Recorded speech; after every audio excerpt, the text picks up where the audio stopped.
I've been playing for 2 years. I've played 8 seasons of ranked. I've played 6 playoffs. I've got 6 podiums. I've made 3 finals, and I don't know. I'm so happy.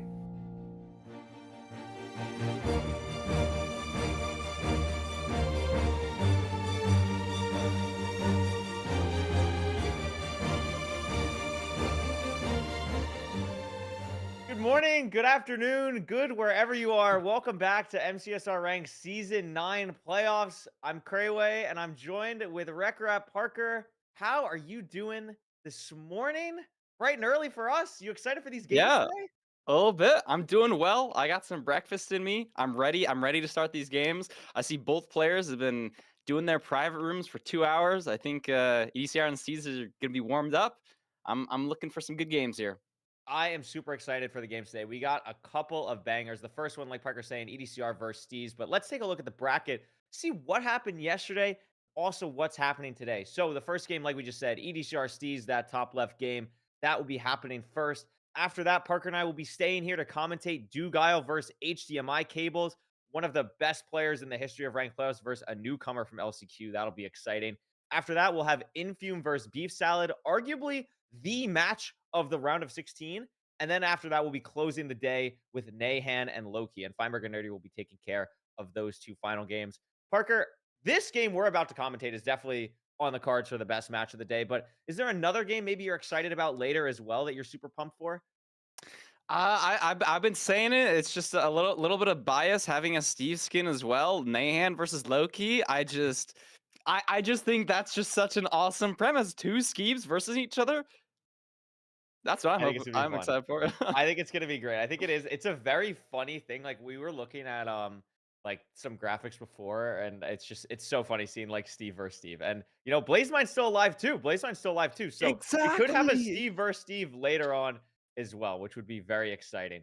But yeah, I mean these matchups are gonna be amazing. I'm super excited for that one as well. But like we said, me and Parker will be taking care of these first two, then Fine and Nerdy will be taking care of the last two. But before we hop into this EDCR versus Steez game, we have some content for both of you, or for everyone, both of you. That's them. They're doing content together. EDCR versus Steez, they're doing a content piece together because they are good friends. If you missed LCQ, EDCR picked Steez specifically because they know each other. And EDCR had said, you know, if I lose, I want my friend to win. So I'm very excited to see what they had to say in a couple interview questions, but we're just not ready exactly yet. But it'll be a super exciting interview.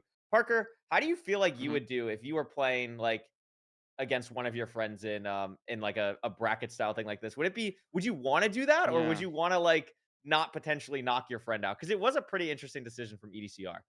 It is an interesting decision. If it was me personally, I don't think I would go for the playing friend just purely for the, hey, let's both see how far we can get. But I do like the camaraderie that's there. You know, maybe it's more familiar. Maybe you get less nerves for both of you. You're like used to playing each other in private rooms and calls all the time. You know how each other play.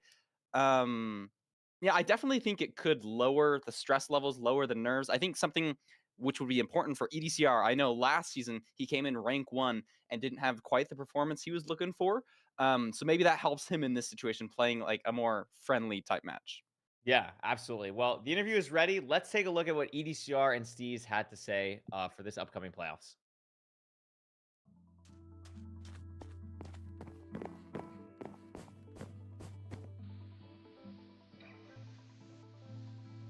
Hi, I'm EDCR. I've been speedrunning for about a year, but I've been playing Minecraft for over 10 years. Hello, my name is Steez.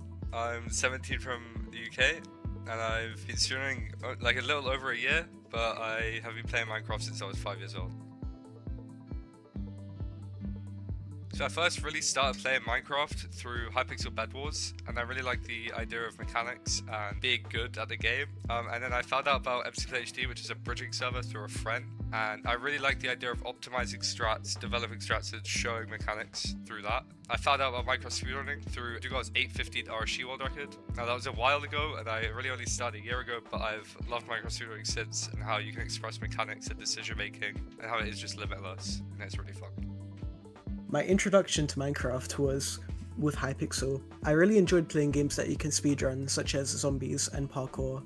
But one day, my friend Morgan introduced me to MCSR Ranked, and I tried it out, and I really enjoyed how you can just keep improving. Like, there's never a limit. You can always do something better. So I kept playing, and here I am.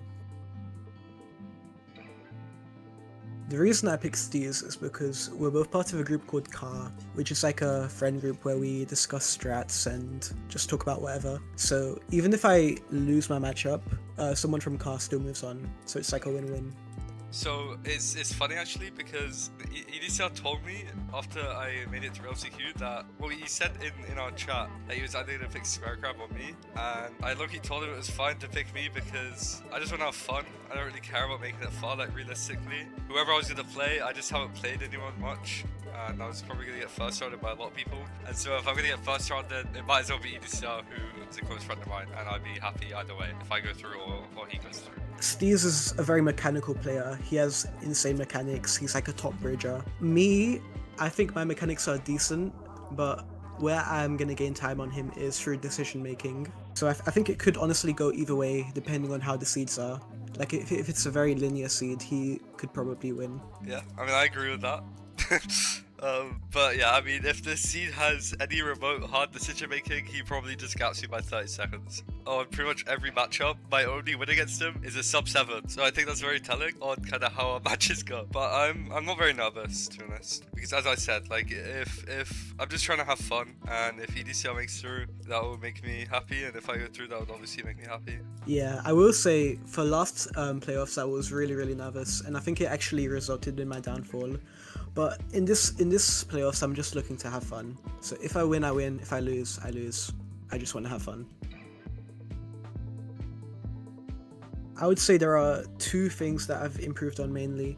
The first one is my terrain management. When getting to the Bastion, I used to just brute force getting there, just the most direct line possible, but I've gotten a lot better at looking around, seeing all the terrain options. The second thing I would say is my mental. I used to get really nervous in just ranked matches on the ladder, and obviously in playoffs, but I've gotten a lot better at calming down and just working through the match.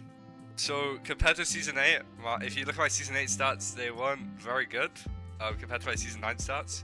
And I think that's apparent in my gameplay as well. In Season 8, I kind of was just trying to brute force playing ranked. I was very nervous playing ranked as well because I like spammed private rooms and I just didn't really get real practice. And so in real ranked matches, I was very nervous to play. And so I would hesitate a lot, I would like die a lot, and it just wasn't very fun.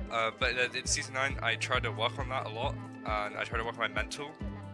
And really break down every game where I lost time, and even where I saved time, and see if I could see why. And I think that really showed. If you look at my average compared to Season 8 and Season 9, I think I saved 50 seconds. Yeah, I just really had a lot of fun improving, and I think I did a lot as well.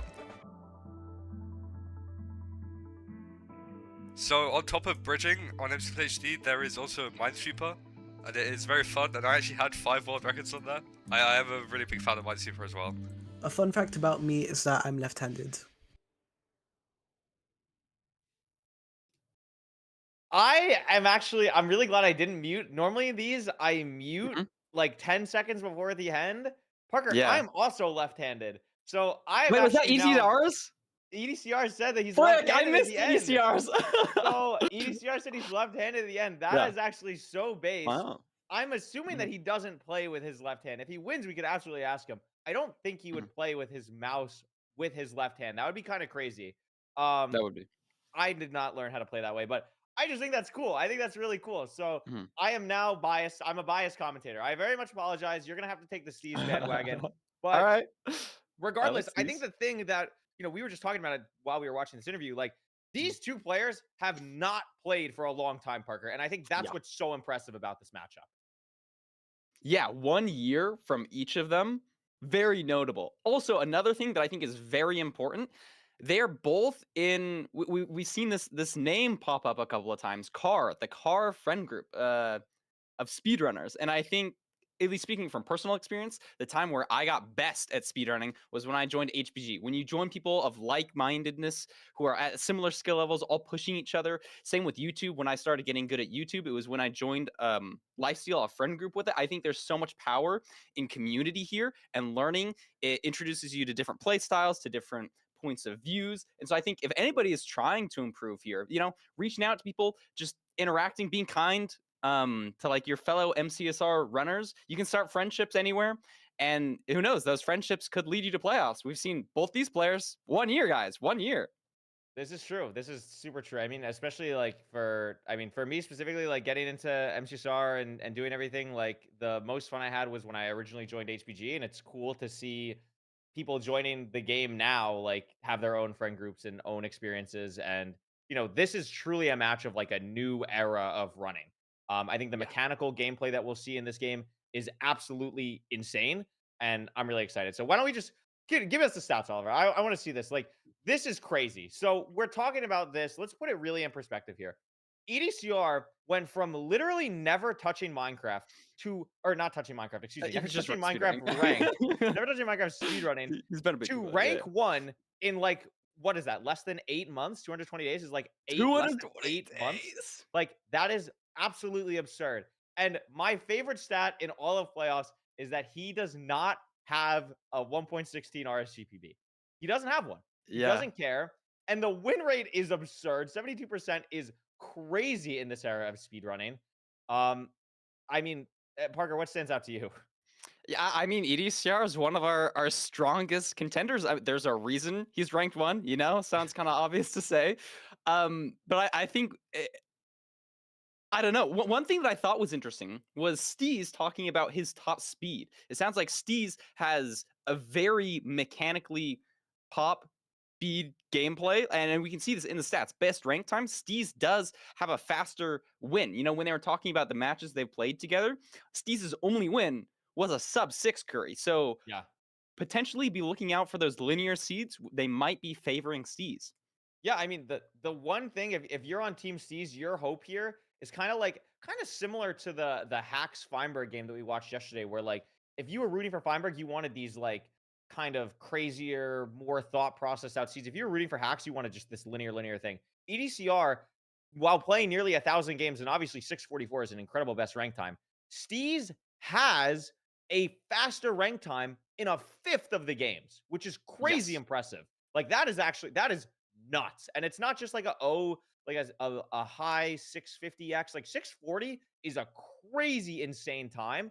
And Steez absolutely has a chance in this matchup if the seeds can go his way.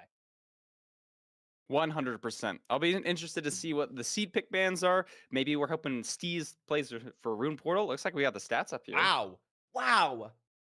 This is a wild distribution. Oh my God, this is a crazy distribution, Parker. The first thing that caught my eye was the 44% Ruin Portal for Steez, but I mean, 77% win rate on Temple with a 922 average? What? Yeah, EDCR just kind of has lights out statistics. It's really scary to look at here, Curry. Is there a single stat that favors Steez? I don't think there's a single stat that favors Steez in this lineup. It's gonna be a little bit tough on that one. It's gonna be a little bit tough. I mean, a sub 9 Ruin Portal is absurd. Like that's just absurd. That is crazy. It's uncomprehendable numbers that we're really looking at here. I mean, EDCR is the #1 seed for a reason, and I am just really excited to see how both of these players really handle these nerves going into this tournament. Not only for Steez are you playing in your first game, not only for EDCR are you playing to try and make good on the fact that you got knocked out in round 1 last season, but you're also the first game of the day. There's nothing before you. The show is starting. You're on the screen immediately. I think that's a big thing for both of these runners. I'm really excited to see just how they react under the pressure of today. Yeah, interestingly, I think I would probably prefer being the first round of the match or round of the day. I wouldn't want to be iced for hours watching these other players. Maybe you see a friend get an upset. You're like, oh no, what's going to happen to me? I kind of like EDCR's position being the first match. He's wanting his sort of redemption. This is the story arc for him right here. I know he's been working on his nerves with a fellow coach figure in the speedrunning community, Titanium Bat. And so let's see if it pays off for him. And we're going to see here, EDCR banning Buried Treasure, Steez banning Village, leaving Ruin Portal open with the 44% win rate is a very interesting play. But I think it makes sense, Parker, because if you want to play for that linear fast seed, it's going to be Ruin Portal. You're not going to care about the win rates or anything. You're going to try and get the fastest seed types possible. So Ruin Portal, Shipwreck on the board for later, but EDCR picking what is probably his strongest seed type in Desert Temple to start us off. I totally agree. I like the pick from EDCR, his strong suit. And we'll see if Steez pulls off some crazy speed on a Ruin Portal. Yeah, I mean, I'm excited for this just because last season, like, I know a lot of people maybe in the chat, maybe watching in general, are thinking like, oh my God, EDCR stats are so much better. Like, you know, this is just going to be a wash, anything like that. This was the same situation last season, like literally the same situation, and EDCR lost. So anything can happen in ranked playoffs. Do not count anyone out. Upsets happen all the time. Like, that's why we play the games, right? So do not just think like, oh, this is going to be easy for EDCR, anything like that. Like, Steez got here because he went through the hardest qualification process that we have and absolutely deserves to be here and is going to put on a show. So here we go. Desert Temple seed 1. Immediately, Parker, not seeing water, not seeing gravel. Oh, there's a river on the right, but we'll see what the players get in this temple. Yeah, everything looks pretty accessible except for that lava. We should be getting flint from rivers. If you don't speedrun, that's a great place to get them. The one-off water pools don't usually have flint here, so big question is lava. Where is our lava? No And there's flint an at the enchanted golden bottom. apple, Parker. And Really? a diamond pick again. And a diamond pick again. No way. We're just like, we've got the diamond pick luck, Curry. If we're commentating your match, there's a very good chance you get a diamond pick. Yeah, absolutely. And this is something that for people who might be new to Minecraft speedrunning, might be curious, like, why are they playing in different languages? I'm not exactly sure what EDCR plays in, but we were actually talking behind the scenes on the broadcast about Steez is playing in Yiddish. Yiddish is becoming a very popular search crafting language recently. So we're seeing this is because by pressing certain keys, you can get certain crafts that you want much quicker, much more effectively in the search crafting menu. We're going to see a lot of that throughout different runners throughout the day, throughout yesterday as well. But this is going to be really interesting to see how these runners handle this overworld, as EDCR has seen pretty much everything, is just looking for flint to get into the nether, saw the lava pool. Yeah, and I think this is, I think, no, that was andesite in Steez's inventory. But Steez has already made sort of one big mistake, forgetting the pressure plate at the bottom of the temple. So he had to punch a log. So that's a little bit of time loss. But he managed to find flint in just a better position than EDCR. And so is actually going to be entering first after all of his shenanigans with the trees.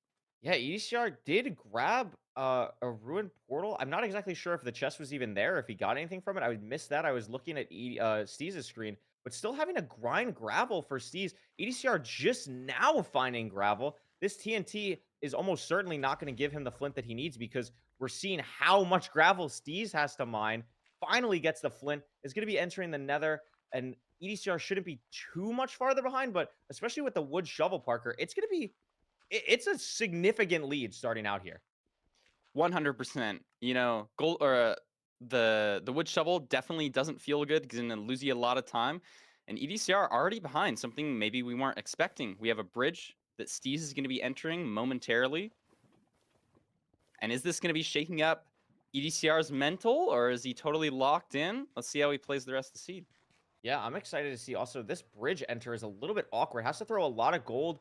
Steez getting to the chalice is going to handle it really well, taking literally no damage on the way, which is phenomenal. We could also see in Steez's inventory 2 normal golden apples, and that enchanted golden apple is going to be really incredible for him to just be able to play the second half of this seed. Really lights out. EDCR almost falling on the bridge. That was a little bit scary for a second, but it's going to be okay. Oh my God. Messing up a little bit again. Coming in from the lower angle, but should be fine. I don't know about you, Parker. I don't love coming in from this lower angle. I think it's a little bit more risky, but I think because EDCR got the gold helmet from the ruin portal, makes his life a little bit easier than it would be otherwise. Yeah, he also, I think, purposely made a staircase from that lower section that I think pigs could pathfind up. So he might get an extra 2 or 3 pigs that Steez didn't get. Not sure how much this is going to matter. Looks like Steez has a phenomenal amount of pigs and is starting his route so much faster.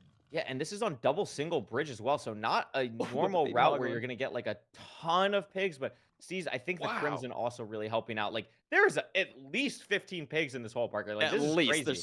This looks like a really great route. We got our obby, double obby in both these chests. We have 11 obby already. We should be totally locked on a 20, especially with this high quality of a bastion. A little bit of a funky pig there, but now both of them are trading, and I believe we did see the fort out just like straight out from the bastion. Yeah, it looked like it was straight ahead for Steez. And the thing I'm noticing as well, like, On a seed like this with Desert Temple, we could see Steez already has a stone sword crafted. That will help with the blazes to make it faster. That's just from the cobblestone from the Desert Temple. Not a lot of things to really pre-craft on this seed because we have that stone sword from earlier, and we have TNT from the temple, so we don't have to craft a blaze bed. So Steez is just able to pretty much leave immediately, has the golden apples to really crank here. And Parker, he's going to be in the fortress, I think at least 15 seconds or so ahead of EDCR here. Yeah, very, very solid lead. And as we were saying, you know, if it's a fast seed, maybe Steez is going to be taking the lead. You know, EDCR finally leaving to the Bastion now.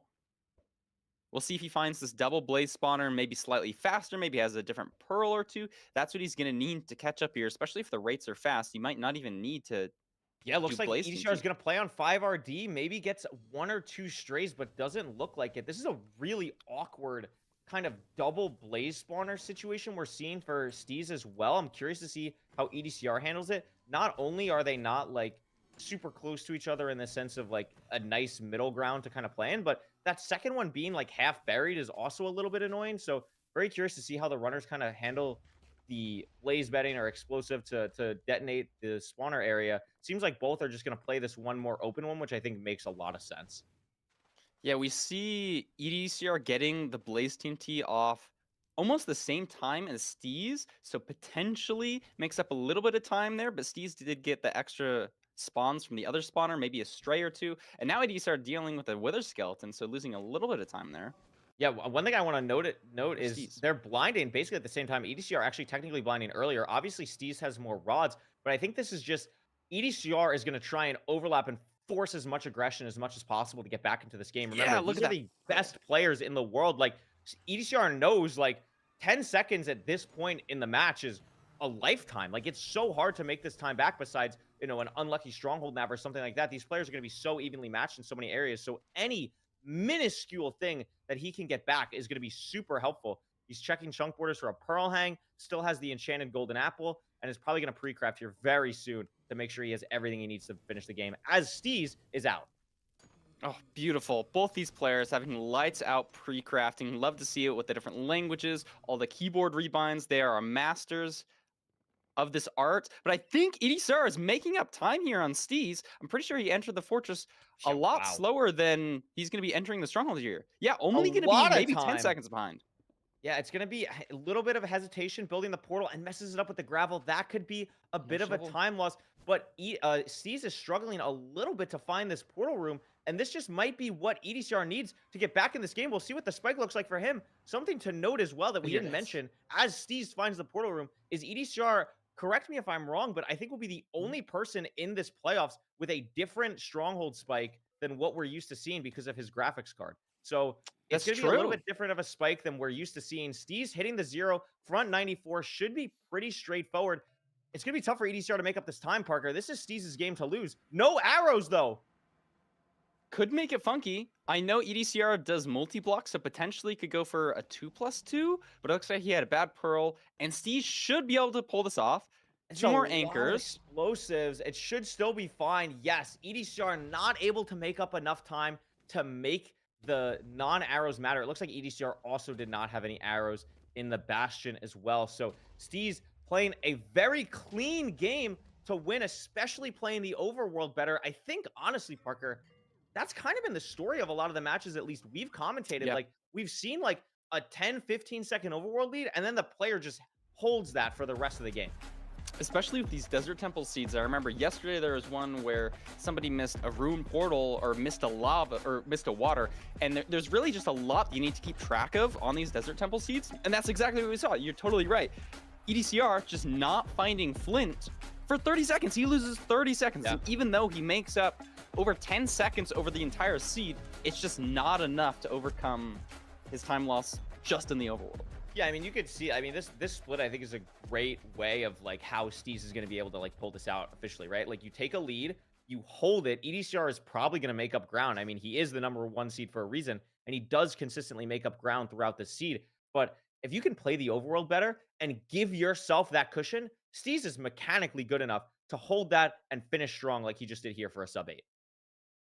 Yeah, so maybe we see like a village seed would be pretty similar to a desert temple with all the decisions you need to make. Maybe we see the same story, and that's Steez's line to victory. Which is so interesting because, like, when we started the beginning, it was like, oh, the linearity, like maybe that's going to be what ends up working out. But, maybe it's just eyeball RNG. It's tough. It's Mhm. one game, Parker. Like, anything can happen. So, like, there's a lot of upsets that can happen. Even in ranked, like, when you play each other so many times, EDCR knows this very well. It's been conversations that, we've had, and I know he's very passionate about. Like, sometimes you can just have things happen where you just lose 20 seconds in the overworld to like some RNG stuff, and then it's very hard to make that back. So that can just happen in games. I think EDCR knows that. And as he said in the pre-interview, one of the things he's focused on so much going into the season is how he can improve his own mental in a state like this to stay strong and come back. Yeah, I'll be looking forward to that in the gameplay. I don't think we're going to be seeing any shakiness from it. And it looks like we got a Shipwreck pick from EDCR. Yeah, Shipwreck is going to be interesting.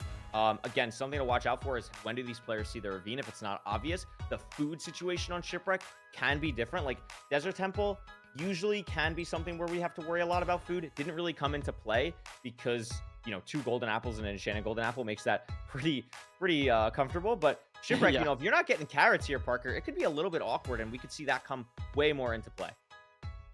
100%. Hopefully EDCR doesn't miss a magma ravine or anything like that. Maybe a little bit more linear than something like a Desert Temple, but it can be very punishing, especially if you have a weird magma ravine off spawn. I like the mentioning of food. They both handle that last seed. Honestly, they had so much food. I think Steez entered on like 8 hearts of absorption. Yeah, I know, it's crazy. It's absolutely crazy when I always like seeing enchanted golden apple seeds because it also opens up the door for like, you spawn on the fort. It's like one of the only times you could ever see like fort first, which is always a little bit silly as well. But we're gonna be heading into Shipwreck here. Probably no enchanted golden apple in this run, but Probably very not. excited to see how we push the pace here. On this Shipwreck, we see it. It's right side up. Looking for kelp on either screen. Don't see it yet, but both players off to the Shipwreck. Yeah, as you're swimming here, you can see some of them putting their F5 right above the water, so you can almost like X-ray through the water, get some better visibility. Not sure if I saw a ravine, but I think EDCR may have seen something. We'll see if these runners continue to scan as they're swimming towards the island. Looks like they're doing it. You always want to be keeping track in your head of where are all these divots in the ground, where are these ravines, where am I going to be going, which tree should I be punching? Yep, exactly. One thing I just want to note, I don't think it'll become a huge issue, but EDCR missing out on the 9 gold nuggets that Steez grabbed. That is a golden carrot. So that's at least something. But it looks like Steez is not going to make a golden carrot with it. Instead, just craft it into an ingot, maybe have some distraction gold. But even having 1 distraction gold, Parker, when entering a bastion can be such a benefit. And it's something just to watch out for as they enter the nether here. Yeah, I mean, it can literally be life or death. We've seen some deaths in bastions in this playoff, so I wouldn't be super surprised to see that here. Yeah, absolutely. And we also see both players making shears, even though technically Steez could have made like iron axe, iron pick, gold shovel. Just doesn't make sense. Shears are so powerful. Having the iron for that is just so much more rewarding. But as we're talking about that, EDCR way out first, maybe 8-10 seconds ahead of Steez here. Also finds a ravine immediately. Is this ravine also good for Steez? I think it's the same one. So no crazy time loss there. And we should see both runners enter pretty similar times, with EDCR having maybe a 5 or so second lead. Yeah, I guess it was just a mechanical difference. Not sure exactly how EDCR made up so much time on just the island leaving split, but enter-wise, very similar. I think Steve's caught up a little bit, maybe boating to the island or potentially just making the portal. Definitely. One thing I want to note as well, I know EDCR does this. I would assume because they're good friends that Steez is also going to do this. These are probably 2 of, if not the 2 best players in the event, utilizing shears post overworld. You can see neither runner throws them out. We're going to see EDCR use shears a lot, potentially for breaking, placing blocks if necessary in certain routes. Keep your eyes on how both of these runners use the shears in this route. I am not even sure what bastion this is. I think it's bridge. Yeah, it's bridge. So both runners are going to be heading in different directions kind of to the chalice. EDCR bridging, Steez digging, and the leaves taking advantage. EDCR at the chalice much earlier. Yeah, potentially could get awkward here, though. Using all of your leaves to get to the chalice, EDCR might need to make a gold pick to get some more blocks. 7 is not a ton for a bridge route, but maybe there's something in his inventory that I've missed. He does have 10 more leaves. He has 10 more leaves, and it's a crimson, so like it's not the end of the world if you have to use some of that wood. It would be a little bit annoying here. We can also see EDCR making a gold pick while Steez is not. So again, a slight difference in routes.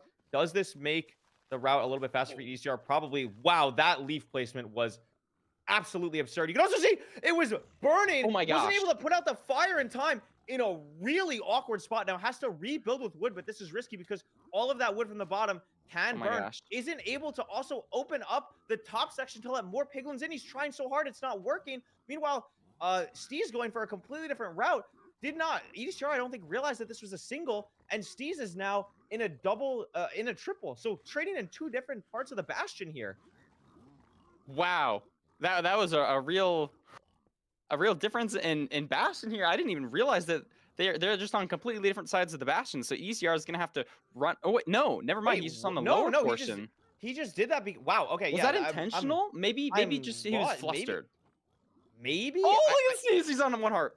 Oh my god. Yeah, I don't know. Like, it's very hard. Like, EDCR is going to do some of the most unconventional things. Like, this might be intentional. I totally thought this was a single, and like, it only now realizing both are at the same triple. Like, EDCR might have done this on purpose, but I don't know. It could have just been the really awkwardness of what he was doing. I highly doubt this was intentional. I think Steez did what he wanted to, though. Yeah, I think you're right. You know, sort of an older style route, putting the pigs lower down, a little further from chest. You don't have as much time to overlap. But honestly, like, if you have a lot of pigs, it might lose you a couple seconds. So the main thing here is going to be maybe the flusteredness that EDCR is feeling from not doing what he wanted to do or getting hit by all those piglins. It's a good thing he survived, but if it makes you flustered and makes you shaky, not be able to think about the important decisions you need to be making right now, could be bad. It's just hard too because he has so many less pigs than EDCR, or less than Steez, excuse me. I mean, Steez is just fully out, I think. EDCR still has to trade 40 gold. I mean, this whole bridge is mangled. Like, it's totally lost there. EDCR, I'm not sure if getting a pearl hang off or just fully leaving. Looks like fully leaving and doesn't have any gold carrots either, Parker. I'm not sure how many Steez has, but Steez, I think, has golden carrots. Yes, does. Has 8 of them. So that's the big difference in this endgame. EDCR might be in the 4 first, barely. Steez is going to be behind, just barely. But these golden carrots, Parker, I think make up at least 20 seconds. But never mind. EDCR is 6. Okay, I'm stupid. Sorry. No, it's all good. Fake Hard tension. to keep track of all those things.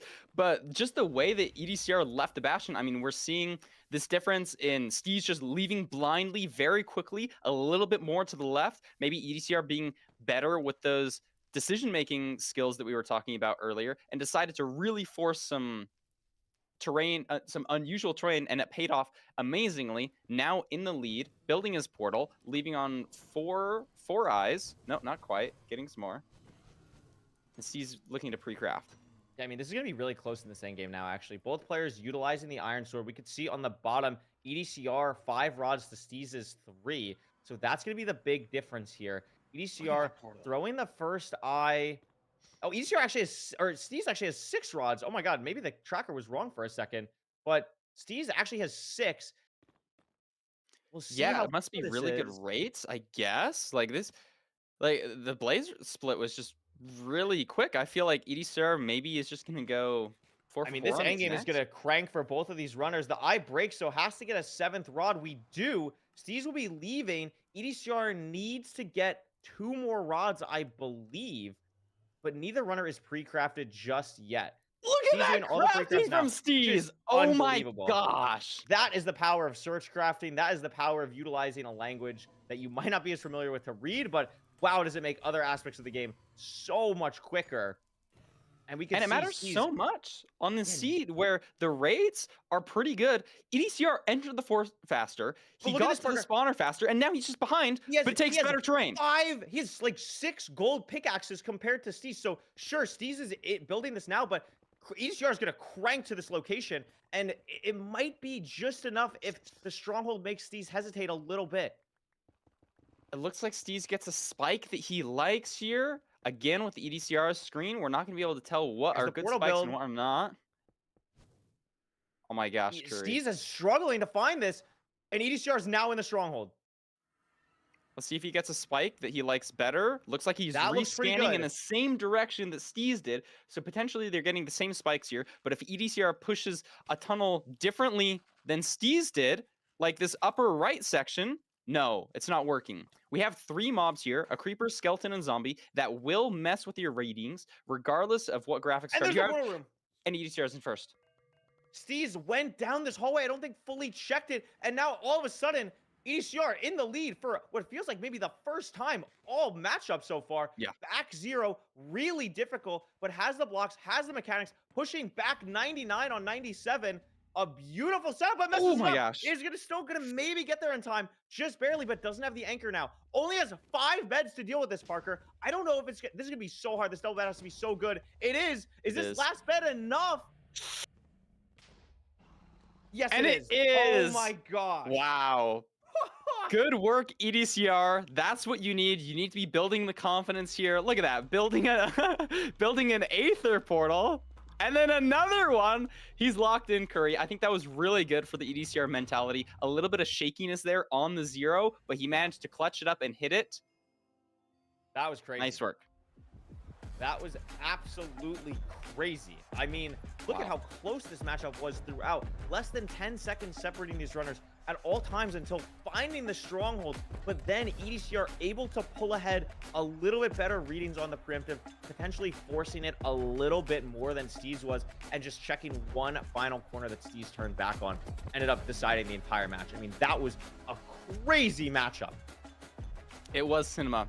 It was cinema. That was a very good match. Let's hope for another one. These runners are now tied up 1-1. I mean, it's going to be absolutely crazy. This has been such a mental matchup so far. I can't wait to see even more of this as we go through. But before we hop into game 3, Fulham has shown us some stuff Fulham is going to show us some stuff that we missed. So let's take a look at our first Fulham analysis of the day right now. Good morning, everyone, and welcome to the second day of Season 9 MCSR Ranked Playoffs. We're back watching 2 of my fellow Brits battle off in the round of 16. EDCR is taking on Steez. Now, it is 1 seed apiece so far, and I really wanted to just take us back to that first seed, to one of the things that I wanted to analyze really quickly in the overworld. Now, notice EDCR's inventory at this very moment in time.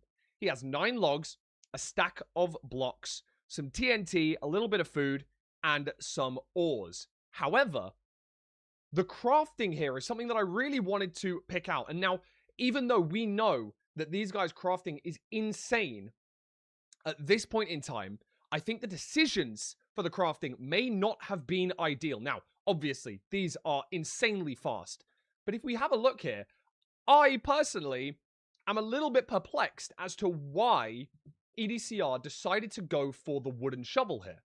I think that maybe this would make sense if we were in something like a Shipwreck overworld, because we would need to get more blocks and such. However, given the fact that we have 6 iron here, it would make a lot of sense if we used 1 iron to make a shovel, and then used the other remaining 5 to make our bucket and our flint and steel. In this place, we've actually made a wooden shovel, and the wooden shovel is actually going to cause us a little bit of a problem. As we saw in the overworld, had to grind quite extensively in the gravel, even after blowing it up with TNT. Maybe EDCR was a little bit nervous, first game of the day sort of thing. This, the 6 iron is very commonplace to be seen for a bucket to give you 3, shears requiring 2, and then your flint and steel with your final iron. However, in this spot, given the fact that we already have a stack of blocks, the leaves are so much less necessary. And I wanted to just bring that up really early because I think that did cause EDCR to enter the nether substantially later and allowed Steez to retain that advantage just about until the end of the seed. But in that second seed, EDCR's overworld was absolutely nuts. Now, the small thing that you would possibly pick up on is what the commentators did pick up on in the fact that they did not pick up the gold ingot. But that doesn't really seem to matter. As you can see here, notice he does go down to get the stone axe. But again, once he's crafted his initial tools, leaving exactly 6 iron, just like he did last time. Except in this situation, it makes a lot more sense because that allows him to make the shears and the bucket, saving 1 for the flint and steel. This allowed him to go absolutely nuts on the trees, get a bunch of leaves, which helped him out traversing in the nether. Obviously, the commentators already picked up on the fact that these runners are really, really impressive with their nether terrain management. But also, he grabbed a little bit less wood than his opponent, allowing him to leave the island substantially earlier, getting into the nether faster. However, Steez did leave the bastion slightly faster. But after scanning, unfortunately, Steez's terrain decision to go down and left here was not optimal. Unfortunately, locking him off, taking him a long while to actually navigate towards the fortress, allowing EDCR to retake the lead at that moment in time. And obviously, this run went very back and forth throughout. EDCR ending up getting second to the stronghold, but entering the end first. Also entering the fortress first. It was literally back and forth, as you guys saw in the splits there. But I'm not going to hold you guys out any longer. I know that you guys really want to watch this third seed, so I'm going to send you guys back over to the commentators right about now. Thank you so much, Fulham, for the expert analysis. I mean, this is a 1-to-1 matchup so far. Parker, it is the #1 seed. Now, I wouldn't say EDCR's back is against the wall, but for a moment there in that second seed, it really looked like he could be down 2-0. What do you think EDCR really has to lock in on here to make sure he doesn't get upset again? I think it's just the overall flow of the gameplay. You know, we've seen a couple micro mistakes with that shovel. We've seen a mistake from Steez with maybe forgetting the pressure plate. And so if you can just iron out those small mistakes and just kind of lock in and play your game, I mean, these players are great. And I think if EDCR does that, that's his line to victory. Yeah, I absolutely agree. This is going to be a really interesting matchup between these two runners. Why don't we throw it over to the seed selection, see what we're going to. It's going to be Ruined Portal, Parker. It's going to be Ruined Portal. Now, This is probably what Steez wanted. You know, we're going into this. This is a linear seed. We could see the mechanics on display from Steez, but realistically, I mean, the mechanics from both runners have been crazy. And as we saw in the original screen, EDCR has a sub-9 average on Ruined Portal. So I think this is really a 50-50 here. Yeah, as well as those win percentages. I mean, if we're just looking at the win percentages, from what I recall, I think this was Steez's worst percentage, maybe even in the 40s, and EDCR had something in the 70s. So although maybe Steez is having that top speed and maybe he's feeling more comfortable with it, I mean, just raw statistics-wise, it could be favoring EDCR. 100%, yeah. It is. It's just what kind of Ruined Portal could also be a big decider if it's one of those like crazy Ruined Portal completions. Like we saw Feinberg lose like 10 or so seconds to that yesterday. Like that can be something. If it's something more linear, it could be something that could potentially favor Steez. But curious to see what it's going to be. We're going to see now. Looks like a forest spawn. There is a lot of lava, but is there going to be 4 obsidian in this chest to complete the normal? No, Parker. It is a bucket completion. And not only is it a bucket completion, but no iron pickaxe. This should still be pretty good. We can make our iron, I guess, no, we do a bucket and then we can do gold axe. So we can get our wood fast. We can get a lot of blocks. There's cows here, which is really nice. And there's water on the way. So if you play this perfectly, it shouldn't be a terribly slow Ruined Portal seed. No, 100%. I think what's really going to matter is like, where are we getting our iron, right? So for anyone who might not know, Bastion chests are guaranteed. Like in the Bastion itself, there is one chest that will be guaranteed to have at least 3 iron in it. So that's what these runners are going to be looking out for. Now, obviously, on the way, you can get other chests that maybe have 1 iron in it or just a couple nuggets. And that can also be helpful, especially when you're entering with these 2 extra ingots. We see neither player making shears. So EDCR messing up the cow bucket, put the flint and steel in the bucket spot. Yeah. That's going to be a whole cow loss. That could matter. We'll see what the nether spawn is, but both runners getting here now. We're going to see the Ruined Portal completion. No, actually, we're going to see just in the lava pool. Neither player going for the Ruined Portal completion, which I find a little bit surprising. There is one piece of crying. Oh, I missed that. Yeah, so okay, it's making it a little bit awkward. That would make it very hard, yeah. Yeah, yeah, you might have to mind it. I'm curious to see EDCR's food situation. Steez also losing a cow to the water, only has 3 steak. EDCR offhanding his Gapple, though, so not sure what his stake situation is looking like. And look at this, totally different terrain decisions.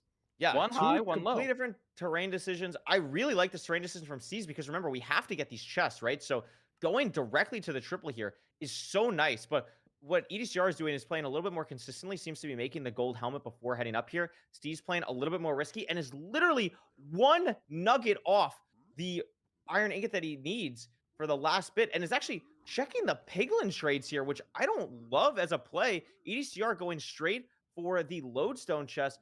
Gonna get 2 nuggets there, which is enough for Steez, who already checked the other 2 chests, but EDCR hasn't checked the triple yet, but that is the iron chest on the other side of the single for him. So both of these players are going to be heading to the chalice now. Steez slightly ahead. Crazy decision-making in the Bastion. 2 completely different routing, but we're basically at the chalice at the same time. Yeah, it's so hard keeping track of everything. They're so close at this point. We see the fortress. I'm not sure what EDCR's thought process was with checking the chests and the ingots for getting his iron pick, but I guess it doesn't matter. I shouldn't focus on it too much, as Steez is now going to start his route.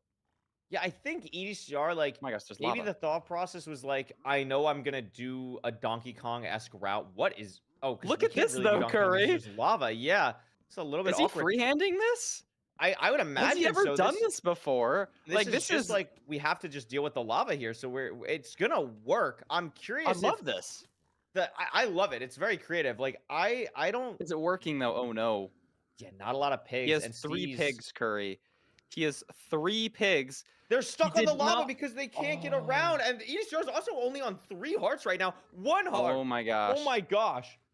This is looking really bad for EDCR. I respect the play to be more creative. I love to see it, but he just forgot to make his bridge 1 further out from the lava. Even if you have a bridge that looks clean, the piglins will not pathfind to it unless they have like a full space of clearance. Yeah, so So lava is what's scaring them there.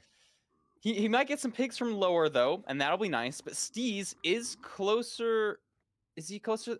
I'm trying He is hard to closer think. to I the think fort. he's Yeah, closer, he's to, closer the to the fort. fort as well. I was gonna mention that next. Like his trading hole is less than like it's right here. Oh Like, my he's right gosh. here, He has can almost way jump to it. better terrain, and is out and is fully out. And I think Parker, I think this might be like a minute ahead of EDCR right now. Like EDCR has to get so many trades. So actually, Oh the my gosh. piglins just kind of locked in on the pearls low key. So maybe it's not as bad as I just thought, but only 18. Steez has 29 pearls. That's the difference here. But EDCR might not have a choice besides having to go.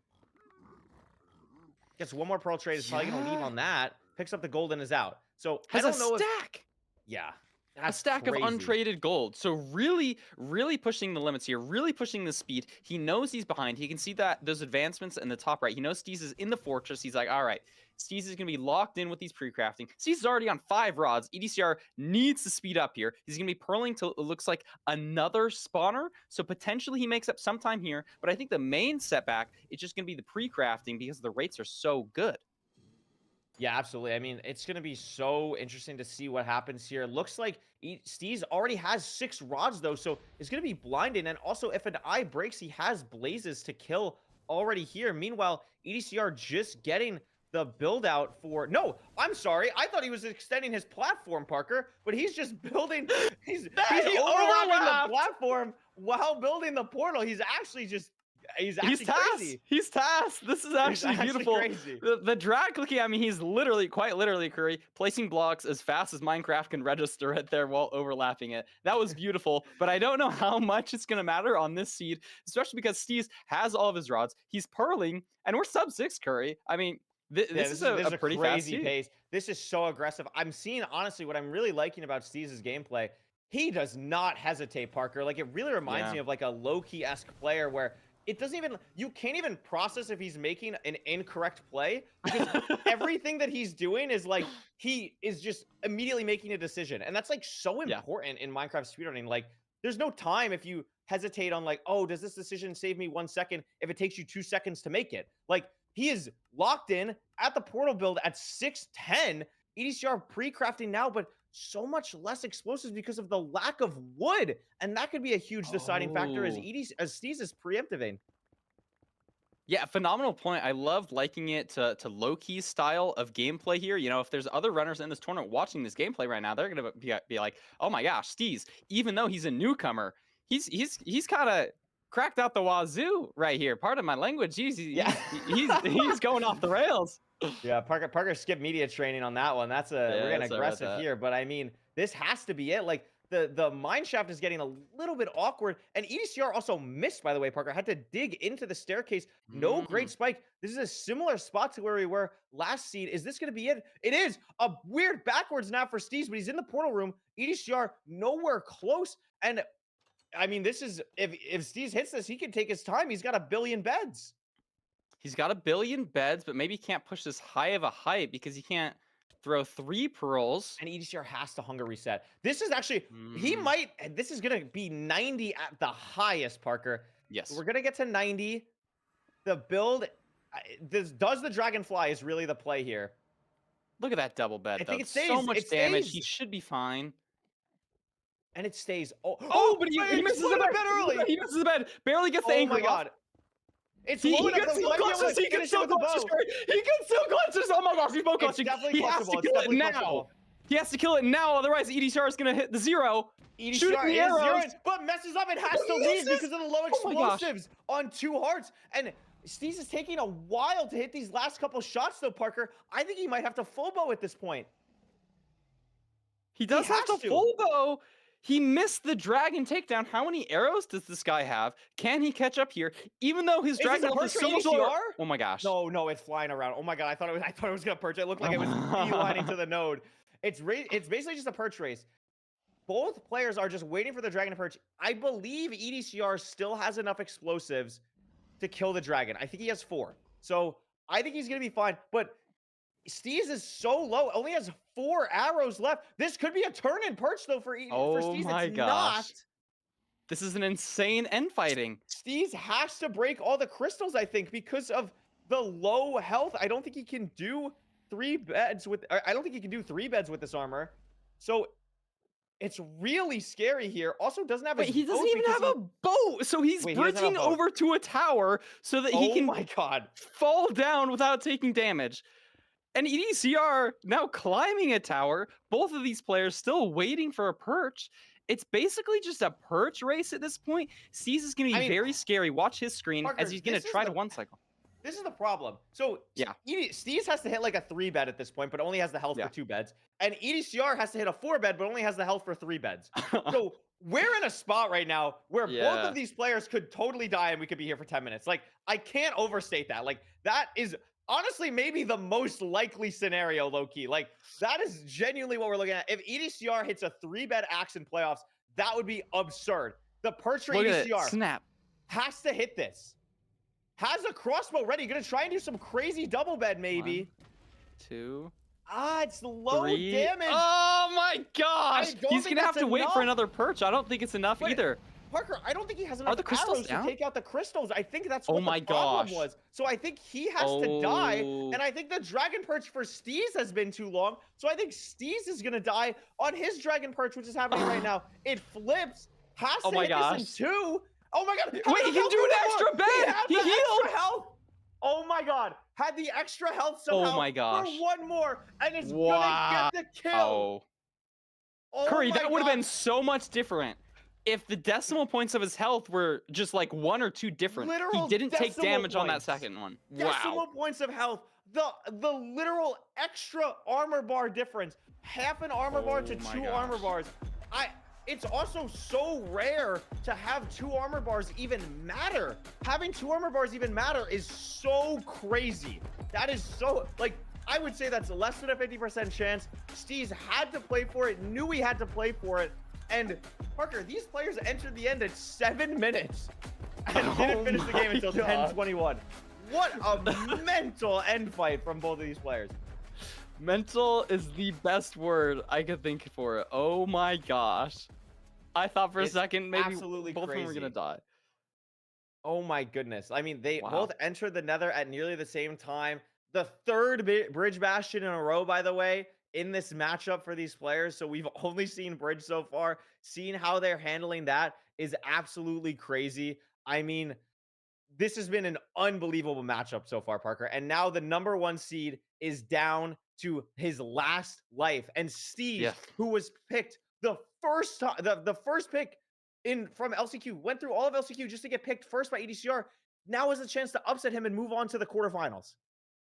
Yeah, Steez is looking really solid with the gameplay. We've seen him ahead probably more than EDCR has been ahead in basically all of these matches. He really clutched out on that last seed. I mean, how do you think that feels? Like you're in your first playoffs ever. You're versing the rank 1 seed. Both of you fail a 0. You don't know if your opponent's going to win And your at close any friends, second. by the way. And your close friends, and you survive on half a heart with an amazing clutch. I mean, that's got to put some confidence in you. I'd say it's just a crazy matchup. Like, this has been an unreal matchup so far, and now that the bans are open, EDCR is picking Desert Temple. This was his original first pick, lost it to Steez, but really only lost it on the overworld. Had a tough time finding gravel and made up a ton of time later on. I think EDCR really likes playing with TNT, really likes playing with the food style of a Desert Temple. I think this is a really smart pick, and it's his best chance to get back to a game 5 in this matchup. Yeah, I totally agree. I think overall he is more solid with this. I think potentially it was the first seed that he's played in this playoffs, that Desert Temple that he lost, and it really was just that Flint mistake and potentially the shovel craft as well that cost him the entire seed. And so if he doesn't make a mistake like that in the overworld, we might see a lights out EDCR ahead of Steez for once. Yeah, I mean, that's definitely what he's banking on. I mean, both of these players, like, I can't express enough how enjoyable of a match this has been to watch. Like, the mechanics, the creativity that both of these players are putting on display is so refreshing, and I really love the play style that is coming out. So I think really whoever ends up winning this match is just going to be so deserving. I'm really excited to see. I really hope we get to a game 5, and here we go. We'll see what temple loot we get for both these runners. Yeah, maybe we'll get another notch apple, potentially. Food situation could matter a bunch. They'll both be doing the same sort of TNT setup here. Let's see. Rotten flesh. 1 diamond, so no diamond pickaxe again, unfortunately. The streak is over. 2 seeds in a row. Like, what the heck? No diamond pick. Unlucky for us, but looks like I haven't seen a lava pool yet. EDCR trying to do some crazy movement. We did see the river over here, so it makes sense. We're both going to head over here, probably detonate some type of TNT on gravel pretty much immediately. At least that's what Steez is doing. EDCR deciding not to.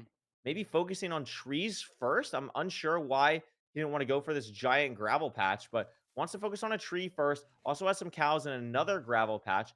I would be pretty surprised if either runner grabs food, but maybe because these cows are legit right here, they do, especially without golden apples, but still no lava pool either, Parker. Yeah, the terrain isn't super favorable for visibility, so I think you're right. I don't think either player has seen it yet. We'll start to see these players be scanning for the lava pool, and this could be the big decision maker here. Steez going for some extra He's getting food. Interesting. And extra just wood. mad voting.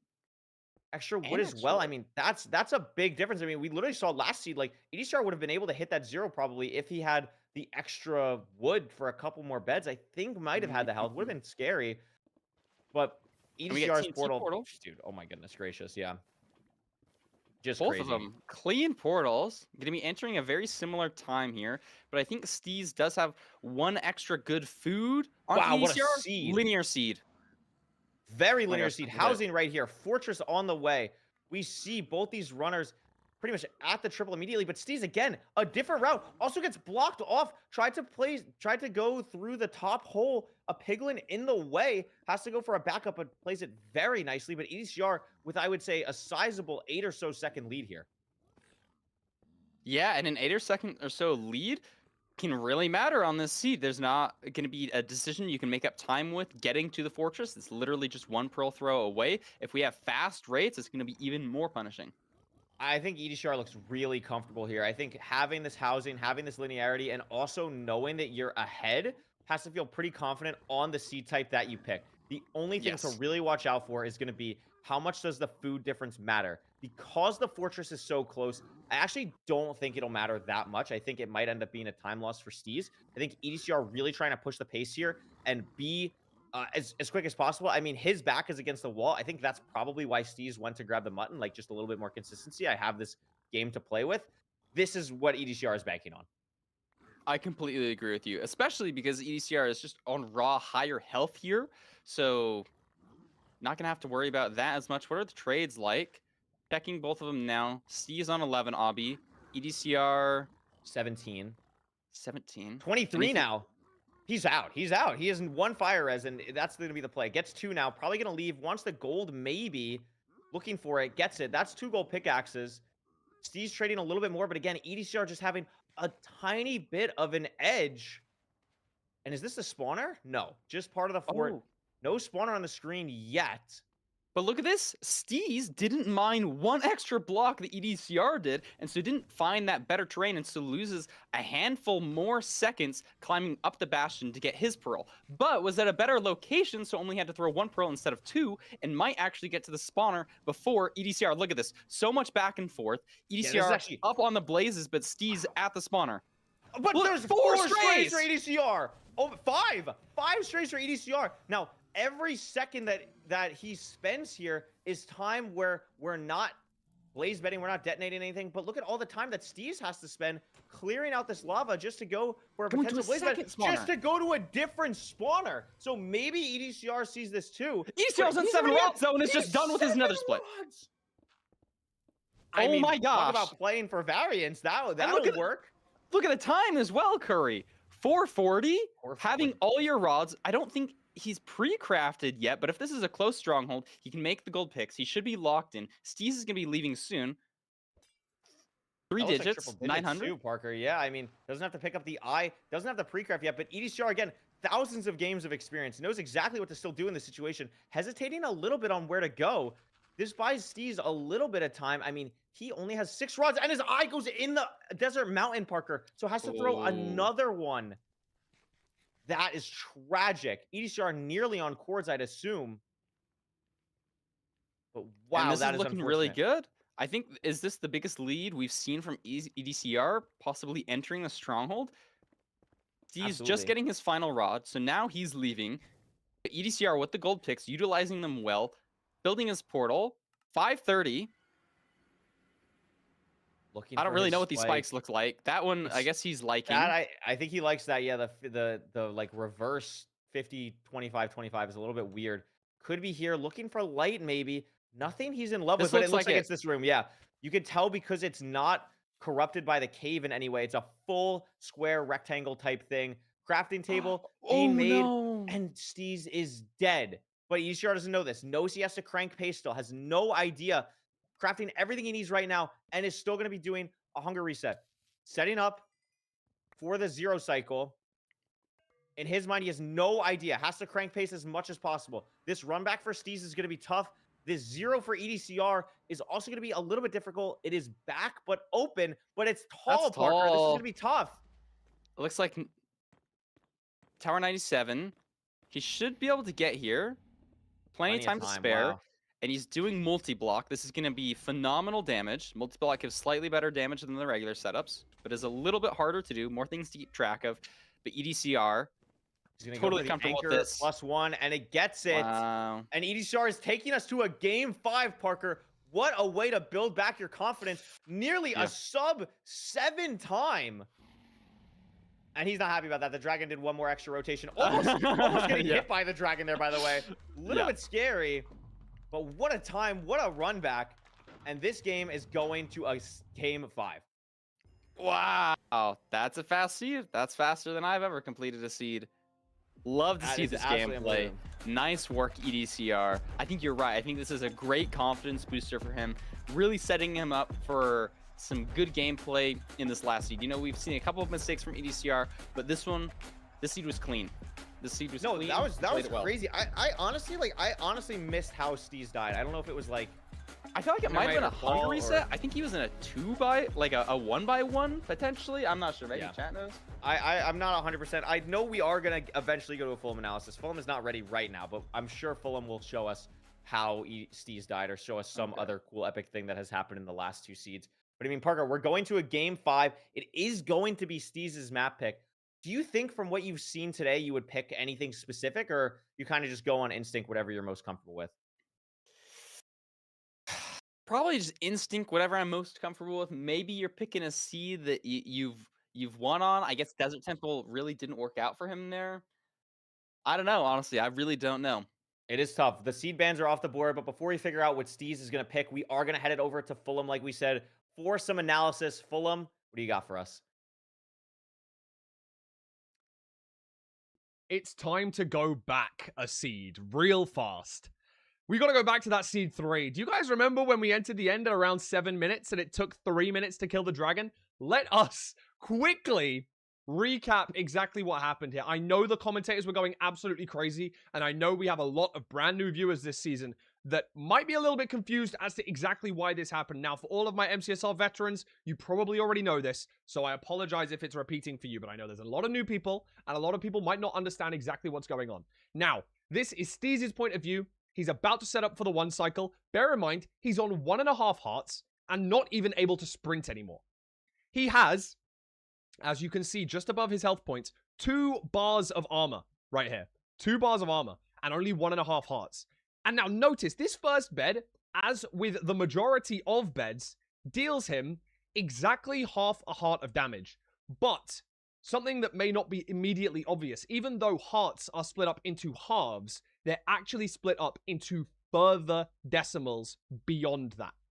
Now, as you can see with his next bed, he takes an amount of damage, but that amount of damage actually doesn't equate to exactly a half heart interval, meaning that he doesn't take enough damage to deal that extra half a heart, allowing him to be able to do 1 more explosive, which allows him to kill the dragon, as you can see with his axe eventually. Surviving on just half a heart, absolutely perfect, and that is pretty much exclusively because of previous damage that he's taken throughout the seed, meaning that, the decimal value, the hidden decimal is going to be higher, but also the armor is going to help in this exact situation. I won't analyze that one too much, but I wanted to talk again about the death because I know that the commentators missed it. We were focusing on EDCR. He was in the lead, but just to recap, just so that the commentators know exactly what happened here, it was unfortunately an incident, a moment for Steez that he probably won't want to rewatch, but we're going to rewatch it just so that everyone knows exactly what was happening. It's hard to keep a track of 2 people at the same time. Finds the location, is ready to hit a quick dig down, and unfortunately digs down a couple too many blocks at once. And on half a heart, you can't fall 4 blocks at once. It's a very, very unfortunate situation. Actually digs down as he's falling, meaning that it falls exactly 4 blocks, dealing him that half a heart of damage. So in 1 seed, Steez survives with half a heart, and the next seed, Steez dies with half a heart. And we are going to a seed 5. I'm going to send you guys straight back to Korean Rat Crap, who are going to cover this amazing final seed in this best of 5. Thank you so much, Fulham. I'm back with a different camera, hoping that this fixes the lag that has been happening because that's been so fun. I apologize for whatever is happening with my camera, but maybe this fixes it. Maybe it doesn't. I don't know. We're trying something new. Anyway, way cooler than that. EDCR vs. Steez Game 5.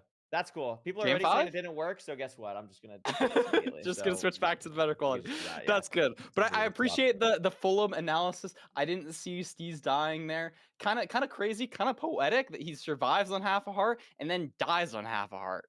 What's gonna happen on this next seed? Is he gonna go down to half a heart again? Only I time don't will know. tell. I mean, it's going to be interesting for sure. Steez picking EDCR's ban. I think that is... It's just interesting. We haven't seen these players really play Ocean. They only have played Shipwreck. So that's it. We haven't seen Buried Treasure yet. EDCR didn't want to pick it, obviously, for Seed 4. This was banned until Seed 4 anyway. So I'm very curious to see what these runners do on Buried Treasure. I'm honestly curious why EDCR banned it. I don't really understand, but maybe Steez is really nasty at it. I mean, they're friends. I think from the stats, it was Steez's PB. If I'm mistaken, I might be mistaken, but I think it's a Buried Treasure world record 640. I might be wrong. No, that's probably a little bit too slow. But it was, I'm pretty sure Steez's fastest time was the Buried Treasure. So I think it makes sense for him just picking it. You know, he's got some good history with it. Maybe some good luck. Let's see if it pays off. It'll definitely be interesting. I'm excited to see both of these players go to Ocean and kind of see what's going on there. And there is also RNG with this too, Parker. Like, could just be a situation where one person sees the ravine 20 seconds earlier than the other person. It could be something where, you know, maybe someone just has a tougher time getting the BT reading. Like, it could be really interesting. I think it opens up the line, but BT can also be a very linear seed type where Steez can have an advantage in the speed potentially if that's what he's playing for. Yeah, let's see it. Big Island. Good spike. of them probably going to be finding it virtually the same. Not any There big it is. decisions here, but we see the little bumps. We know the BT is right here, and we can see a ravine. I think that's bubbles in the distance too. So you're right. This should be a very linear BT. We're not really going to have to looking for a ravine unless you don't trust that one that was right next Oh, to and the... look at, did you see what EDCR did? Picked up an extra piece of sand beforehand, was able to get to the trees earlier. That saves like 3 seconds. Beautiful. Really smart from him. And we can see here 5 gold, 11 iron, pretty much have everything that you could want to do everything with. So it's going to be pretty easy. We'll probably see gold axe into shears, yeah, for both runners. And then if you are correct in them seeing the kelp, this is going to be really fast. Yeah, especially with that gold axe. EDCR also shearing a sheep, I think, so maybe even getting a bed pre-crafted before you go Smart. into the nether. This is a really high quality buried treasure seed. Steez Steez also doing getting the that same, yeah. sheep, but in the ocean slightly faster, so maybe just making up a little bit more time on the pre-crafting. And EDCR going for this ruined portal. I don't know if I like this. This is just a time crazy lost. play. Yeah, this is a crazy play. I mean, EDCR doesn't have to mine flint, but Steez only had to mine like 3-4 pieces. It's going to be entering here much earlier now. That was a risky decision from EDCR in a game 5, Parker. I think you're right. I don't know if I love that. Yeah, I mean, in a different world, Oh my, you get like you have to mine 30 flint. Oh my goodness. Yeah, this is awkward. But I mean, in a different world, that decision does pay off. So it's not the end of the world, but in this situation, it's put him a good 5 or 10 seconds behind. This is an awkward stables. The middle is triple though. Steez realizes that it is a little bit buried, but because EDCR didn't grab the bottom chest like Steez did, could have a little bit harder of a time getting past these piglins, is going to be able to build up in time. No one's mad at him, is going to be okay. Both players nearly at this triple chest at the same time after that. But different lot of time triples, I think, because unless I'm mistaken... No, they're both middle. Steez They're got both middle. Did they both get obby? I think so. I'm pretty sure they're both in the middle triple. Maybe. Well, wait, why? I don't think EDCR has obby, but Steez has 10. I think they might be in different... Wait, I think Steez is in a left triple. Oh, it's double triple. Yeah, Steez went to the second triple. Check for double triple. Well, EDCR is just doing triple the gap from mid. You're absolutely right, Parker. I mean, that's a huge variance play that, from what we've seen in ranked playoffs so far, is going to make Steez's life probably better. Maybe it was like some terrain that you saw. It was hard to see terrain, but I think there was some good terrain out the bottom, so maybe that's an incentive to play triple to gap. That Bastion route is just lower in general, but you're absolutely right. Steez is just going to be having a faster route, and look at this. So much terrain here at the top. It's going to be even better if he can get all the trades here. Potentially, actually, Curry, because they looted different triples, Steez got the obsidian, which is an incentive to play the faster route. 100%. EDCR didn't get the obsidian, so decides to play the more gold, slower route. And so I think it makes sense from both of them, but it might end up just favoring Steez here because he got the triple with more gold. I mean, more obsidian. Especially in a double triple situation, like those 2 wool that both players got from shearing the sheep could matter a lot. Doesn't actually going to end up mattering because Steez gets 2 stacks of string, has everything you could need. 8 beds, 1 anchor to EDCR's 9 bed, 2 anchor, and Steez in the fortress. Parker, this could be a huge gap on EDCR right now because he still needs to get the obby chest that Steez got from the double triple. Oh my gosh.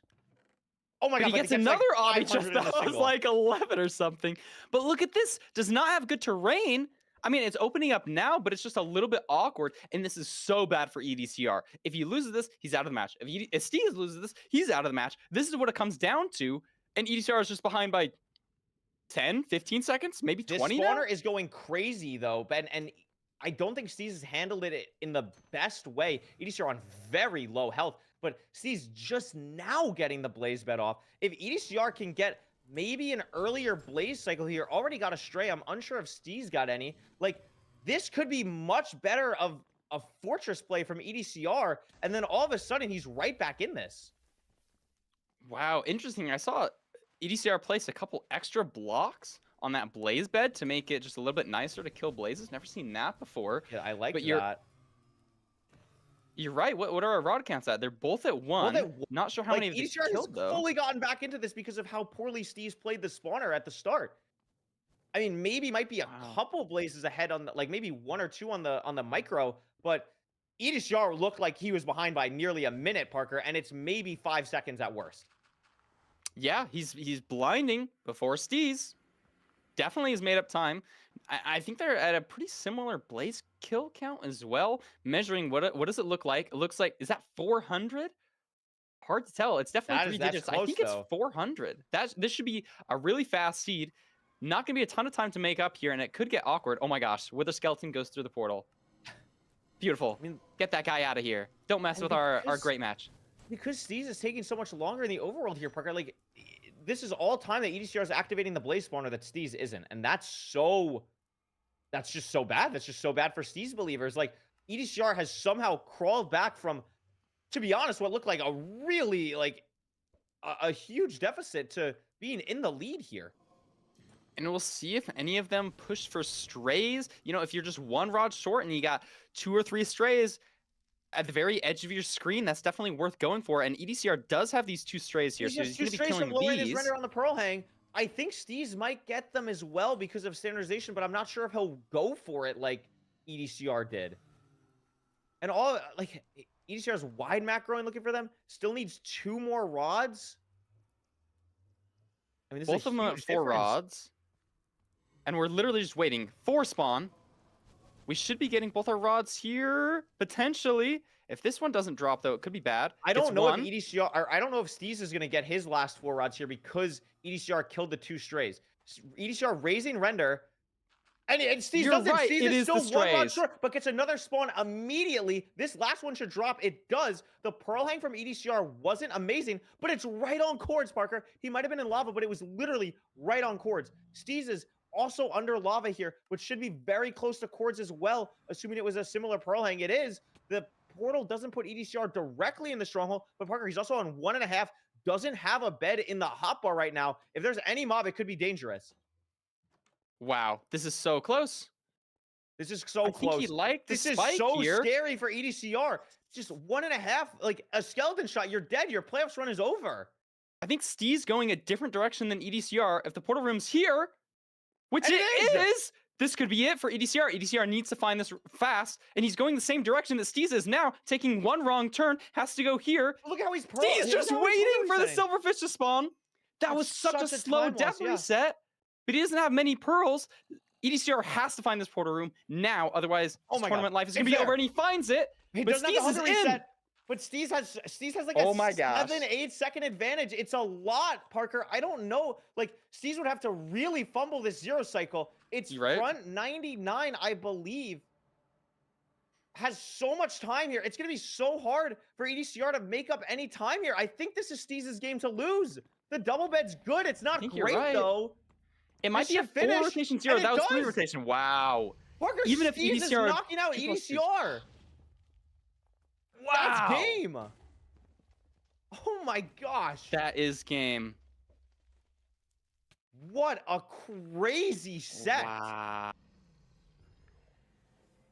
EDCR out. Our EDCR 1 zombie seed spawn gone from potentially? playoffs. Steez with an insane performance to pull it off.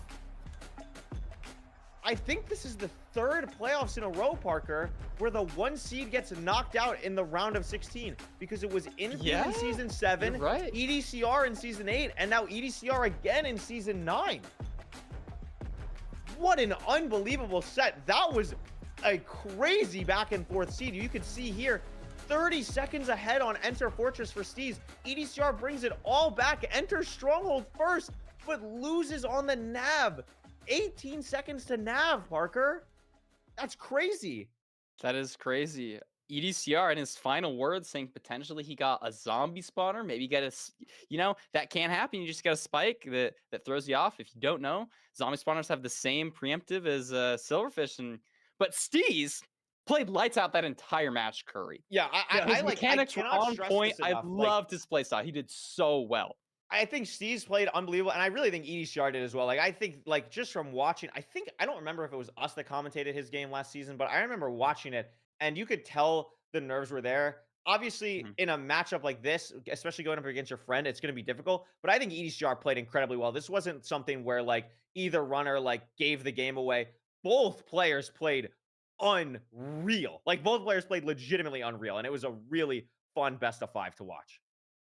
I totally agree. This season of playoffs in general, we're just getting some really good matches. I'm absolutely loving it. And Parker, guess what? I'm so excited because now we get to talk to Steez, get to interview him, ask him about this match. I mean, what a crazy set. I'm super excited. Steez, first off, congratulations. You are in your first playoffs. You made it through LCQ just barely. I think you were the 4th person in, and now you take out the 1 seed. How are you feeling, dude? I don't know. I don't know. I'm speechless. I'm not gonna lie. I think I played fine, but I think EDCR played a lot better, and I think he got kind of unlucky, which is annoying. But I mean, that's how the game works. You know, sometimes you will just get unlucky. But yeah, I don't know what to say. No, it was it was crazy to watch both of you. We were just saying that before we dragged you in. Like you both played at such a high level. This legitimately felt like a semifinals kind of match. Like the level of gameplay was absolutely crazy, and just seeing you guys play so technically was really impressive. Talk a little bit about, like, did you feel like you had a lot of nerves throughout this tournament? Throughout this game? Like, what was kind of, did you feel good doing your last 0 there? Like, what was kind of going through your head in that last moment in that game 5? I surprisingly wasn't that nervous. Apparently That's good. on that seed, apparently there's a zombie spawn in the stronghold, which EDCR picked up. And because I was behind, I just instant sent the first thing I got. I just got lucky, which is a bit unfortunate. But yeah, I wasn't really feeling that nervous throughout the whole Wow. time. I was really only Parker. nervous in the first match, but it went away. I Really? know. Okay, so- Sorry, go ahead. You go. I'm Okay. stealing up all the airspace. So I remember earlier we were talking about a little bit about search crafting. As somebody who's been like, this is your first year of speedrunning, what's like the sort of decision-making thought process behind all of your search crafting? Your pre-crafting in particular, at least to me, was looking lights out here. Like it's just so fast, and I think it really saves you some time on 1 or 2 of the seeds. Yeah, so I don't know. I first picked Danish, which isn't a great language, but compared to others, Yeah. But then I really found kind of like I love the optimization of it. And so I looked into more languages, and then I found Yiddish. And yeah, I think I do make up a decent amount of time on like fast seeds on people, just because I've spent like a lot. I think I have like 60 hours on the crafting map. Like, I mean, it so many shows. hours with it. It shows. And so yeah, I'm glad it goes over and you can see it. Yeah, well, I think that mindset of really just optimizing and diving into these like little niche scenarios, that's like really what separates some good runners from some great runners. And I think you're proving yourself as a great runner here. Yeah, absolutely. I mean, Steve, what is your favorite part, would you say, about like speedrunning itself? Is it like the mechanical expression that you kind of get to have? Because from an outsider point of view, that's kind of what I would guess. Yeah, I love when like everything just like flows together. And then like when your mechanics hit, like it just feels so nice.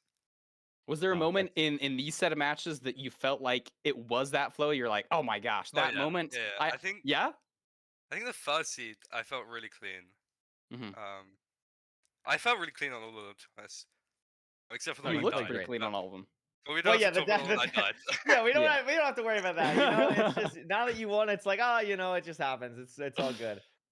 You have the privilege and honor. You know, you just beat EDCR, the 1 seed, so you have a really nice easy matchup. Yes! Yeah, now you get to play hacks. Yay! So love the enthusiasm. How do you feel about going straight from EDCR? Now you get to play hacking noises. How does that feel? I mean, he just won playoffs. You know, he did. It's kind of hard, to be honest. Hot take. He's pretty good at the game. But yeah, I mean, I'll go into it with the same mindset. You know, anything can happen, and I think I'm probably good enough to win some seeds, maybe. No, absolutely. I mean, you did an amazing job today. I mean, Parker, you got anything else for him? I mean, what a run, what a match. Yeah, no, I don't think so. Like, rest up, keep practicing. We'll see you next week, I guess, for your match with Hacks. See ya. Awesome. Thank you, Steez. Well, holy smokes, what an interview. Beautiful. I see, you could tell he was like super pumped. Like, you could tell he's very excited. Yeah. Super happy. And we got another great match. You want to talk about something that could also be an upset? We got Dugal, a 2-time playoff winner, going up against HDMI Cables, who made it through LCQ. This is going to be a pretty awesome matchup, and I'm very excited about kind of what we are going to see here. Any early predictions on anything you're going to see for this match before we head to a quick intermission? Anything you to give the viewers a little tease, little like stay Little tuned. tease. How much Yeah. of the script should I reveal? Like, should I talk about the ruined portal with the 7 G carrots and pick into Nether like fashion? I don't know. I don't know. I think it'll go to a game 5 though. Whoa, game 5. Okay. Okay. So what we're gonna do is we're gonna send it to a quick intermission, run some ads just so we get that out of the way. Then you won't have to deal with it for the next matches. And surely in this 3-minute intermission, we'll have a wonderful camera fix. I am truly sorry.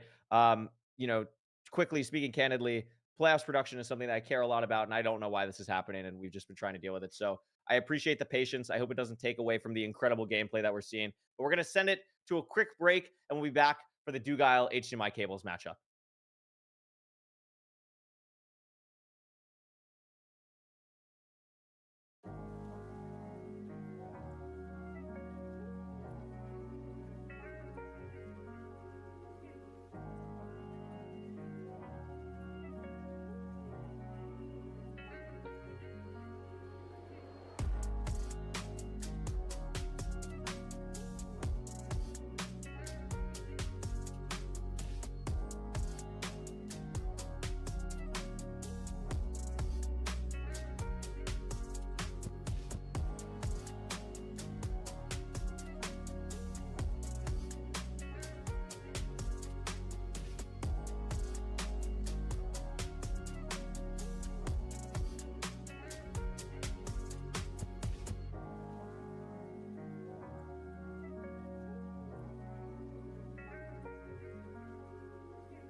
Welcome back, everyone, to Season 9 of the MCSR Ranked Playoffs. It's me again, Curryway, maybe talking in the void, with Parker Recrap, ready Yep. for the matchup between Dugal and HDMI Cables.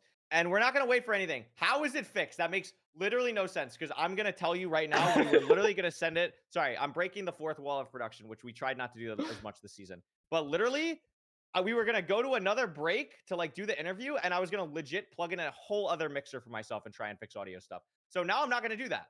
So now I'm just not going to do that. I don't know. Whatever. It's not perfect, but it's way better. Maybe I will still do it. Anyway, Thank you, OBS, what for we're fixing. doing. Thank you. I guess computer. Anyway, what we're going to be doing is we're going to be heading to an interview with HDMI Cables, because for anyone who doesn't know, or maybe this is their first playoffs, this is HDMI's first ever playoffs. Dugal is a seasoned veteran, and we always like to hear from new players, like we just did with EDCR and Steez. So what we're going to do, we're going to send it to an interview with HDMI Cables and learn more about our newest playoff competitor.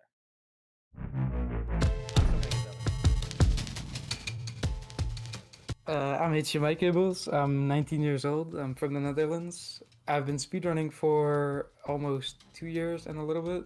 And it's honestly, it doesn't feel real to play in this tournament. I didn't think I would make it through LCQ, but now I'm here, so I'm really happy.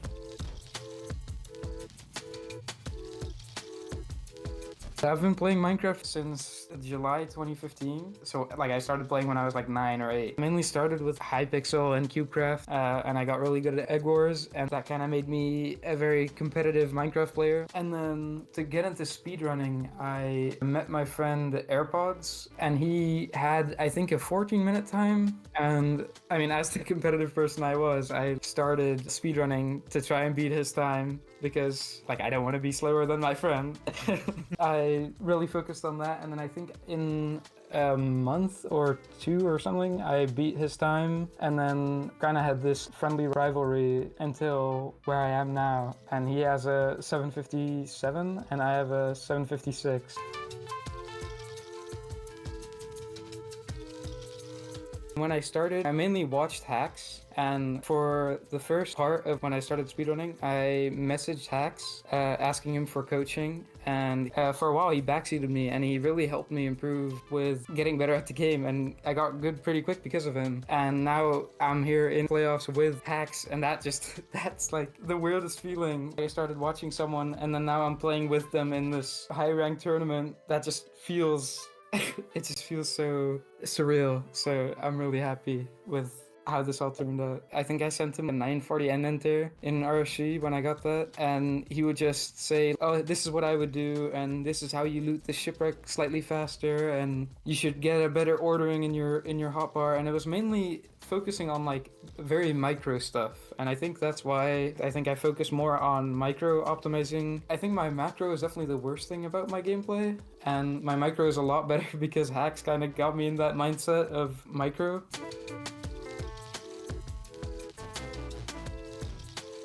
In my head, Dugal is like top 3 no matter what. Actually, I think it's like top 5, and then you can just switch them around in whatever order. It's like EDCR, Infume, Hacks, Dugal, Loki. Those are just all on the same level in my mind. So I really didn't want to play any of them. And I mean, first round pick by Dugal. It's really scary, but to be honest, it's gonna be hard no matter what. Top 16 runners in the world, it's gonna be hard no matter who you get picked by. It's kind of an interesting thing, because Feinberg said after the picks, he said like, it doesn't really matter who you pick, because you're gonna be playing a better player after that anyway. Like if I didn't face Dugal now, I would have probably faced him later, or I would have faced Hacks or someone crazy like that. It would have been hard anyway.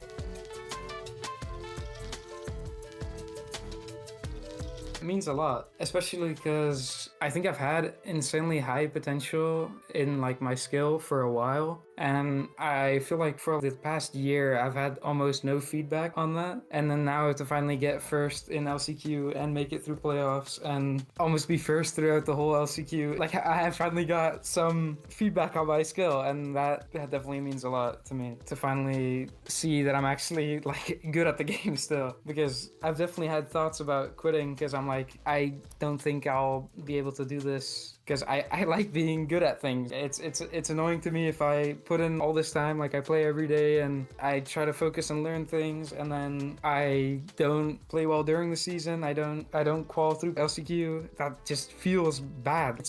I'm so happy I got through. It just means so much to me that I finally made it through, and I get some feedback on my gameplay, and hopefully this keeps going until next season as well.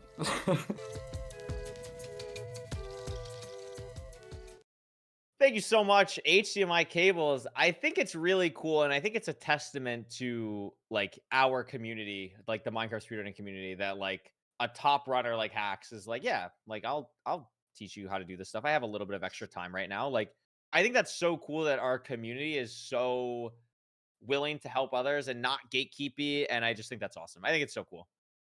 Yeah, I just want to second that opinion. Or like we've just seen like throughout this entire playoffs, like several people mention like the friend groups that they're part of and the people that you interact with. It's just like a community at the end of the day. So like shout out all of you for showing up to watch. Anybody who's new, like feel free to get into the speedrunning community, try it out, watch the streamers, learn all this stuff. It's awesome. And then we can come together every couple months and watch these amazing players compete head to head.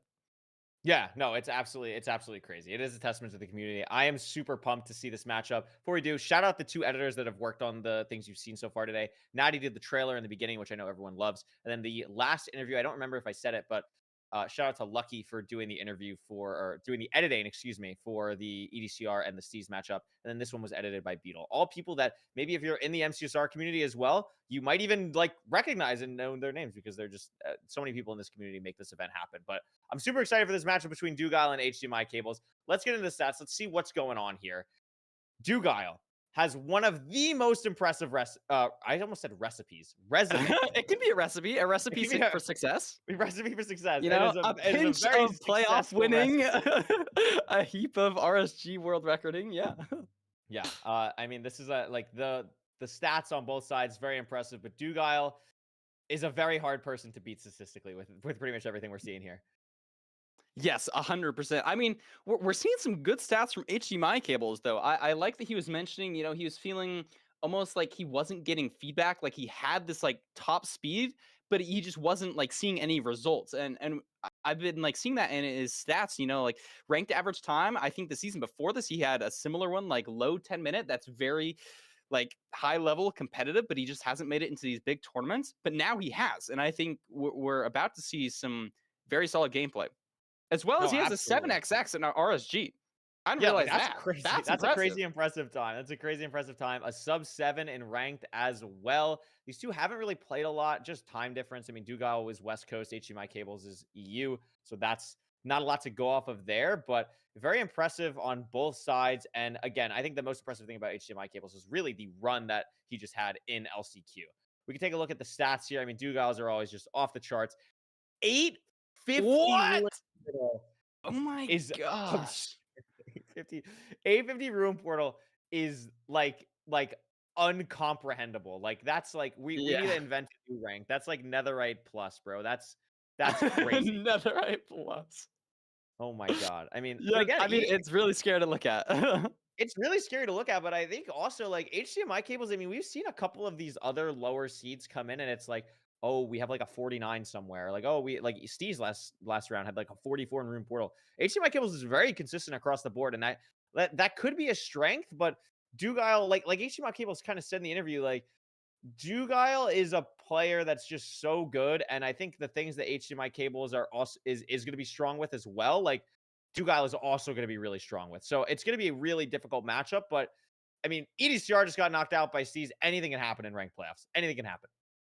You're totally right. Just one thing to throw off Dugal. HDMI will be there. Maybe HDMI will just play raw better than Dugal. You know, at the end of the day, it really is these handful of seeds, you know, regardless of all the stats that you have, regardless of all the background that you have, at the end of the day, it is these matches right here. You know, if you have bad sleep, maybe you just play worse. If you're feeling a little sick, maybe you just play worse. If you get unlucky, maybe you just play worse.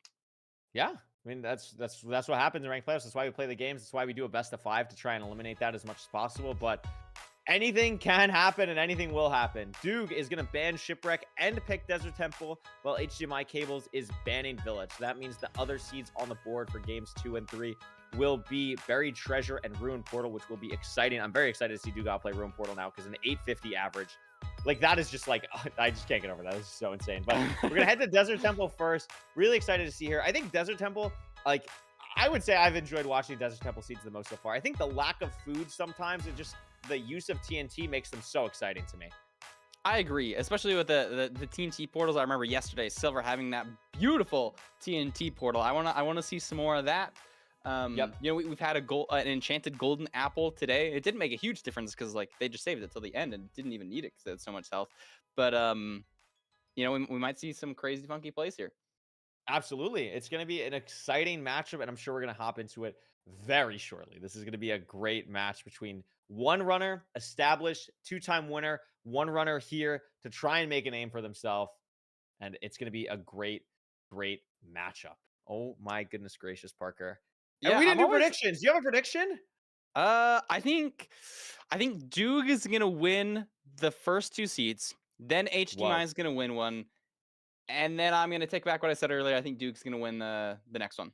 Oh, so we're lying in the commentary booth. That's So I'm okay. lying, It's okay. yeah. No, I gotta like I'm sorry. I gotta keep the viewers on their toes. So, like, can't be revealing the script all the time. Reveal it half the time, then they don't know like what's coming. You know, Oh. gotta keep them on their toes.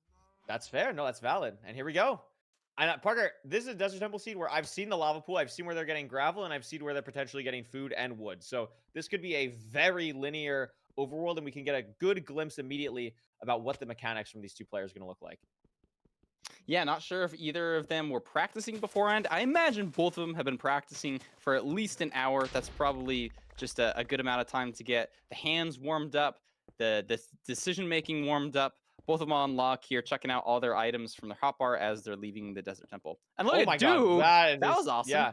Was HDMI HDMI Cables doing did the it same as thing? well. I think just Dugal did it a little bit more aggressively. Both players beelining for this flint. I do like that Dugal is using more of the sandstone and trying to save the cobblestone for whatever he might potentially want that for. Organizes his inventory, something to really watch in this matchup. I think Dugal's inventory management is so criminally underrated. I think he's one of, if not the best player in the world right now at just organizing, keeping everything exactly how he wants to throughout seeds. And I'm really excited to see how that's going to play out in this this best of 5. We see the stone sword craft from Dugal. That's going to help him a little bit in the fort. I don't think we saw that from HDMI Cables. I know not everybody does it, but has been becoming a bit more of a trend. It looks like both of them are going for a cow kill. Yes, oh my god. New game, Curryway. HDMI Cables having a little bit of trouble with the cow. Dugal having a little bit better luck, but oh my god, HDMI Cables, letters aren't even close. HDMI Cables building the portal first. Dugal not too far behind. Yeah, makes up just a little bit of time here. It's not anything crazy. I don't think it's going to be shocking to the mentals at all, but maybe it puts a slight pressure. Duke messes up his portal. One block here. I love that, like, last little, like, place the water and the lava on the same spot. It's so scary to me, but handles it well. We also see HDMI Cables does see the fort on his left. Looks like it's a bit of a journey to this bastion, though. Duke is going to see the fort as well. I mean, this is a good confidence boost if you're HDMI. It's your first ranked playoffs. You're in the nether first. It's time to lock in and see what you can do.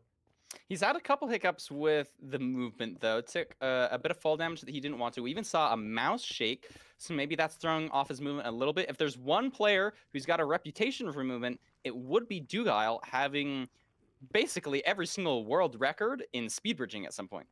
And is now at the bastion before HDMI Cables. I think maybe potentially we're seeing some first playoffs nerves from HDMI Cables here. It's nothing crazy, but if you have a 5-second, if you're 5 seconds behind Dugal, I mean, it's Dugal. Yeah, it's not great. Problem.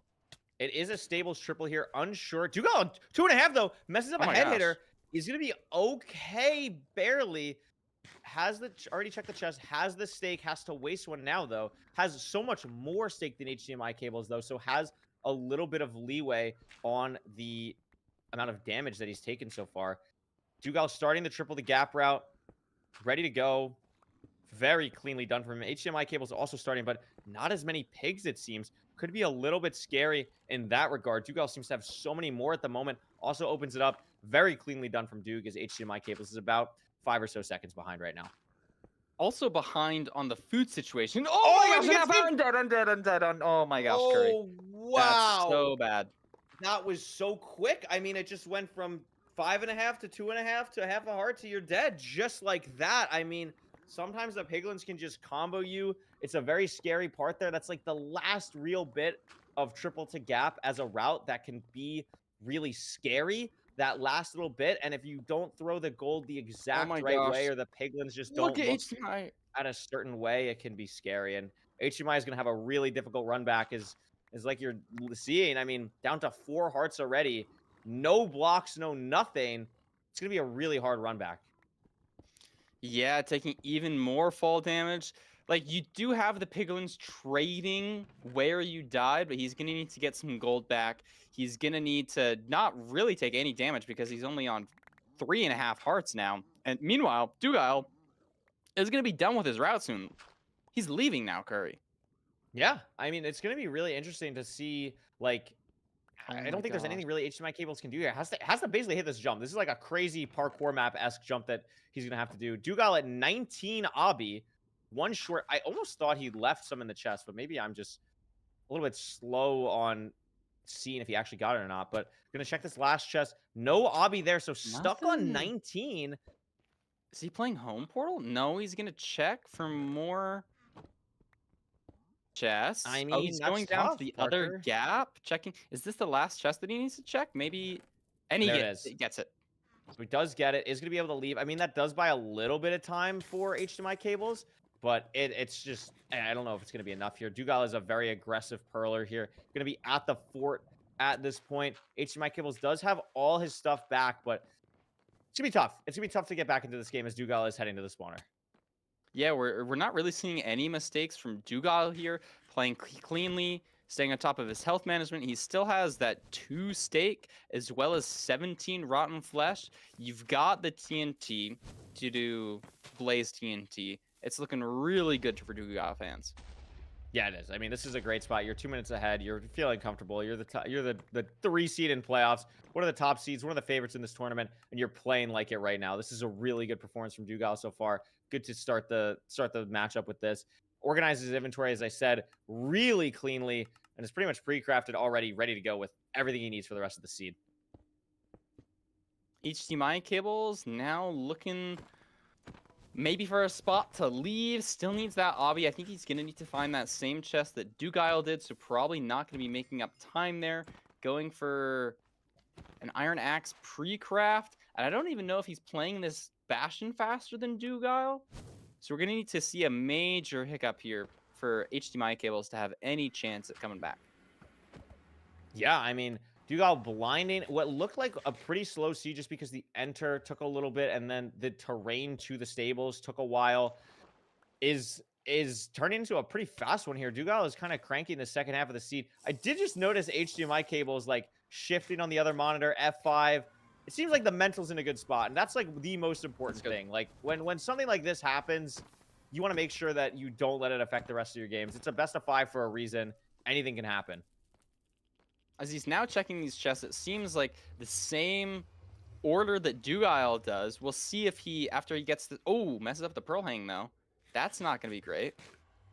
We're going to need HDMI Cables to go all the way down to the bottom of the Bastion to get that obby chest. If he doesn't, we're going to be looking at a home portal play because he's not getting the obby here. What's going through HDMI Cables' head right now? Looks like he is going to be going to the bottom of the Bastion. He knows he hasn't got that 5 obby chest, which is guaranteed and ranked. Yep. But if it's not here, is he going to think to check the gap? Maybe. Oh my goodness, fighting demons. Actually fighting Doesn't demons. get it here. Has to check that last chest. And also this piglin's mad at him because he opened the chest. So this is going to be a little bit awkward. Has to punch him. Also on 2RD could pose some problems. This Dugal is now fully... Yeah, another Hoglin. Dugal is fully heading to Cords now. Has the obby. Building the portal now. Through the basalt. Doesn't matter. As HDMI Cables is finally ready to leave to the fortress. But unless this stronghold is an absolute demon, Parker, it's looking pretty good for Dugal believers right now. Yeah, and that looks like a big spike. I don't know if this is the demon stronghold that HDMI fans are going to be hoping for. That should be up here to the right, and it is. Dugal's going to be entering 8:30. What's the 0 looking like? Open. And we have so many explosives. It's crazy. And this is a very This is a free 85. Dugal's probably just goes to 99 because he's Dugal. Yep. Gonna be pretty standard here. Plenty of explosives. And barring one of the craziest messed up zeros in ranked history, Dugal will be taking this first seed in this best of 5. Yeah, this double bed should kill the dragon. The quad arrow! Turbo. Boom. Wow. Love That's to what see happens it. when you die.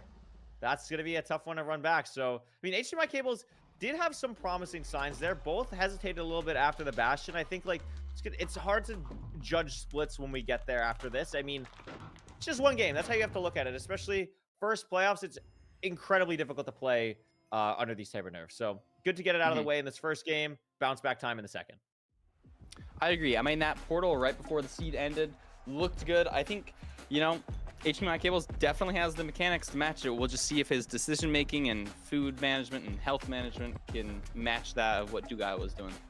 Yeah, I mean, absolutely. Like, this was not a crazy fast seed by ranked playoff standards. That was more so, again, because of the Bastion. A 3-minute Bastion split, especially when the fort is that close, is pretty slow by these runners' standards. So, seeing that, and then also the terrain to Stronghold didn't seem amazing for Dugal. So, if you're HDMI Cables, you got to just shake it off. Hope this next seed's going to be good. And guess what? You get the seed pick eventually. So, that'll be nice. But Dugal looking every bit like the top-level competitor that he's been in basically every ranked playoffs pretty much. Like, he's been here almost every single time. Surely. I think he maybe missed like one. I think he's maybe missed like a playoffs, if that. But I mean, Dugal is always here, always a fan favorite, always gets people typing the Walter emotes, and he looks like he's here for potentially another ranked playoff victory. Buried treasure. Okay. Going to the ocean after stopping off in the desert. We'll see what kind of food situation we're dealing with here. Where the magma ravine is shouldn't be a crazy complex overworld, but I think this is a comfortable, you know, pretty high quality seed for HDMI Cables to really hopefully lock in here and just play a clean seed. You know, we saw a death there. That's got to be shaky, but you've got the death out of the way now. Let's see if HDMI Cables can plot back and take a seed from Duke. Yeah, absolutely. I mean, Buried Treasure is an interesting pick. Dugal is really good at, I mean, well, everything, but I mean, Buried Treasure is definitely a thing that he's going to feel very comfortable with. But I also understand not wanting to pick Ruined Portal here. I think if you're HDMI Cables, I mean, you also have a sub 8 in RSG. I'm sure that was with a Buried Treasure. I'm sure you're very used to playing these type of seeds. And if it's what you're more comfortable with, like, I think it's much more important to trust what you feel like you're good at versus what you think your opponent is going to be good at. You know what I mean? 100%. Yeah, we want to be feeling comfortable. You want to get in that position where you can really just get into that flow state where you're not really thinking about the individual mechanics of things, but you can open up your mind to think about these broader decision making of like, okay, where am I going for this? What's my line? And then you can kind of just let your body do what it's done thousands of times and just really crank on all the niche mechanics. Yeah, I mean, finds it first, like has it first. A lot of True. TNT here. 7 salmon is also pretty nice. We see HDMI Cables mechanics looking much better in this second game. The high-level play messes up the TNT placement a little bit, so places the pressure play placement, I should say, so places the iron ingot on it to detonate it, then pick it back up. Dugal taking a little bit more time to deal with the trees, and HDMI Cables should have a little bit of a lead here, leaving the island. And again, that's got to feel good. If you are leaving these overworlds quicker than Dugal, you got to feel good confident-wise. How does Dugal have 32 oak logs? He elevated the TNT on like a double tree that was also like one of those like sprawling big ones. That's like maybe the most logs I've ever seen from oak trees. That was really impressive. 32 oak logs before. That is actually crazy. It's actually crazy. Yeah, and it is an interesting decision or difference too, because HDMI Cables put the TNT lower so he was able to get a stone axe. Duke just getting more TNT and saying, I'm not even gonna worry about mining my crafting table. I'm just gonna make another one. But if you don't have enough iron in the Bastion, that could be pretty bad for Duke if you have to kill blazes with the wood axe. So maybe we'll see that come into play later. But HDMI Cables. And first, Curry, this has got to feel good for him. 100%. Like, that's how you get the confidence right back. Like, back-to-back seeds. First seed isn't a fluke. I feel like, oh my God, that's my legit, not kidding. He just leaves it.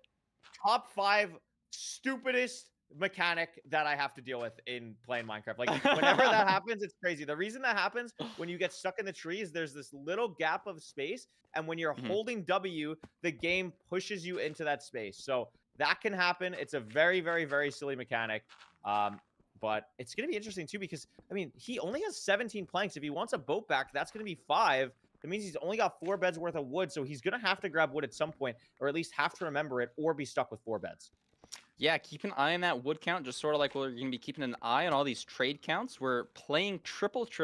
Dugal entered from a slightly better spot than HDMI Cables, I think. Just doing a little bit, not traditional.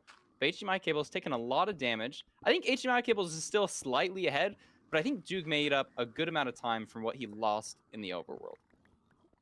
Yeah, I would agree. I mean, triple is just a runner's dream. It's such a fun route. It's such a fast route. It's just something where you really have to never worry about like pretty much anything. You're gonna get Obby from the chest. You're gonna get a bunch of trades because you're still trading 12 gold blocks. So feeling really good about this. I don't know if I saw the fortress yet, so they might have to be pie chart. It looks like Dugal was doing just that. So interesting to see here. But HDMI Cables now without the death, keeping pace with Dugal, and that's all he has to do. Yeah, you just got to keep pace with Duke, hit his 0, finish it off. 3 gold blocks. HDMI Cables. Oh, that is a lot. HDMI Cables also made his boat. He had some extra logs in his inventory, so it shouldn't matter with his wood count. Duke still has over a stack of planks. He has over a stack and a half of planks. That's just, quite frankly, ridiculous. He's just going to be throwing out some of that. And it looks like both getting a pearl hang off. They're both confident in where the fortress is. But I think Duke is going to be checking his trades quicker and is actually going to be out sooner. Yeah, I mean, both players' inventories look kind of crazy. The pearl hang for HDMI Cables is quite good, though. I could see him leaving right now. He is. And it looks like HDMI Cables is on the fortress first, Parker. A crazy run back after the first seed death. He's ahead in Dugal.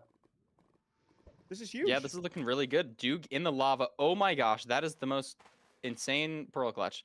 Yeah, that was Duke making it to the portal or to the fortress now.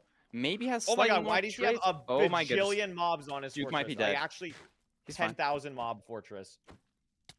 Wow. Very scary. You don't remember that from the script, the 10,000 mob fortress? No, I don't. Thank God a blaze or something shot that skeleton. Otherwise, Dugal could have easily died to a stray arrow shot, something there, but does still get the benefit of 3 strays. Is very low, has to eat, able to handle himself, but still not at the spawner, still doesn't have a clean spawner. HDMI Cables clearing out his inventory now, and this is looking like a really good position for HDMI here. Yeah, he's proving that he's a runner that deserves to be here. He's beating Dugal and looking in a really nice position. Already at 3 rods. We've got enough explosives for 0. We have the obsidian. Nothing funky. And it looks like HDMI Cables is digging to a second blaze spawner. No, maybe it's just a stray.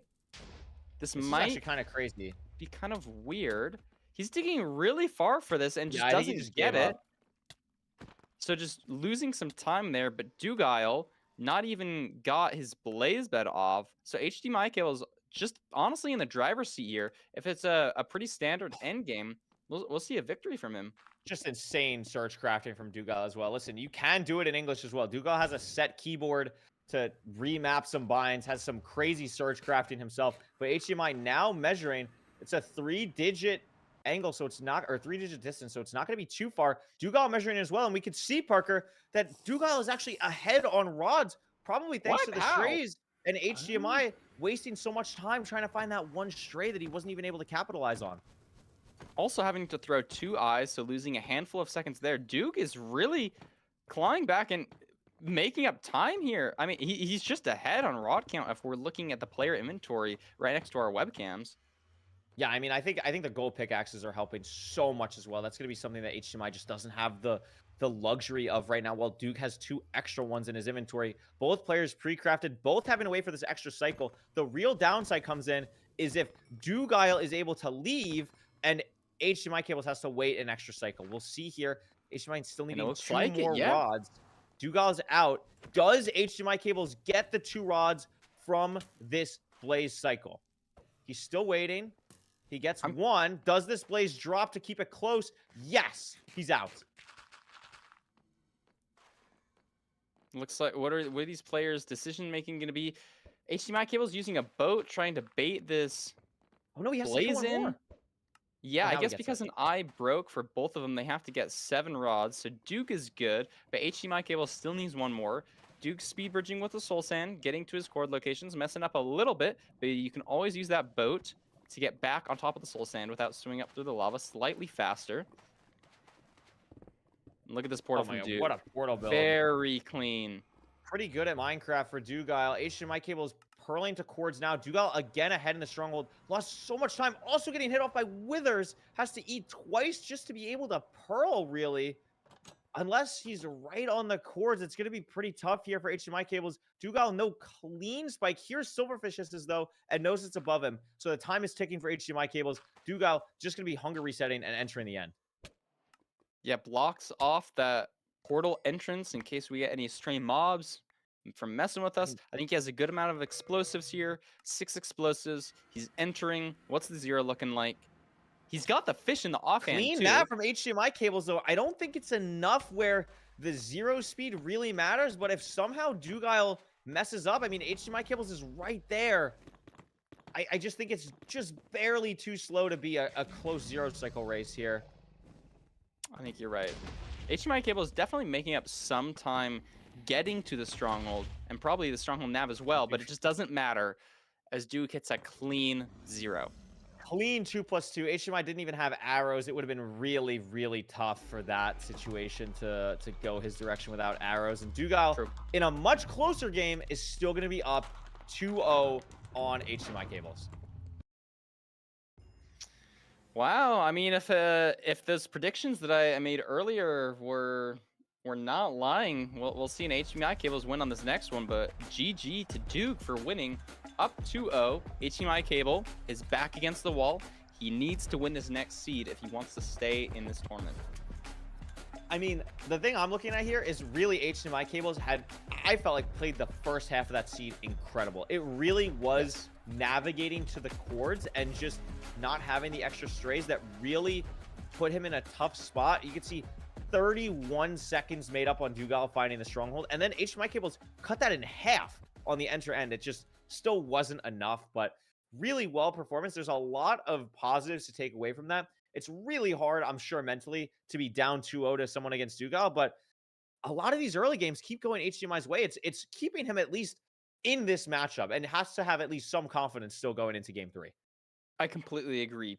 He's definitely performing better the longer that he's in this tournament. And so if that trend continues, this 3rd seed should be his most well-played seed. You know, the first one, a little bit shaky. The second one looked very good, honestly. Glad to see HDMI Cables here. We'll see if he can live up to his skin's name and give us a nail biter of a seed. Oh, that's a good one. Did you prep that? That was a great one. That was No, awesome. I didn't. That was good. I like that. I like that. HDMI, no choice, has to pick Ruin Portal here. I mean, this is going to be a tough one, but Ruin Portal is going to be a fun seed no matter what. We've seen a lot of bucket completions so far in ranked playoffs. We'll see if that trend continues. Maybe we'll get some golden carrot craziness. Or, Parker, we haven't seen a looting sword yet. So I think it's time. That's true. That would be a really fast seed. I think it'd be pretty awesome. We'll see what ends up happening here. This has been a crazy good matchup. Don't let the score fool you. HDMI Cables could totally bring this back. I know Dugal's going to do everything in his power to make that not happen. And something else we haven't really touched on, Parker. Loki won seasons 2, 4, and 6. Dugal has currently won seasons 5, 7, and this is season 9. This is season 9. It could follow the trend. So, listen, that's another thing. I'm keeping my eyes on that. True. I mean, it's still early days, but I see the vision. I see the trend. We'll see if Duke can pull it off, you know?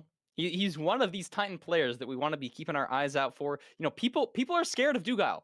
He's been mentioned a couple of times in the player interviews, and people are saying, you know, I mean, look at his face, Parker. Guy. That's a face of an absolute killer. That is a dog emote. That is for the longest time. Killer. I used to think it was the monster from Stranger Things. I'm a little bit embarrassed to admit. Thought it was a dog. Yeah, because like the nose is just so big, and it's like it's not a perfect like. It's got like those bits of pink in there that just were throwing me off. I think it's the one pink pixel on the top of the nose that made me think it wasn't a nose, and I was like, that's a monster's mouth. But You know no, what? it I makes a little more appreciate sense. creativity is a wonderful medium. You know, that's great. It Mhm. took me a while to figure out what HDMI cable skin was, and then when you do it, it's like, oh well, that's interesting. Yeah. Also, no, we shout got some out good while we're skins. waiting on this, shout out the incredible MCSR artists. I don't know if you've seen this. A lot of MCSR artists have like seen HDMI cable skin, and it was like, how do we draw HDMI cable skin? They locked in. There were some crazy fan arts of HDMI cable skin. Also, shout gotta out them see for that. making Steve skins look crazy as well. They're actually tasks. W Beautiful. stall from us, and now we're heading into the Seed 3 with Dugal and HDMI cables. Ruined Portal, probably just going to be an obby completion here. We got 3 obby, gold axe, flint There's and no way steel. Dugal read the sword. I'm sorry. Like, Dugal actually maybe had the sword for 0.05 seconds in his top bar.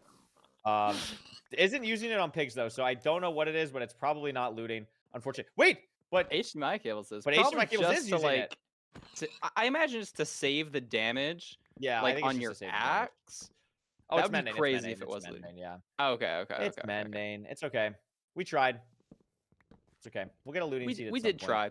It is Over nice though. 18. I think it is the good play to save that durability on the gold axe in case you need it for something else. For sure. But both are going to be entering here pretty soon. Maybe a bit of awkwardness getting that last ingot to make your iron pickaxe. We shall soon see. It's close. Pretty much neck and neck here. Second difference or so on the enter. Terrain not looking amazing. And we could see a big difference here. It looks like Dugal spent time getting more wood, unless HDMI Cables has different wood types in his inventory. But Dugal with 10 extra wood in his hotbar, that could be a huge difference in the Soul Sand Valley. Yeah, especially because we're going to be using it not only to get to the Bastion, but also the Bastion route itself. We can see that this is a bridge Bastion. Yep. So we're going to need Dugal has a a lot gas. of blocks. Oh my goodness. Forcing him to go lower. Getting maybe a little bit punished. Doesn't get his iron ingot there, but HDMI Cable's also low, so not really mattering a ton. Let's keep our eyes out for how these runners are going to get to their iron chest. There's 2 other spots to check for Parker, iron. would you check the lodestone chest here, or would you just force this triple because of you're like going around the back? It's really interesting, right? I mean, you have the gold armor, so I don't mind going for the lodestone chest first here. It doesn't work for HDMI Cables. It's probably better to go for the triple chest because it's just more iron.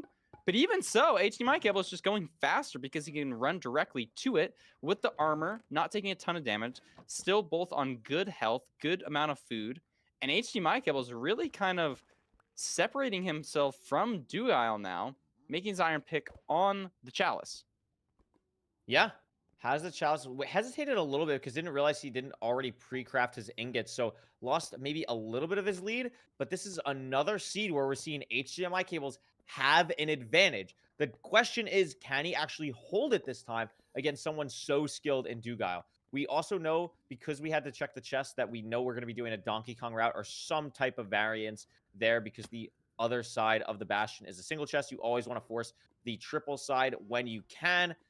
We're going to see here, having to use so many different wood blocks to finish this bridge. A little bit awkward for HDMI, but still keeping that lead. Yeah, I was a little bit scared as he used all of his oak, but thankfully he has more acacia in his inventory, so he should be good on wood here.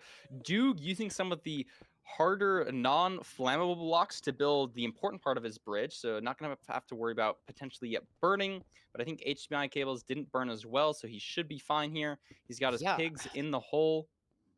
The one thing I'm noticing is I don't see like a crazy amount of pigs for HDMI. To be fair, I don't see a crazy amount of pigs for Dugal really either. Yeah. So I don't think either runner is going to be super thrilled with the amount of piglins they have. That could cause some nerves, cause some tension. I think Dugal has significantly less, actually. That's maybe only 6 or so for him. I think HDMI has at least like 10 maybe. So that could be a pretty big difference when it's that little piglins. And that could be another little bit of an edge for HDMI Cables. 100%. We see Duke going back over to where he's already been trying to get some pigs that he potentially missed. I saw a zombie pig just outside of the bastion, which can scare some pigs away. Thankfully, zombie pigs don't spawn in the bastion, but in this case, we have some terrain basically on the same level as these chests that could really mess with the piglin pathfinding.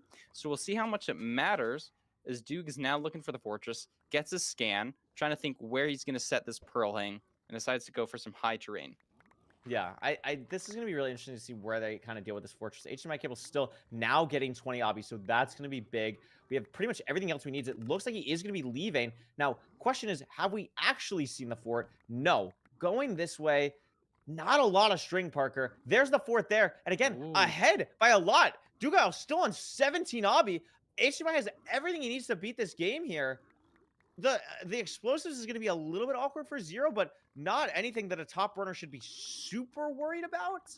I think it's 3. Yeah. I think it's 3-bed 4 anchor before blaze bedding. Maybe even 4-bed 4 anchor before blaze bedding. So totally fine. Just a little bit awkward. Dugal finally getting the 20 piece of obby. Oh my goodness. And just getting the spawner now for HDMI. And it looks like HDMI sees both the spawners at the same time. So you can pop by both of these, get some extra spawns. If Duke potentially takes some better terrain, we saw HDMI Cables was really going through the bad part of the fortress to get to his spawners. Duke now entering the bad part as well. I think as a very similar spot that HDMI Cables did. So probably not going to be making up much time here. But HDMI Cables has blaze bedded, just setting up everything so that he can build his portal, pre-craft, kill his blazes. He's looking really good right now, Curry. I mean, Parker, this is the exact situation that we were talking about, right? Like, every seed, he's made up a little bit more ground for a little bit longer. Like, he is, I would say, 30 seconds or so ahead of Dugal. And he's keeping it longer into the match. All he really has to do is have a relatively clean end game here, and he should be totally fine. Like, has room for error here. And this is exactly the type of seed that you want to have when your back is against the wall, because it's not just like, oh, I'm barely winning. Like, you are significantly ahead. You deserve to be here. This is what HDMI Cable needs to get his head back in the game. Yes, fantastic point. Hopefully it doesn't get to his head. Hopefully, I know some people get nervous when they are ahead. Some people get nervous when they're behind. HDMI Cable's gameplay looks pretty good. I saw maybe a typo on the search craft, but those are all small mistakes as he's leaving on 4 rods. Meanwhile, Dugal just cranking out his blaze bed and only on 2. A really clean boat from HDMI Cables to get on top of the portal and get the read. That was really nicely done. Unfortunately, does have to throw 2. The stronghold looks like it's quite far. That first number definitely looks like a 2. So this is going to be a long way away for HDMI Cables, and we'll have to see how he's going to manage the terrain. This is a bit of an opening for Dugal, though, because since it's not super close, there's going to be a lot more terrain decision going to the second portal, and that could give Dugal an edge just slightly. Phenomenal point. Both runners have the same amount of food, so probably both going to be making similar decision making. I think we'll probably see a hunger reset here from HDMI Cables because we're just having to travel so far. Expect a handful of pearls here just to get to the stronghold. Looks like he got his last rod and is now finally leaving. I mean, is going to be heading out. I like the play for the second spawner as well. I thought that was really smart. And look at this terrain. It's pretty open. Like, this is not, there's not like too much decision making here. This looks pretty straightforward. And at 2,000 is far, but we're definitely, you know, less than 100 away at this point. So seems to be pretty clean. Because he's not pearling, I would assume we're actually quite close because we still do have the extra food as well. So probably just building up here. Maybe have to dig down shortly around this area. Yeah, have to cut a little bit to the right. Dugal able to leave, though, and now he's on the chase. Yeah, really trying to make up ground. And I think I take back what I was saying earlier. We still have the 2 pork chops, so probably don't need to hunger reset here. Going to be in a stronghold any second. Dug is really trying his best to make up time here, but if HDMI finds the portal room, there's no opportunity for Duke to make up. The spike looks great. Is it down the double staircase? Looks good.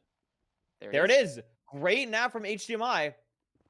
And we have a significant lead for HDMI going into the end. It's a little bit of a weird overhang. And again, the explosive count is awkward. If this is a side setup or somewhere where you have to do something universally awkward, it could be weird. HDMI deciding to go for the 99 setup, thought about the 104 height, deciding, no, not worth it. This should be very hittable for any top runner. The first double bed, a little bit okay. Now, something to note about the setup. This breaks crystal, I think, Parker. Oh my God, it doesn't. Okay, we're both wrong, and he's fine. HDMI Cables knows what he's doing. Yes, wow, he built I thought that was going to break crystal for a second. He built that one extra. Thank God he did. Oh, my God, he went one farther. He went one Oh. out farther. He's smart. That's one way to do it. Otherwise, you'd have to like Good place work. the anchor above. That was a really smart way of doing that. Really impressive stuff from HDMI. And guess the thing, I can't blow myself up with anything. Sorry. So he's saying he wanted to. What a freaking guy. He did have a lot of anchors that match, but had to use them all on the 0, thankfully. That is awesome. And we can see here, this is the first seed. HDMI wasn't in the nether first, but made up so much time in the Bastion because of having more piglins and was able to hold that lead. Even entering the fort 44 seconds faster, still entered the end 49 seconds faster. So still made up 5 seconds after entering the fort. Big confidence boost for HDMI Cables. Yes, playing very well. Love to see it. We'll see if he can keep that momentum into the next seed. Can he take another one from Dugal? I can't remember what I said earlier. I leaked the script. No, you leaked the script. You said Dugal wins the first 2, and then HDMI wins the 3rd, and then you said Dugal wins the 4th. Oh, I so did say Duke wins the 4th. Are you sticking with it? I can't let the viewers know like when I'm lying and when I'm not. No, that's actually fair. That's actually true. That's actually true. So. Yeah, I mean, we'll see here. This is a pretty interesting split situation. Like, again, this is a really fast room portal enter, right? Like sub 1, that's going to be something where these runners are like absolutely thinking the C could be really fast. It's just the Bastion, like that bridge, any Bastion where you just don't have that iron can be so awkward, so annoying to deal with. And I think it was just something where thankfully, HDMI Cables was able to keep the lead and gets to stay in the tournament for at least one more seed. Yeah, that's true. His back is still against the wall. He has to win this next seed if he wants to win. We'll see if I was lying with the script. I'm excited to see it. I mean, Dugal looked great on that seed too. It's really just the piglin situation was just so awkward for both runners, and HDMI got a little bit more strays. Yeah, not really sure what did cause that, but you're right. That was like the biggest difference maker there. I'm hoping for this next seed, I want to see them both enter the end at the same time. I want to see this come down to a 0 difference. I want to see somebody hit a 2+2, maybe somebody send an amazing clutch play. We got a Desert Temple seed. That'd be great. I'm excited to see Desert Temple. I really like this. Dugal picking it. It makes sense. He picked it on the first seed. It's a seed type that he's very comfortable with. I think this is something that I'm noticing, like the real like top echelon people, the people that are like always in the like top 5 of the leaderboard, really like Desert Temple. And I don't know exactly why. Again, I'd imagine it's something skill expression wise with the lack of food and the TNT, but it's really interesting to see these consistent top leaderboard players pick the Desert Temple seed. We saw that with EDCR in the last matchup. We're seeing it with Dugal now. That's a good point. I think over the past year, we've seen some developments, people playing on less food, doing wood lights more. Now we're starting to see even the micro get looked into with those TNT portals.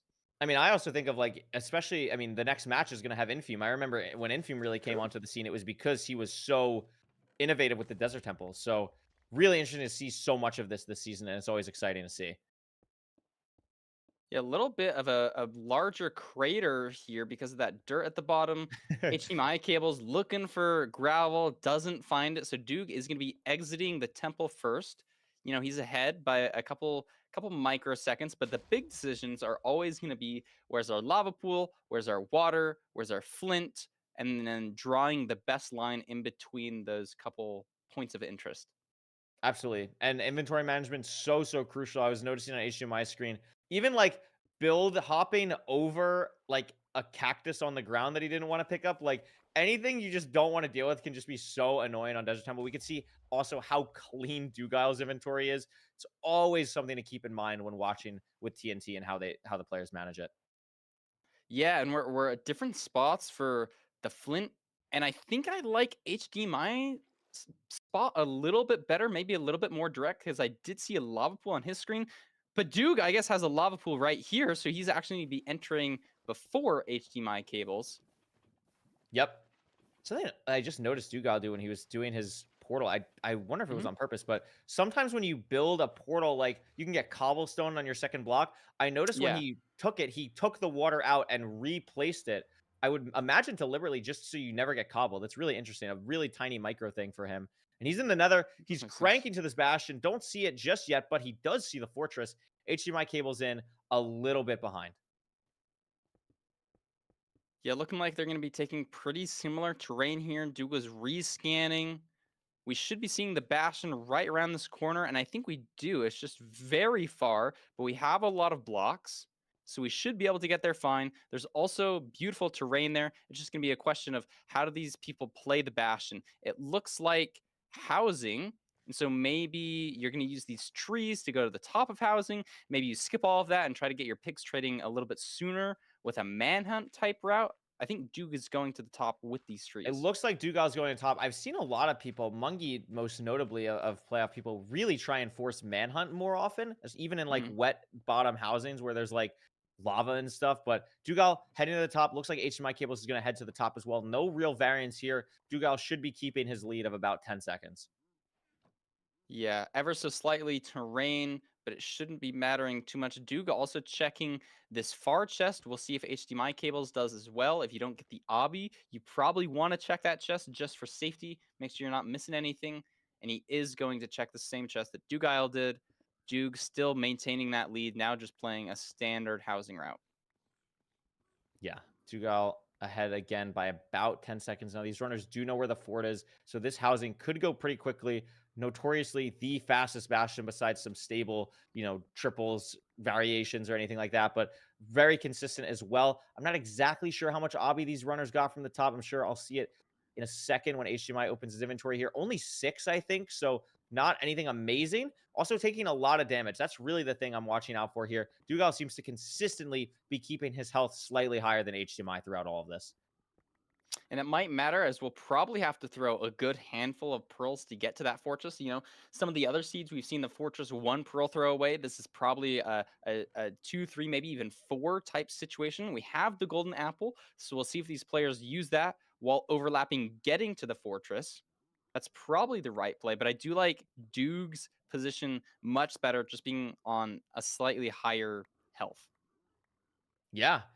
I mean, inventory as well. That's something that I'm also keeping an eye on. Dugal has the iron sword pre-crafted. Not sure if HDMI Cables has that. Dugal raising render out fully on the way to the fort already. HDMI Cables still has a good bit to go and doesn't have that sword pre-crafted. So Dugal really ahead here by, I would say, maybe 30 seconds at this point. A really clean housing, and I really like where he's throwing these pearls, deliberately trying to get to the part of the fortress that he wants with the spawner.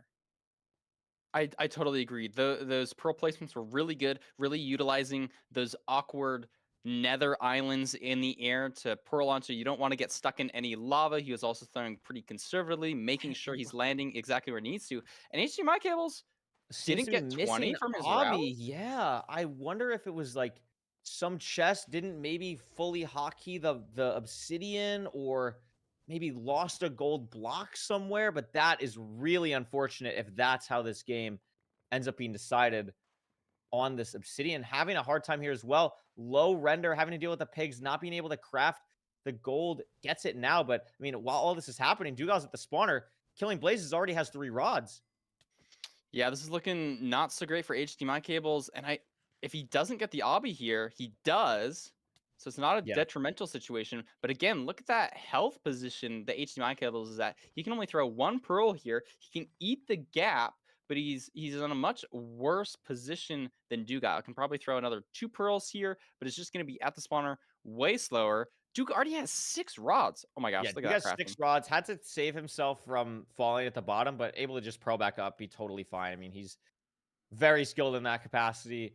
Blinding sub 6 with all of his rods, while HDMI Cables is just getting to the fort now.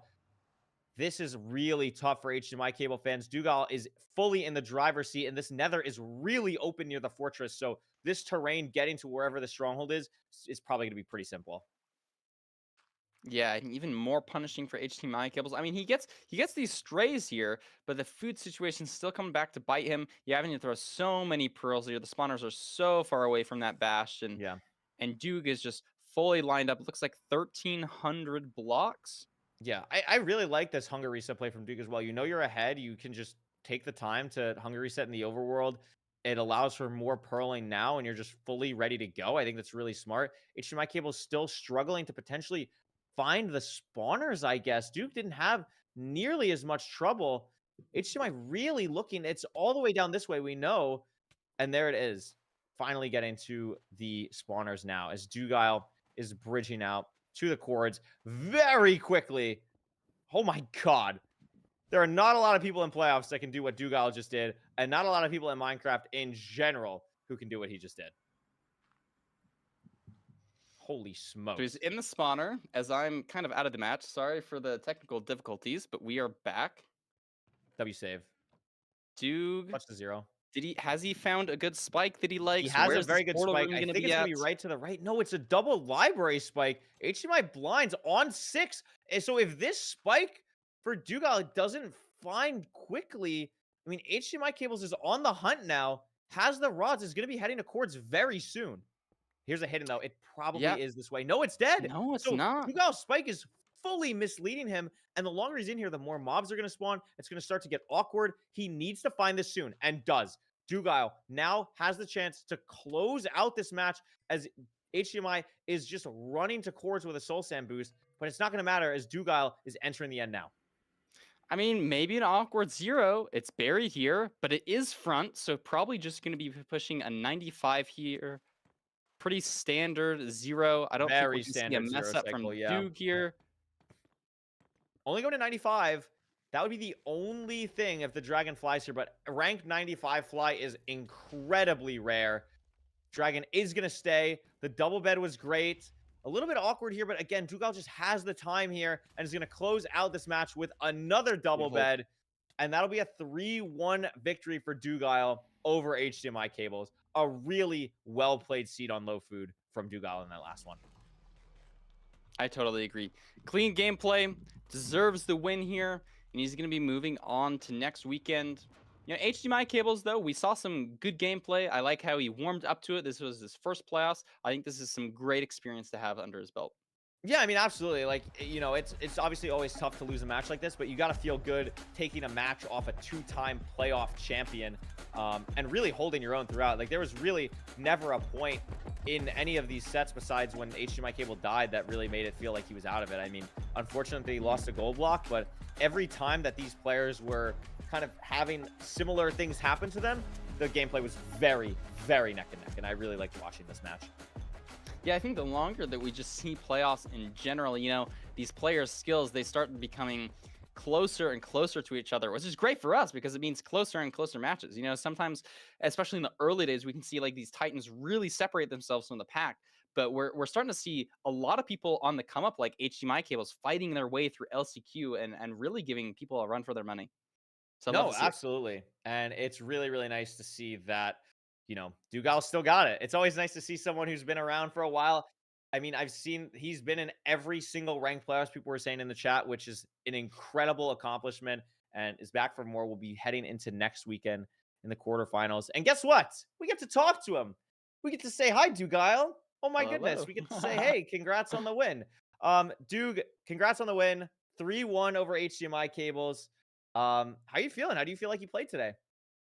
I felt pretty good mostly. I got like kind of scared on the second seed, or no, the third seed, the one that I lost, because like I felt like I didn't even play that bad, and then like I just made a small mistake in the bastion, and then HDMI gapped me by like what 40 seconds, and then just kept that lead the rest of the time. Like I didn't even realize it at the time. I think what happened is, and you guys probably pointed this out, but like I double stacked in DK, and then I just forgot to dig the block, so I lost all the pigs that were on the bridge, right?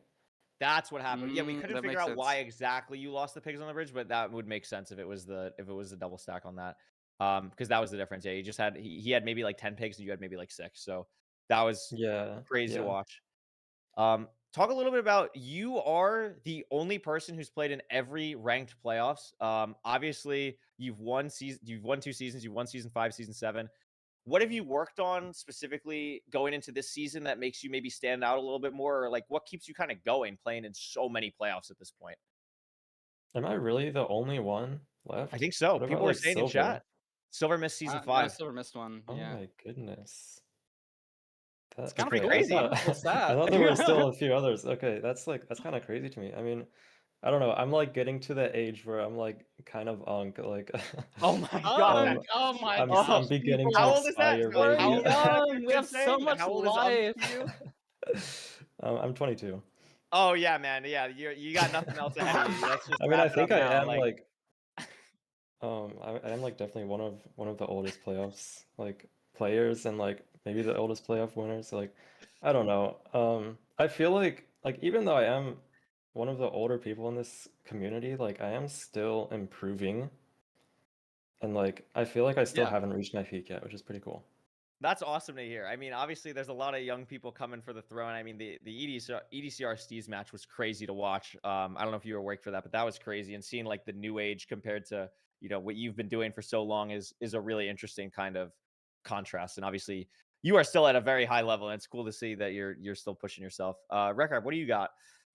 What was like your favorite moment from the match? Were there any like moments that stood out to you that you were like, oh my gosh, that was so clean? I know whenever I get like a clean nether portal, I'm like, oh my gosh, this is so good. I know you have a lot of those, but was there any moment that stood out to you as particularly proud?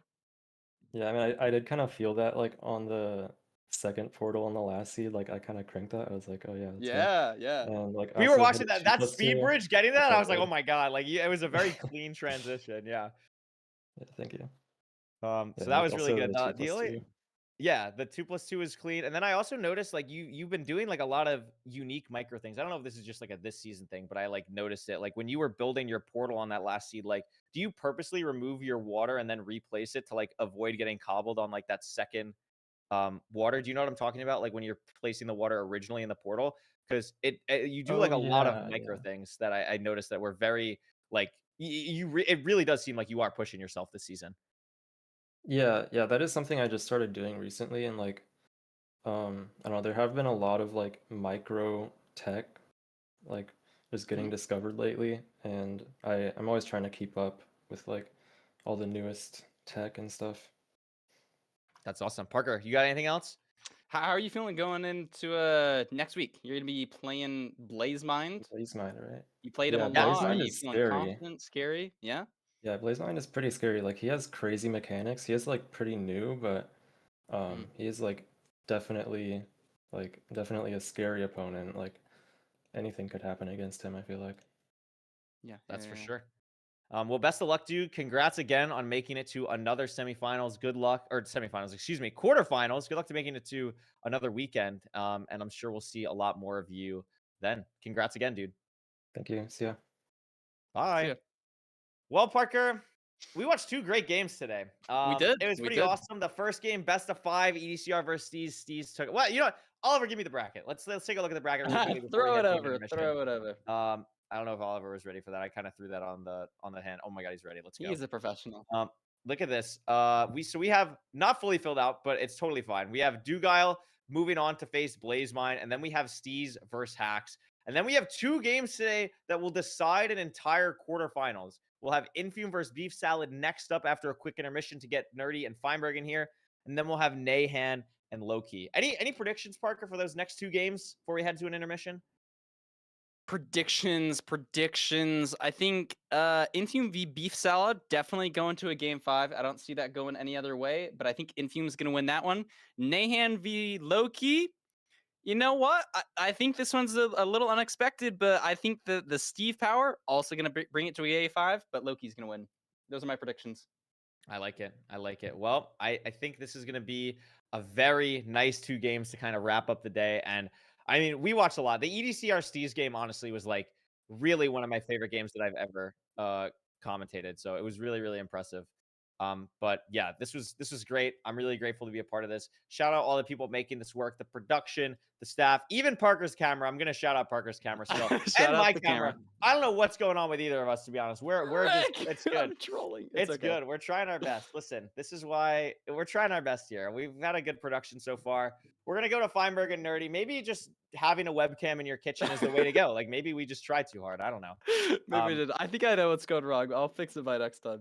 We'll have it for next week. And listen, thank you guys so much. It's always great to be here. And when we come back from a quick intermission, don't worry, it will be quick. We'll have Feinberg and Nerdy here for Infume versus Beef Salad. So thank you guys so much, and we'll see you very shortly. Goodbye.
Yo, I'm Feinberg. I'm welcome here with Nerdy as well to the second half of our Sunday bracket. 2 matches left in the round of 16. Nerdy, we have Infume versus Beef Salad coming up, and then Nahan versus Loki, Battle of the Steve Skins to round out the day. How are you feeling? You excited for these matches? I mean, the first 2 games today were absolute cinema. Hopefully that can continue for these next 2.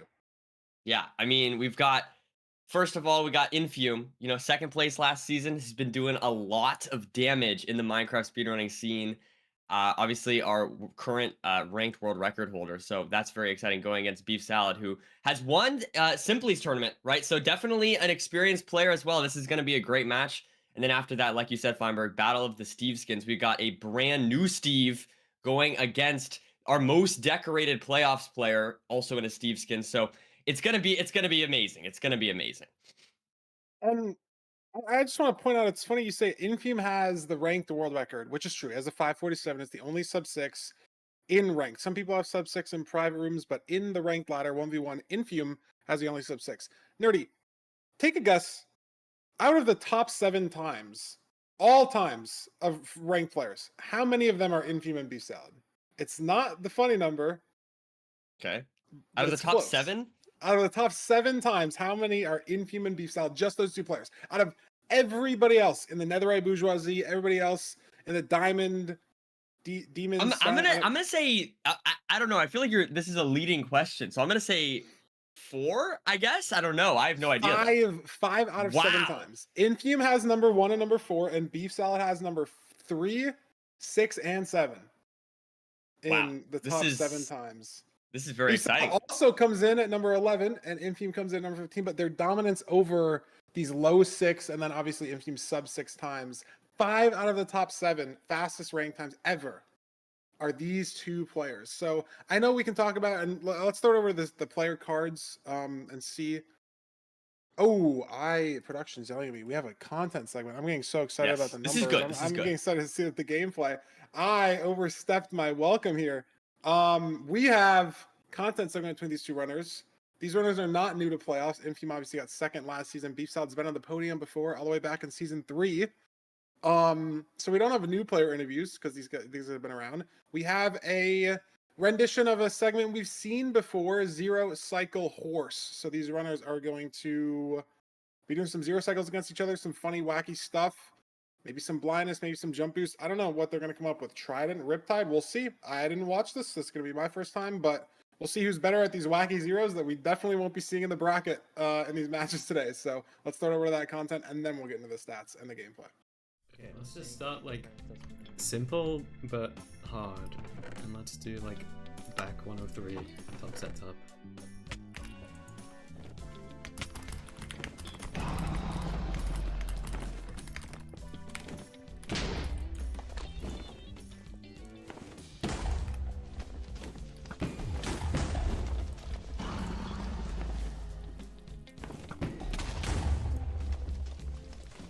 I'll be honest, I've never done this setup before.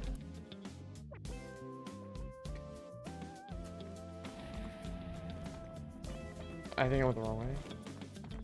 Oh no. I don't know why I did that. That was I wrote back small boy, but pearl to 1 in 8 tower, then slime block jump. My slime block is still there. it's still there.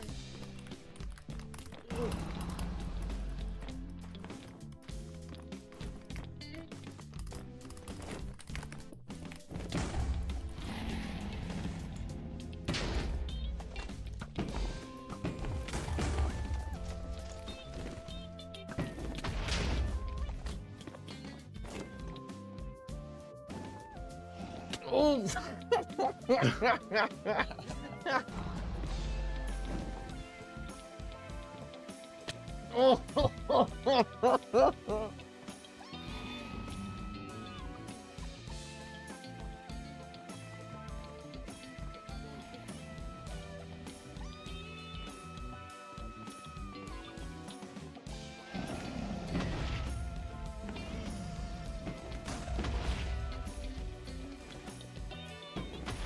Oh my gosh, that was so fun.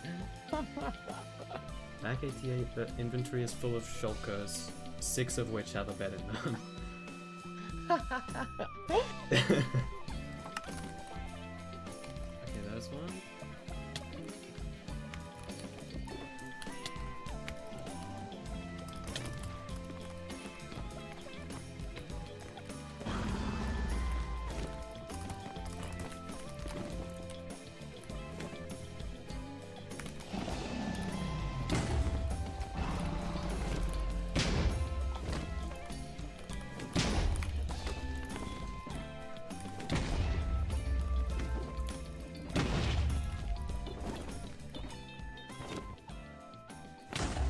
Okay.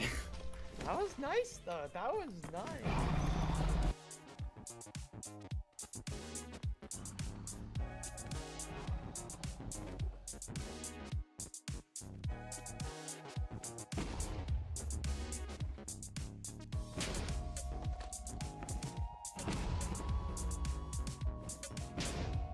Oh, where?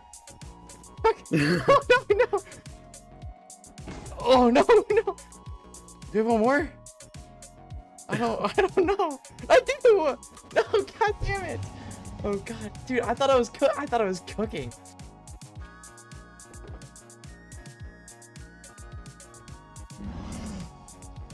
Are you serious? Oh!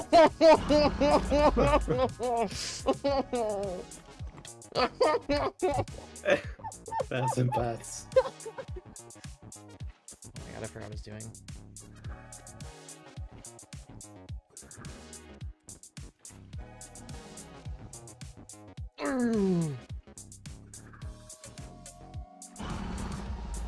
Oh my god. Wrong. Okay.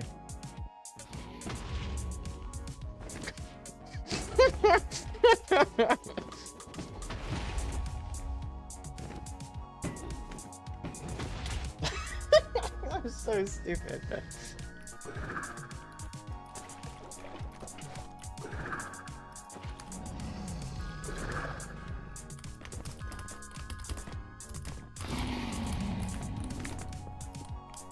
That's so clean. That's so clean. Oh, no. No! Oh! I'm stupid. You should've went to 90. You should've went to 90.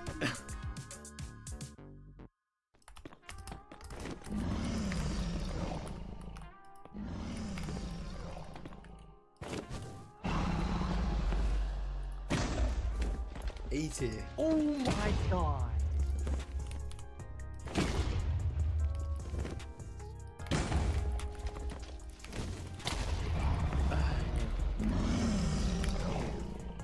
Dude, like, actually, what's wrong with me?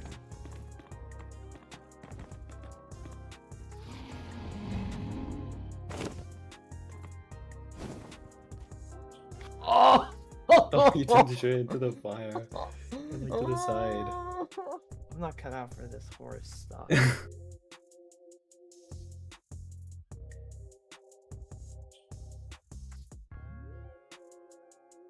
I'm gonna do What'd you like, dude? back small boy. You have to hit Y99 by building off the side tower. Oh, Jesus. Okay. That's there forever now. I don't. Two of them. There's two of them. That's fine.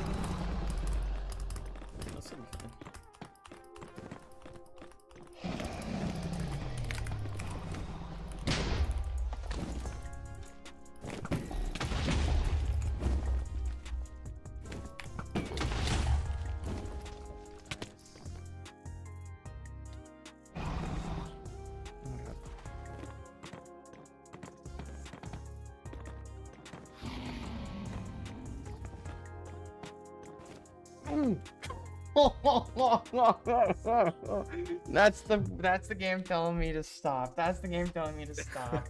Oh my god. I thought oh my god.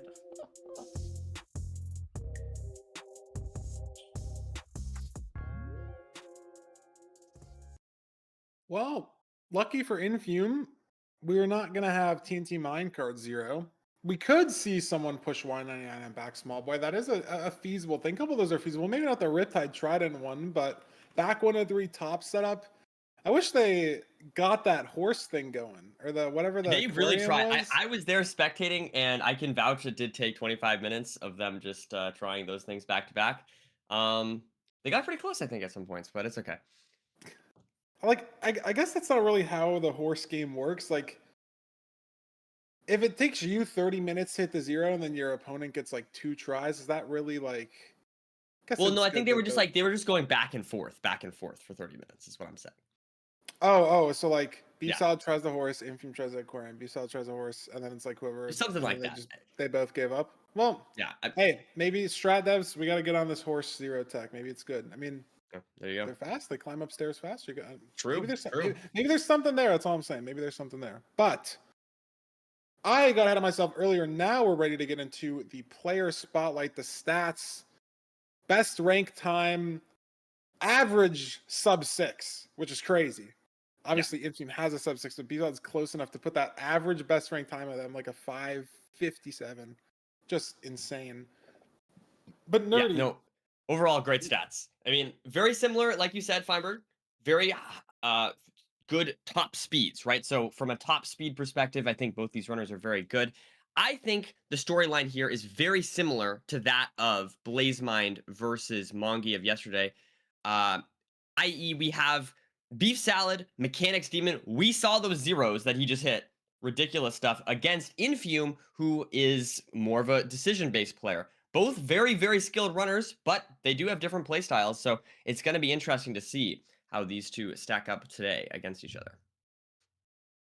Yes, I'm just looking at the wins versus opponent, and that is pretty. That is telling. true. Yeah. That is like almost 100 game sample size, and Infume's got like a 2/3 win rate. So I don't know what the math says on that about like what if you play 5 games with like a 2/3 win rate, what your like expected chance of winning is. Obviously, playoffs is different because there's nerves, and you're playing when you play on rank, you're not playing the same person 5 games in a row, right? So it's like, okay, maybe you have a tilting loss to someone, and then you're queuing someone else, right? You don't have to play that person again right away, especially in like a playoffs format. You don't like the games are sort of isolated when you're queuing on ladder. So maybe tilt is something that could affect these runners here, which it wouldn't affect them on the ladder specifically. I don't know. I just look at the numbers, and Infume, like, apart from the peak speed, like we're saying, sure, Beef Salad better mechs, Infume better decision making. Infume has the faster rank time anyways. Now, granted, Beef Salad was 3 of those times in the top 7. The best time isn't necessarily always held. And again, I'm not trying to say this to be like, oh, I don't think Infume's the best player, but like the best time is usually a combo of a really good player and like a really lucky seed, right? Like that's looting 3, right? If that's looting 2 or like 1 stray doesn't spawn, it looks different, right? And there's been other runners in rank that have had like 450, 445 end enters. So it's like, it's telling that these runners have multiple times up there. Not only in the top 10, but in the top 20 times of all time. And Infume is still up there, even if we're thinking, oh, Beef Salad, crazy mechanics. He can like squeak out every second on these crazy fast seeds where you have no pre-craft time. You have like, you're in the 4 for 10 seconds, so you have to kind of do your inventory somewhere random. Like there's no time, you're not sitting at a spawner for 2 minutes. So I don't know. Looks bad for Beef Salad just on the stats, but we'll get into the games and we'll see if anything from the seeds gives us any new info. Not really. I mean, Beef Salad's average room portal time, his best of the 5, but Infume's got a better average time on all 5 seeds and a better win rate on all 5 seeds. Notably, a 20% higher win rate on the village seed, the most decision-making heavy overworld by far. And he's also got 20% on Rune Portal as well, which is a little bit surprising, but maybe that could be, choosing how much food to take or things like that. Hard to say exactly, but in either case, I think that this is going to be, I don't know, Feinberg, I think this is going to be a good match. I feel like every time that we say like, oh, look at the, Infume's the massive favorite, then a lot of times I feel like we do, get a little bit of an upset sometimes. We've seen it before. I think we can see it again. I believe in Beef Salad, but at the same time, I mean, hey, we're all hate watching Infume. Let's be real. Am I right? So Definitely some of us are. Others depends. It depends on which stream you're watching, where you're hearing us, who you're hearing us through. Is there a third webcam on the screen? It depends what you're getting from that. But we have the Village ban from Beef Salad, makes a lot of sense. And Infume banning the Buried Treasure, maybe just trying to get that the mechanic heavy seed out of the way.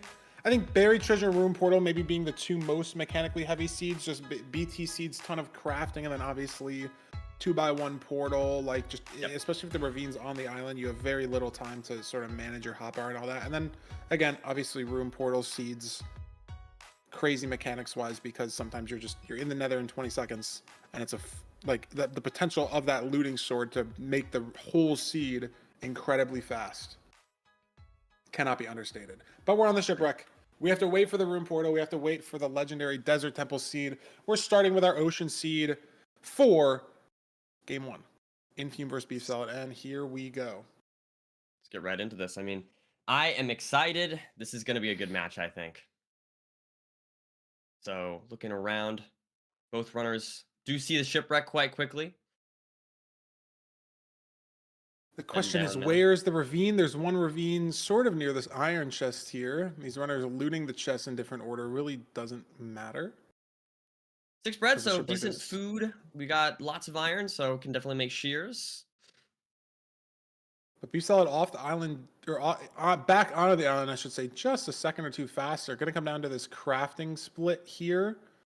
Beef Salad's hotbar a little more organized as well. He's got that food off the bar. Infume should be doing this shortly, just to have room to sort of craft everything, especially when you have to get your wood and everything. Like now, Infume's got his wood up in the inventory instead of in the bar, so it's going to make that crafting split just a little bit slower.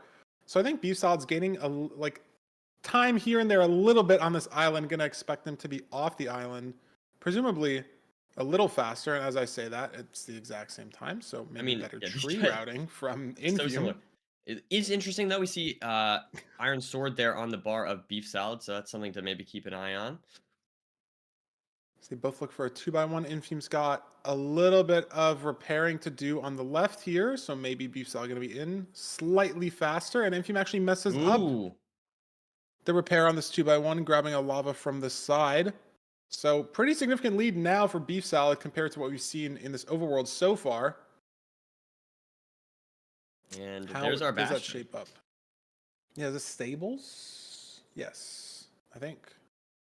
Yep, we got stables. Expect to see a triple gap here from these runners. Or is this? Yep, this is middle double, right triples, so can do triple gap through the bottom double chest here, but it depends on how much obby we get. Some runners opt to like to not go through the middle if they don't have to. Sometimes pigs can get stuck. We'll see how these runners decide what to do, as we have 9 obsidian from these chests, so should be able to get the 11 from the trades pretty easily with that boosted obsidian rates guaranteed by the ranked mod. I'd be very shocked if we needed another chest to get 20 obsidian.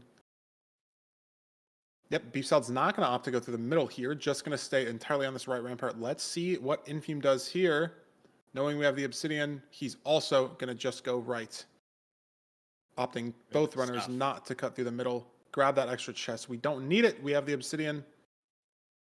Smart play. Going to be no variance in these routes. Maybe some pig count difference, just random wandering, but both doing Beef Salad variation of this triple gap. Auto funneling the pigs. Infume's got one stray pig, and they're not blocked off either. So not only is he probably going to have to kill this guy, these piglins are not in the hole here.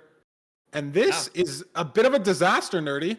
Because how is he going to save these piglins here? The entire benefit of this route. The auto funnel. Oh, 2 hearts. Yeah, the crossbow guy on him. And notably, Nerdy, one thing that Infume messed up in the overworld, look, he has 18 wheat in the inventory. He has no 6 bread crafted. Yeah, true. So is he going to craft this bread right now? Is he going to... Oh, my... Dude, okay. Why? All right. He's okay. He's okay.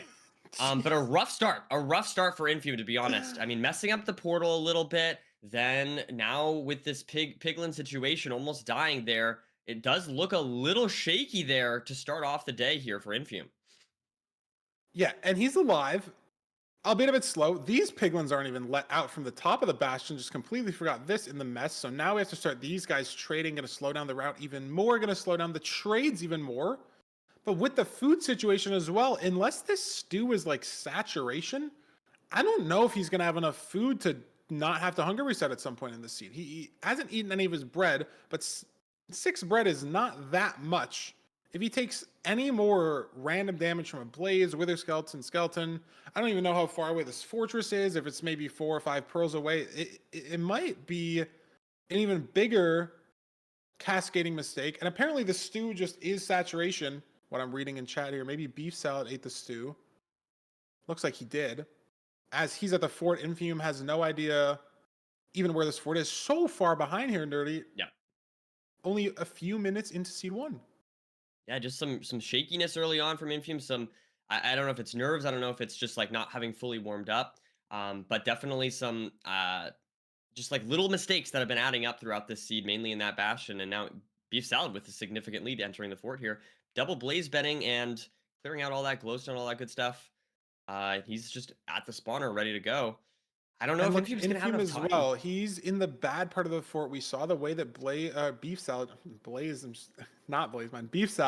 pearled to the fort. He entered immediately on the good part. So Infume's sure he's in the fort right now, but he's been doing nothing effectively for almost 20 seconds. Whereas Beef Salad pearls more to the right, doesn't enter on this bad part, and skips this entire cutscene of running all the way to the good part here. Infume's going to run up to the spawner on his right in just a second. Going to be the same spawner that Beef Salad is at. So really nothing he can do sort of as a variance play, as a difference to Beef Salad to make up any of this time, right? They're going to be blinding at the exact same spot. Going to have the exact same stronghold. Look at the explosive count for Beef Salad. He's on 8 explosives. So that's going to mean basically every 0 in the game is hittable. Assuming you can get to the setup and the dragon doesn't fly. 8 explosives is so many for runners at this level. So what does Infume do? I really think it just comes down to nav. Unless the terrain to this 700 block stronghold is so bad through the basalt, but I'd expect we just sort of cut through, like sort of go around backwards outside this little enclave we're in at the spawner. And then sort of the terrain just, it feels to me that it'll open up. We'll see what Beef Salad ends up doing as he's leaving on 6 rods right now. Infume finally blinding on 2. But Beef Salad, again, going around here. Perfect decision making, and look how open this terrain is. It has to be some horrendous nav. If you're an Infume fan, looking to see him 100%. Win this first seed. Don't know how Beef Salad can mess this up. Maybe he runs out of fire res. Maybe there's a big magma cube that insta combos him. Maybe he misplaces obsidian. I don't know. Portal build there from Beef Salad entering the stronghold. Sub 7 here, so very good pace overall. And there's a clean spike to the left, but there's some evidence of a mine shaft here, a little bit burning, but that's not going to matter too much. How do we find this portal room? It was a great spike to the left. That's okay, a little bit too big, but it's the way we need to go. And he's there in. Is the portal room. Again, that's not giving Infume the time to catch up in any way. It was a pretty clean nab overall from Beef Salad. Now going to be changing his settings and hopefully being able to hit this 0. Oh, very open. It is back, though. And still 8 explosives. It's cage, maybe 86. So should be able to get to 95 here. And if this flies, I mean, I don't know. That could get ugly, but it'd be ugly for Infume as well. You can't really get to 99 here. Assuming no incredible mistake on this 0. We just have so many explosives. He's going to opt to do an anchor bad double here. Almost kills the dragon. We still have 3 anchors left. As Infume misses the stronghold on a second portal. Maybe try to build it a little too high. Not going to matter. Beef Salad getting a low 8 on this first Shipwreck seed. Starting the series off 1-0 against last season's second place playoffs finisher, Infume, silver medalist, down 1-0. Yeah, I mean, it just came down to a couple little mistakes here and there from Infume, and Beef Salad just had a very clean seed. I mean, I don't even really know what to point out went wrong for Beef Salad. I feel like he just played everything very smoothly, and saved a total of minute 30. A couple of mistakes, not to sort of exaggerate it or say that Infume necessarily played badly, because you put Infume in this situation against 99% of other ranked players. He's winning this seed, but you look at the splits, Nerdy, he's not saving time on any split. He lost a minute in the fort. Yep. He lost 20 seconds in the Bastion, plus the food loss that he had. I'm surprised it's honestly only 20 seconds in the Bastion, considering the late pigs that he had, the death he almost had.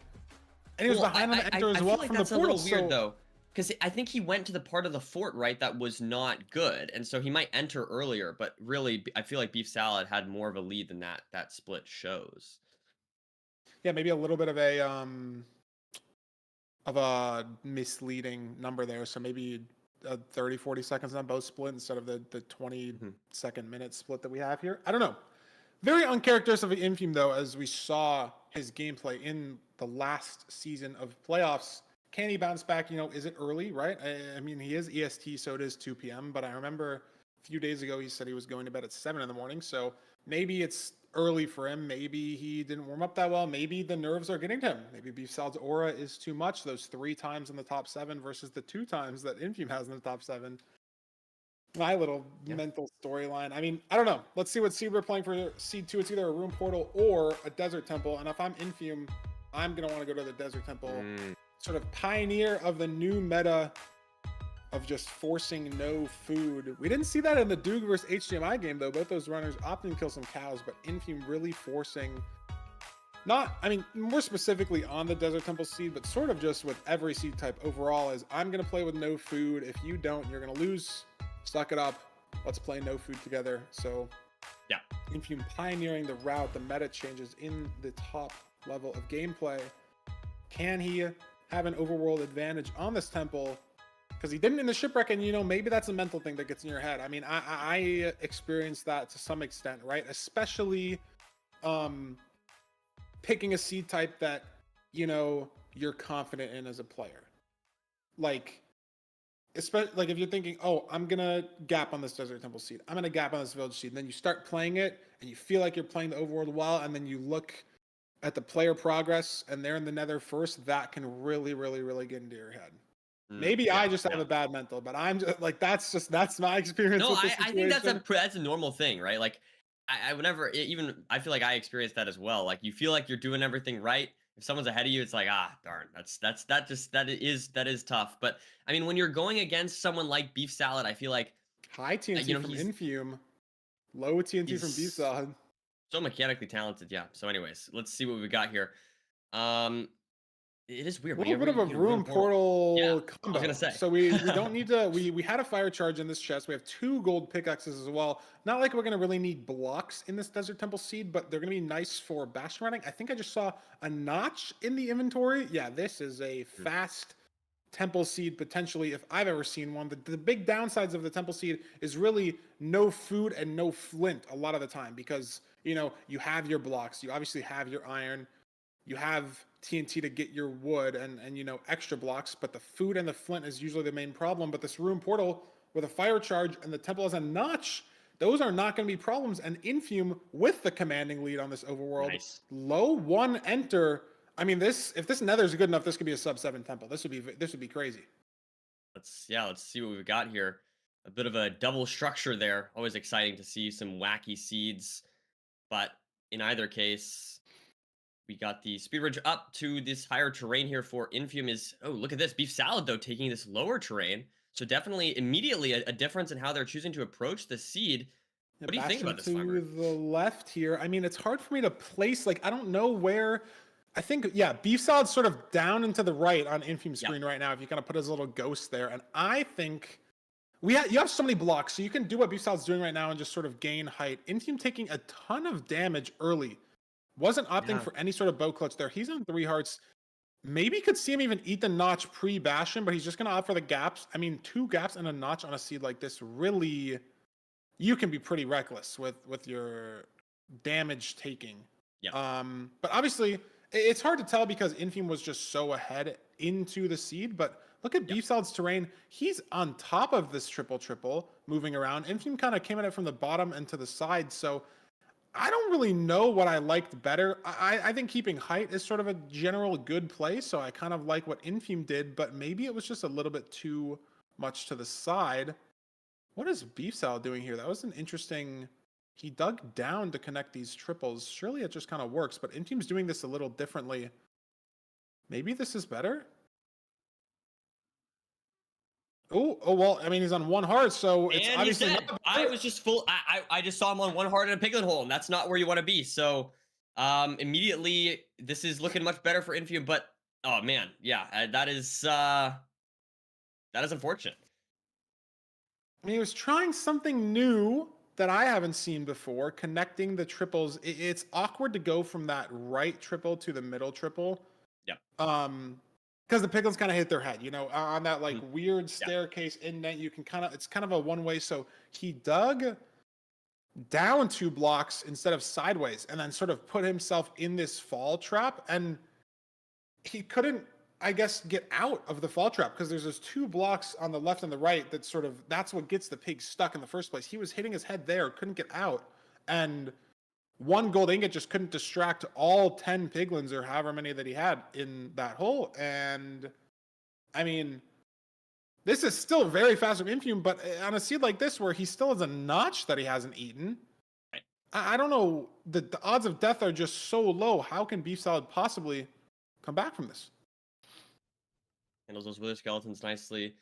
We expect to see him TNT this spawner. I mean, it should be, like you said, Feinberg, should be pretty clean here. Not too many things that could go wrong, but there's always the possibility, you know? You never know. A lot of pressure still on the seed regardless, because given this fact that we're in playoffs here. So I think the important thing is if Infume can realize that, you know, Beef Salad took that death, right? Had to reset the seed. If he can make that realization, which he should at some point, maybe he has already based on the advancements, but that will allow him to play a lot safer, right? Maybe not go for some crazy zero or something like that. So that's always the thing to keep an eye out in these kind of seeds is, will Infume push his luck or will he play it safe? So I don't know. We'll have to see. Yeah, I mean, he'll realize probably as soon as he blinds and has, you know, a little bit of time to breathe in that portal animation. I know Infume doesn't play with advancements turned on, but he still has obviously the player progress indicator there in the top right. Both those runners do. But I mean, if you're an Infume fan, this looks like a very free win on the second seed. He's got a notch. He's got gold picks. He's got 9 explosives. Yep. Like, basically, if you're trying to build an inventory for the end of the game and you're asking like, oh, can I have 9 explosives? That's a little overkill, but sure. Can I have a couple gold picks? Like, you don't usually always have that, but sure. Can I have a notch? Like, really? You know, but that Infume has all of that. He has everything in the situation. Yep. Not sure. I mean, this gold pick has efficiency or unbreaking or something. He has an enchanted gold pick nonetheless. Is on full health. Even before eating the notch, we can probably, you know, twice eat this. Obviously, no hunger reset at all. He's just going to eat it early because obviously it doesn't really matter. Still has 24 flesh.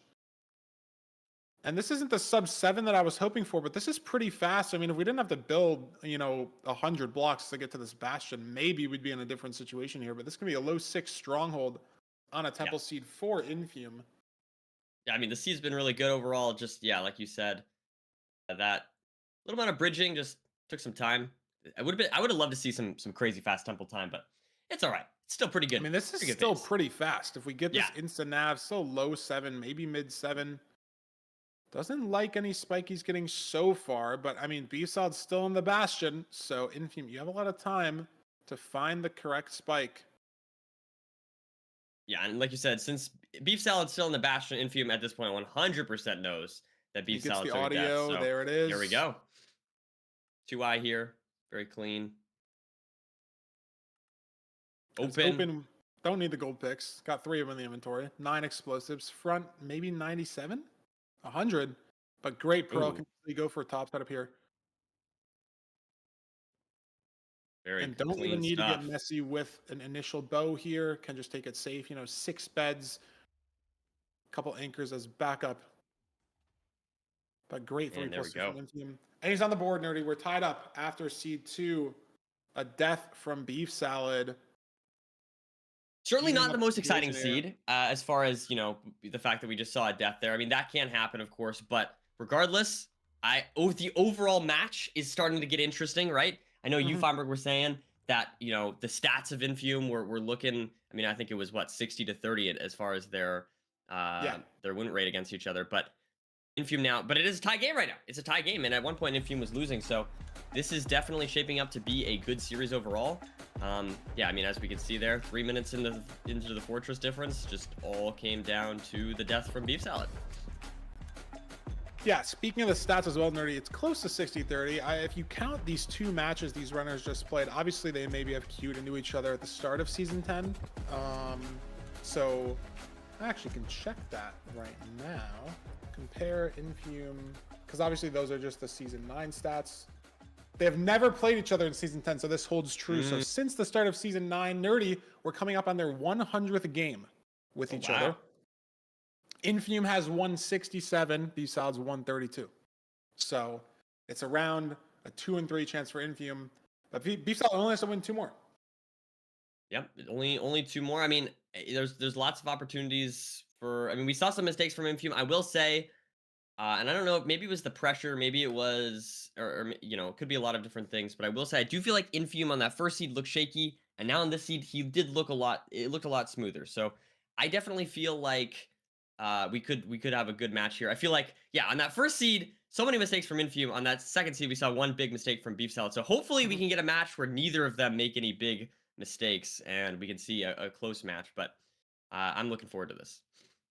Yeah, and actually before we get into Seed 3, we're going to send over to Fulham to break down that death and specifically the terrain decisions as well. A very big difference at the start of the seed for both runners in all aspects of the seed. So we're going to send over to Fulham, and then we'll be back here with Seed 3 after the mid-match analysis. Boom. So 1 plays 1. Infume losing out on that first seed. And I have nothing to analyze from that first seed. I think it was a pretty comprehensive victory for Beefsalad, having a faster bastion, a faster fortress, and a faster stronghold, just consistently gaining time throughout.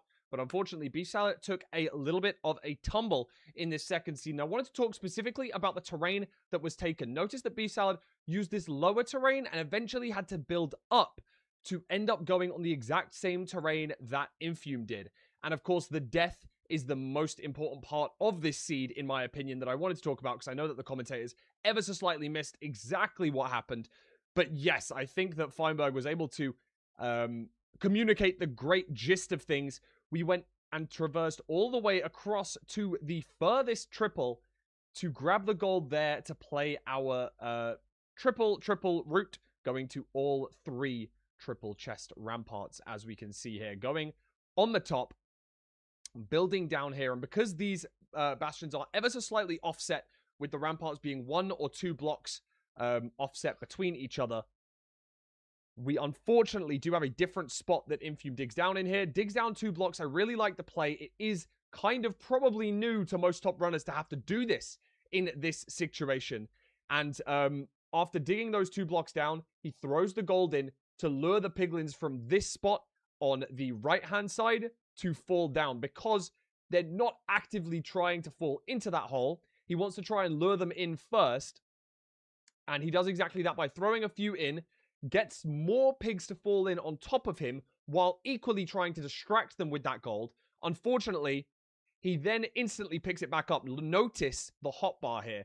He throws from 45 down to 44, and as he falls in the hole, the gold count goes back up to 45, meaning that he actually does re-pick up that gold, aggroing all of the piglins around him to start hitting him. As you'll notice, he gets hit once or twice here, and because of the entity cram in this situation, he has a 1-block gap to try and squeeze himself through before all of the piglins, not able to do so, being battered around left and right, trying to squeeze through this 1-block gap, unable to do so. And I'm not going to hold you any longer. Let's go and see an amazing Seed 3 between Infume and Beefsalad right now. Sweet. Yeah, no, like have you it. said, just that one major bastion mistake, taking a death, obviously so unrecoverable, compared to 20 seconds here and there. And the bastion and the fort finding the spawner always can kind of claw back that time, but when you have to reset the world 3 minutes in, not much you can do. But let's get into Seed 3, Nerdy. Enough stalling for these runners. We're getting into a room portal seed. I mean, we kind of had a room portal seed last seed in some way, but this I was gonna say last seed we got kind of a split seed. We got kind of a preview of what this seed's going to be with that rune portal with the notch. So hopefully we'll get another helpful rune portal on this one. But hey, Farmer, we might also, like we said, just get no iron pick, bucket, non-completable portal. That's always a possibility as well. Yeah, I mean, some rune portals can be ugly, but look at the times in these first 2 runs, low 8 and a mid 7. And this is supposed to be our fastest seed type with the 2 fastest peak runners we have in playoffs, meeting in the round of 16. If there's a sub 6 potential in playoffs, this is it, right? This has to be the looting seed. These are the 2 runners you'd want in this situation for this rune portal, and it's completable. Let's see what we got getting here. a quick scan there, looking for map list, but there is nothing. No chest, but we have, or no sword, sorry, but we have enough iron to make a pickaxe. So not the worst, could still be fast. Really all comes down, obviously, to the nether, the bastion situation. I'm going to be mining this tree here. Both runners looking very, very similar setup so far.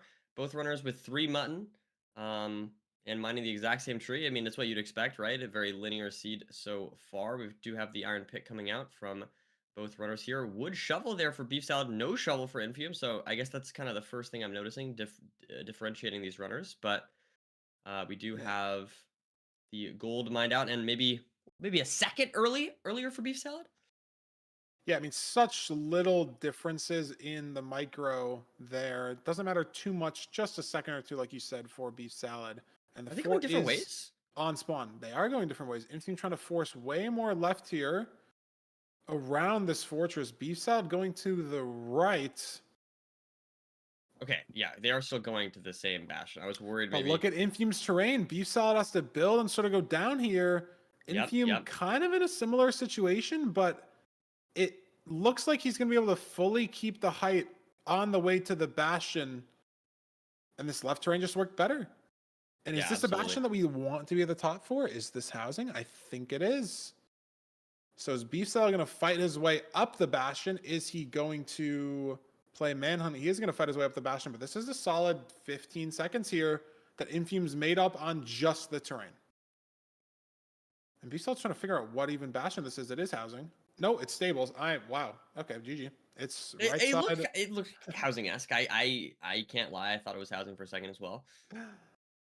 It's always hard when when one of the ramparts is covered and it looks like there's just 2. You know, I feel Hey, like I that's was where it better can at the vegetables than the bastions, so it can't hit on me too much.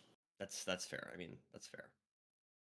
And now in this triple the gap situation, Infume going through the middle double. Let's see what Beef Salad does. Was it even a good gap here? I wasn't fully watching.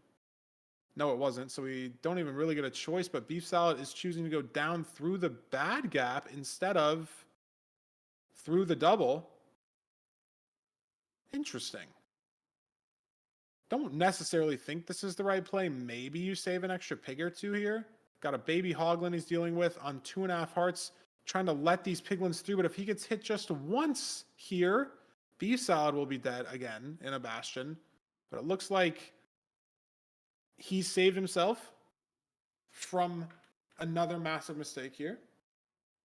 But It's Infume like the is food just situation a little worse though, right? I mean, Infume pretty full ahead. HP, Yeah. 2 muttons, so Beef Salad might have to eat the 3rd mutton here even, or it's gonna be no, probably not. But my point is he only has 1 mutton left, so it's definitely a little bit scary compared to Infume, who's just got 1 extra mutton. Might not sound like a big difference, but I feel like 1 extra mutton can totally help in this kind of situation. Yeah, this fort isn't on spawn. Like it's not. It's on spawn, but it's not close to the bastion necessarily, right? We're gonna have to throw a couple pearls. Infume's leaving now, and then because this fortress is on spawn, and obviously it's not going to be potentially that close to a stronghold, right? So we're gonna have to throw more pearls to get to said stronghold.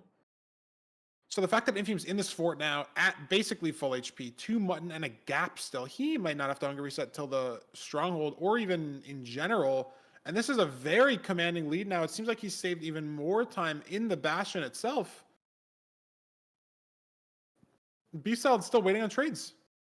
Yeah, just a bit of a rough bastion there for Beef Salad. Unfortunate.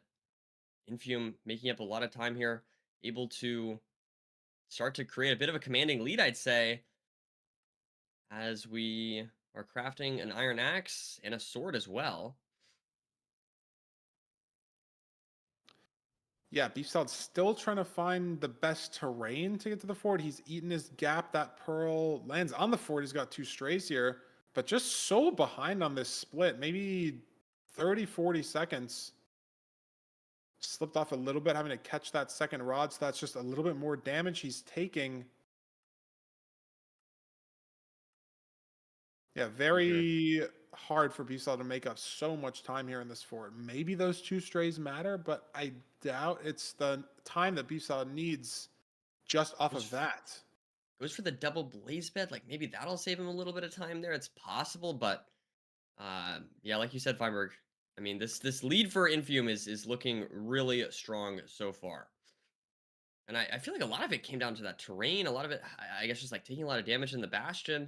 Just like a couple little mistakes here and there. A little bit reminiscent of that first seed for Infume. Oh, Baby Fox stole an eye. Look at Infume. Oh my God, he's just going to leave it. What? I've seen that like 3 times ever in clip comps, and now it's happened in playoffs. Baby Fox stole an eye. So if Infume has to wait a long time for this last rod, I mean, what a way to... he's got a spawn cycle here. Is this blaze going to drop? It does. Okay, so he's not too punished for that, but it's definitely a few seconds that Beef Salad now doesn't have to deal with. And Beef Salad has 12 eyes, so he's made up a majority of the time here as he's now heading to Cords. Yeah, I guess he has to hunger reset. Yeah, I mean, I don't know, the 2 strays as well maybe saved him 1 cycle, and maybe Infume was 2 cycles behind because he had to get 7 rods because of the Baby Fox.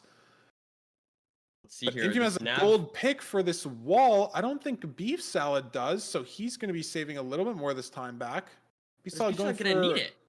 It looks like Beef Salad's higher on terrain. Beef Salad's building his portal. He doesn't do any digging at all. Yeah, and Infume's not going to have to hunger reset from this gap. He should have enough health, especially with the absorption, to be able to fight through any sort of buried situation. Weird stronghold nav so far. Is the spike down here? It is. Yes, it is. And Beef Salad, like you said, has to hunger reset, even if he does find hunger reset here. 5 bet, 1 anchor for Infume. So if it's an annoying 0, it's open though, so it shouldn't be too crazy. 94, 97 here? 94, so should easily be able to 99. Infume should have seed 3 here in the bag. A lot closer than it looked heading into the fortress. Beef Salad saved so much time on the split, but it just wasn't enough. The terrain to the Bastion again, Nerdy, different in this seed, and Infume pulling ahead. Going to win him seed 3. Can Beef Salad 2+2 to save some aura? Oh. No, breaks the bed. Obviously had to try to go for it, if anything. Oh, and that's unfortunate. And yeah, I mean, looks like that Fox there that Beef Salad hired to stop Infume. Unfortunately, his plan did not fully work.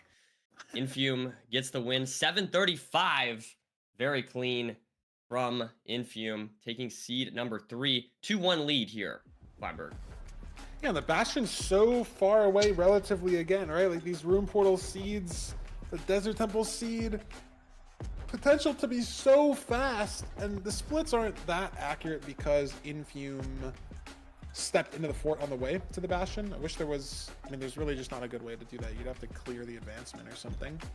So we can't check the specific splits there, but Beef Salad must have been 40 seconds behind, 50 seconds behind entering the fort, you know, from the Bastion, and he saves it basically all back somehow off of the 2 strays and the Baby Fox. That's a sentence I'm probably never going to say again. But it's not enough, Nerdy. Just a 10-second difference. I mean, just a 1-second difference is all you need to win a seed. And that's what Infume had. Didn't have to hunger reset. The food management is what it came down to as we're getting into seed 4. What's Beef Salad going to pick? He can pick from any seed type. He won on the Shipwreck. And he's going to the BT. It's Infume's ban. It makes sense, right? It's possible to miss the chunk, possibly slow on the scanning for the BT and save some time. And then again, the crafting. Yeah, I was going to say, that's what you brought up earlier. Obviously practiced more than probably almost any runner. I mean, definitely more than Infume. Maybe, you know, Dugal or Priffy. Give Beef Salad a run for his money. Some former playoffs players that we've seen, like just specifically on BT loot crafting. So we'll see if Beef Salad's going to be able to have a lead in this overworld. if he can take that mental boost, carry it through the rest of the seed. Yeah, no, I think it could just be, you know, like you said, Feinberg, the crafting. I don't know. I mean, these seeds can just be very mechanical. We did see, for example, I mean, it could also be a little bit the fact that Beef Salad had a pretty commanding lead on that Shipwreck seed. So you might want to be kind of have that again. I mean, Infume messed up the 1x2, so just a tiny bit. But I mean, those small seconds can matter when the seeds are this close. So let's see what we've got here. Infume first, yeah. And it's nice. We have TNT. Not the best food, but that's all right. Where's the ravine is the big question, as always. But Nerdy, I don't even think these games have been really decided by the overworld. The last 2 seeds have been Beef Salad taking some suboptimal terrain in the Nether, so maybe a little bit overwhelmed. I mean, maybe it's a cascading decision in the overworld, right? Like, you're behind in the overworld, you instantly start thinking, oh, like, I have to do something to make up this time, right? Like, I'm already 10 seconds behind on one split, and when you're in the Bastion, the routes, you know, for the most part are the same.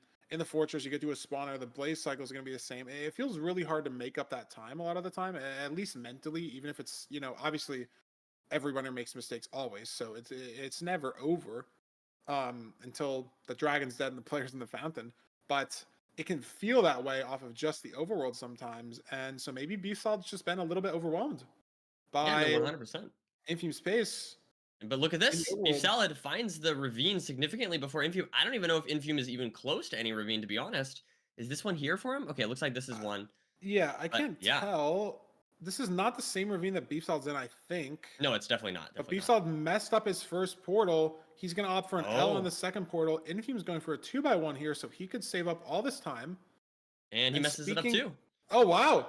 I mean, speaking of mental booms, both these runners now with awkward situations. Like, Infume's dealing with this portal, but there's like, look, diorite or granite. I don't even know what the names for that. A sand just fell and replaced that situation. He's got a door in the back here, water on the side, standing on, I don't know what is happening. And he still needs flint. Yeah. That was wild. That was wild. But he is in the Nether finally. Bit of a disaster there for both runners, but Beef Salad now has a bit of a lead. Bridging to the Bastion. Yeah, is the terrain these runners take going to be different here? Infume going up, maybe a little more. I'm not sure the way Beef Salad took this. It looks like they're kind of heading towards the same kind of cave area. Infume going maybe higher up, though. Beef Salad's built a long way here. I think Infume has saved a lot of time in this terrain again. Just sort of looking at the situation, it's hard to tell exactly where these runners are relative to each other. Maybe Infume, you know, going way far left here has sort of thrown that lead. It's so unclear. Can he keep this height all the way to the treasure? Does he have enough blocks? Does he have more dirt? Beef Salad's mining in the treasure here, maybe to save some blocks. Yeah, as Infume is above. I mean, I feel like Infume saved a lot of time back. Yeah, I don't know. It's hard to say exactly, but look, Infume now. Oh man, bow clutching onto. Oh, and he's killed one here. Could matter. Yeah, no, that could. Infume has 3 dirt left for the movement here. So he's got to burn some of his wood on the few blocks you need to place in this treasure route. Just a couple, but you have to craft some sticks. You have to craft some blaze beds. He grabs this cracked blackstone. Good heads up play from Infume. So we should have enough here to have enough explosives for the zero cycle comfortably. As these runners get into this treasure routing. Yeah, just clean routing here so far. Nothing not going too wrong. Obviously, treasure can be a little dangerous, but these runners are perfectly experienced, and nothing's going wrong so far. Yeah, it was interesting to see the difference in their terrain. Now, I mean, I think that's something that we've kind of seen a lot of, honestly. Infume just opting to go for the higher terrain, the higher option, when going to the Bastion compared to Beef Salad, who, again, we've seen go on kind of the lower side and build up, and this time going through the Bastion. So definitely interesting to see how these two runners approach terrain now. Late pig for Infume, taking a little bit of damage, and it seems pretty even, but we don't have a ton of food, right? Cod similar to bread, so Beef Salad basically has 3 bread, Infume has 4 bread, if you're trying to translate that in your head to a more relatable food source. Which is not that much, right? Like, the fort's definitely a couple pearls away. Gonna need to see some Hungry Reset come out, and obviously it's nigh impossible to dodge all sort of unintentional damage. Random blaze spawns on you, random skeleton or wither skeleton. So we'll see how these runners deal with the situations presented to them with the food challenges. But Beefsal's out first. Feels like he saved a little bit of time in this bastion, but this is an SSV fort. Ooh, There could be some stray action. Infume loves playing for the strays. I hate that Infume loves playing for the strays, but he likes that, and only one, but could save a cycle. It's possible. Maybe the second one. Oh, he's got two, maybe four more. Look at Beef Salad, 0 strays. This could save Infume the time that he needs. Look at 4 strays down here as well. Oh, geez. 2 more on the left. Yeah, lots of strays here. This is how crazy far stuff. is he going to commit? Purling Wow, he's away still from committing. the spawner entirely, because there's 2 more up here as well. The skeleton not even going to be a problem because the blaze has shot the skeleton. So Infume, look at the rod count. Pulling away off the strays. And granted, now on 2 hearts. Skeleton got a shot off on him. So he has just this 1 COD. Maybe has to Hungry Reset on the way to the stronghold. This blaze is off. He's going to try to save this. This is potentially a lot of time save. Hits the boat clutch. Nice boat Can he clutch. get the rod here? Yes, he can. 6 rods. Takes the rod. Beef Salad's on 3. Granted, Infume, no pre-crafts or inventory, anything right now. True. And he's on 3.5. So how far this stronghold away could determine if he needs to Hunger Reset here. And if he has to Hunger Reset here, Nerdy, it's a pretty big deal because he has nothing pre-crafted. Look at those offsets, 470 and 1300. If you're Infume, you want that to be the 470 so badly, but looking at Beef Salad's Nimbot, that's not what it's looking like, 1400. So Infume, he does have the Blaze Bed pre-crafted, so excuse me, he does get to get this this Hunger Reset off pretty quickly. He has nothing else pre-crafted, and he needs 1 more rod. So that's going to be so interesting. Is he going to go for more strays? Is he going to play the spawner? I mean, he could be out here depending if this rod drops. It does not. He's going to go for more strays. There's 2 more strays here. So 75% chance he gets one from one of these guys. Got hit twice there. Ooh. Not No getting it from rod. that He's guy. going to hung the pearl. But he's got 3 more strays over here. But there's a lot of wither skellies here, and there's some skellies behind him. Infume in a really scary spot if he's going to aggro this one skeleton. He's got to hope this one drops and he can just get out of here. It doesn't drop, I don't think. Look at Beef Salad. He's now out to court. So the strays that looked so good 30 seconds ago now horrendous. Because all these wither skellies here, the one skeleton boxing him out of the entire left side of this fortress, the rest of the blazes entirely, nothing Infume can do. The yin and yang of strays, and the yang comes back to fight him as Beef Salad. I might just be dead. Okay, he's on 2 hearts here. He can't unhang this pearl anymore. True. And as we've been talking about all of this, and he's dead. Beef Salad, commandingly in the lead now. He's not going to know. He could die in the stronghold. But Nerdy, the strays, just too much to handle, even for, some would say, the LeBron of Minecraft speedrunning. Couldn't put it away in the 4th quarter. Well, it's seed 4. So is overtime seed 5? I don't know. I'm going a little too hard here with the. That's too much, No, man. I like it. I like it. No, that's too much. Skeleton, half heart. Oh my god. Beef Salad. Okay, no, he's gonna just play it safe. This is good, especially because he is ahead. Very nice. He doesn't know he's ahead yet. At any point, Infume can get found stronghold, right? There's no indicator for Beef Salad that Infume is dead. That is true. Obviously, if he's been in the stronghold for 3 minutes and Infume still isn't in the stronghold, you can start to kind of piece it together, but there's no sort of breathing room indicator. You don't know how much time you have. And in this situation, no spike. Your mind just starts racing. It's like, oh my God. Because at any point, Infume can just get in the stronghold. Maybe he finds a spike that you just don't have. And you have to keep your composure. Know where you have and haven't been. Know what spikes you have and haven't checked. Is there a zombie spawner? Infume's making his way back. Granted, he still needs the 1 extra rod. He's got to get to his stuff. I think he boxed up, so it should be all fine. Yeah, I think it looked But pretty look safe at the to way me, he has to get back here. Do you kill these blazes for the last rod? Or do you just try to get your stuff?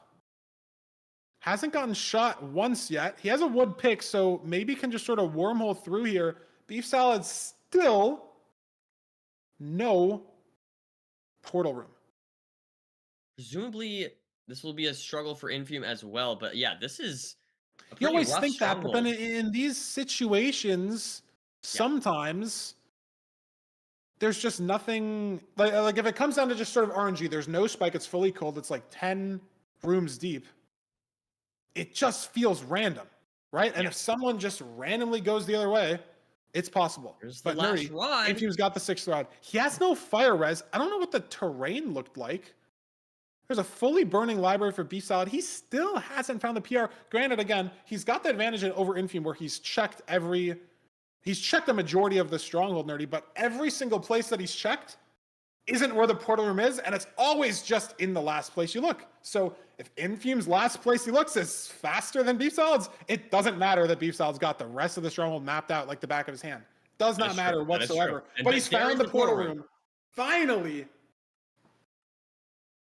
Wow. As Infume still needs to pre-craft. And so maybe a little bit of confidence here for Beef Salad. You know, you do have that massive lead. Apparently Beef Salad sent a 1-eye.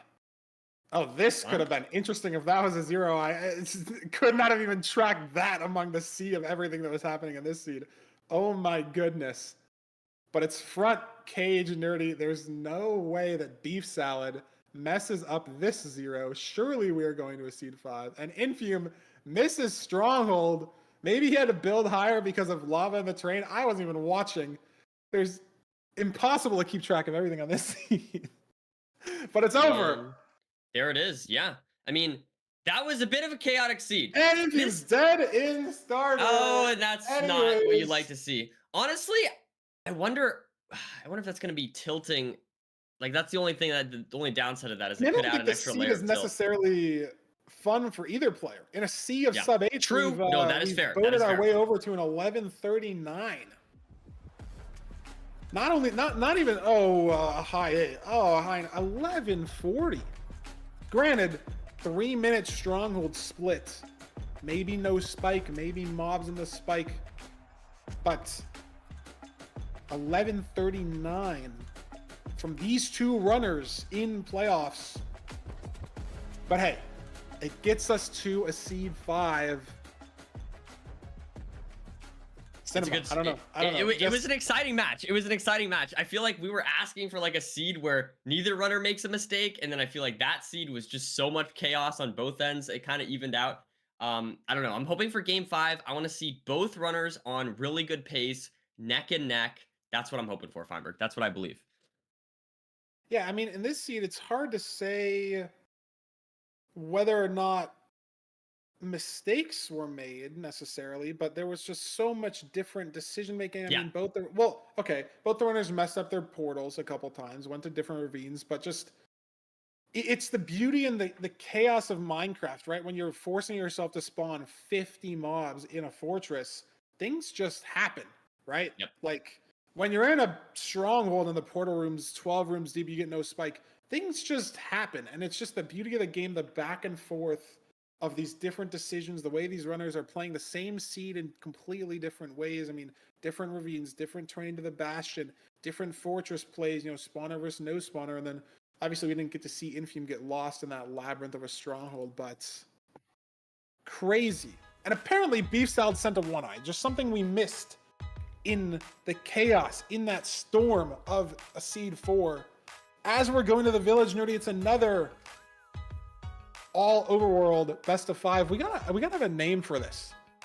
I was thinking Neapolitan, but I don't think that really works because that's usually like 3, right? That's like the vanilla, chocolate, strawberry, and we got 5 seed types. There's gotta be a good name for a best of 5 where we get one of everything.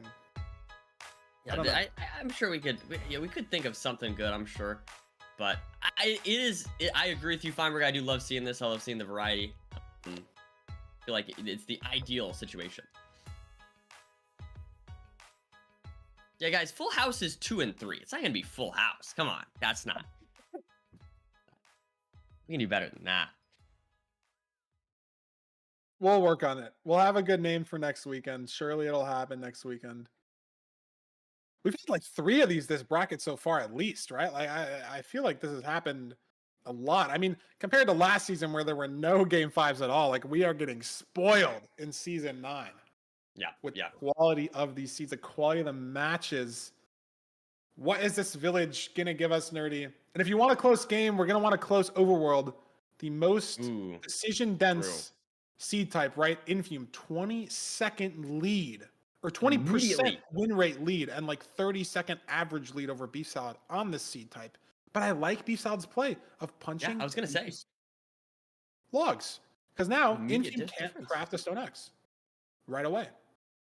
We'll have to see if this ends up mattering. And here there's a in tree sort of right here, and there is a second blacksmith, so maybe we don't need to craft anything. Maybe the stone mining was a little bit ambitious.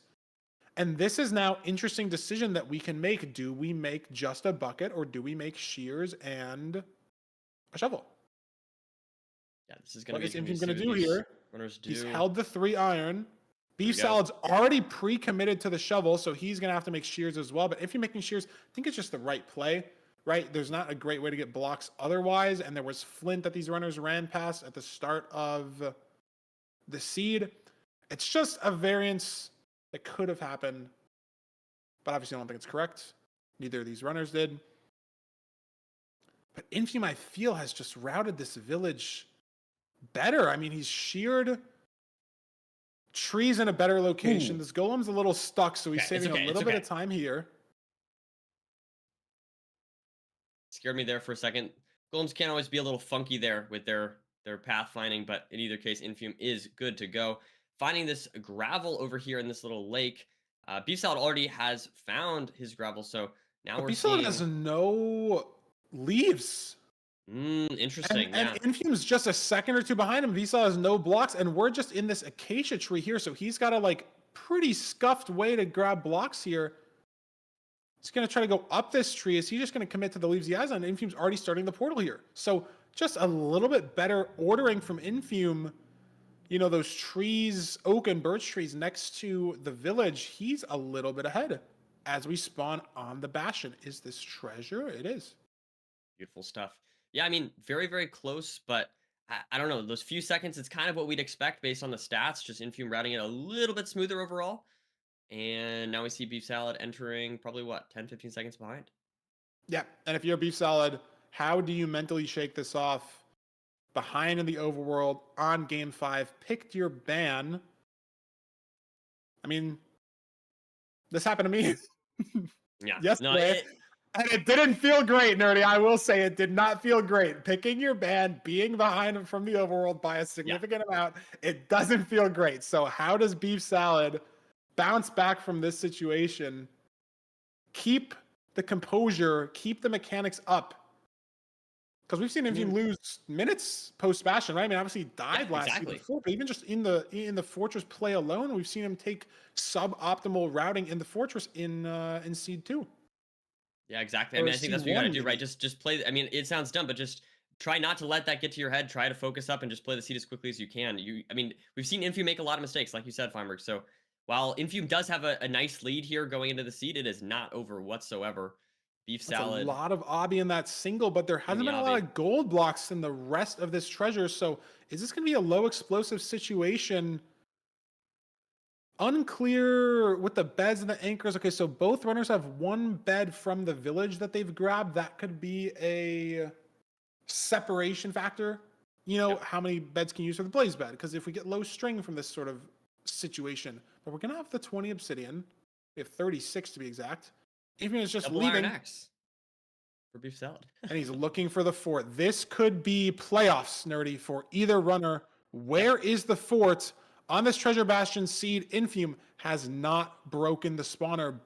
Beef Salad, I don't know why I keep trying to say Blaze Mine. Looking around, is he going to commit to the right instead of the left? Infume's committed to the left, and he's found it. Beef Salad. Beef Salad going the same way. It looks right here. Faster, though. A little bit of a wormhole there, just outside the side of the Bastion. Who's and closer leaving to the spawner, though? Much later. 2 strays here for Beef Salad. These could end up mattering. I don't know where the spawner. He can't block off these Wither Skellies. He's going to try to bait them in here. Beautiful play from Beef Salad. Infume on a spawner here.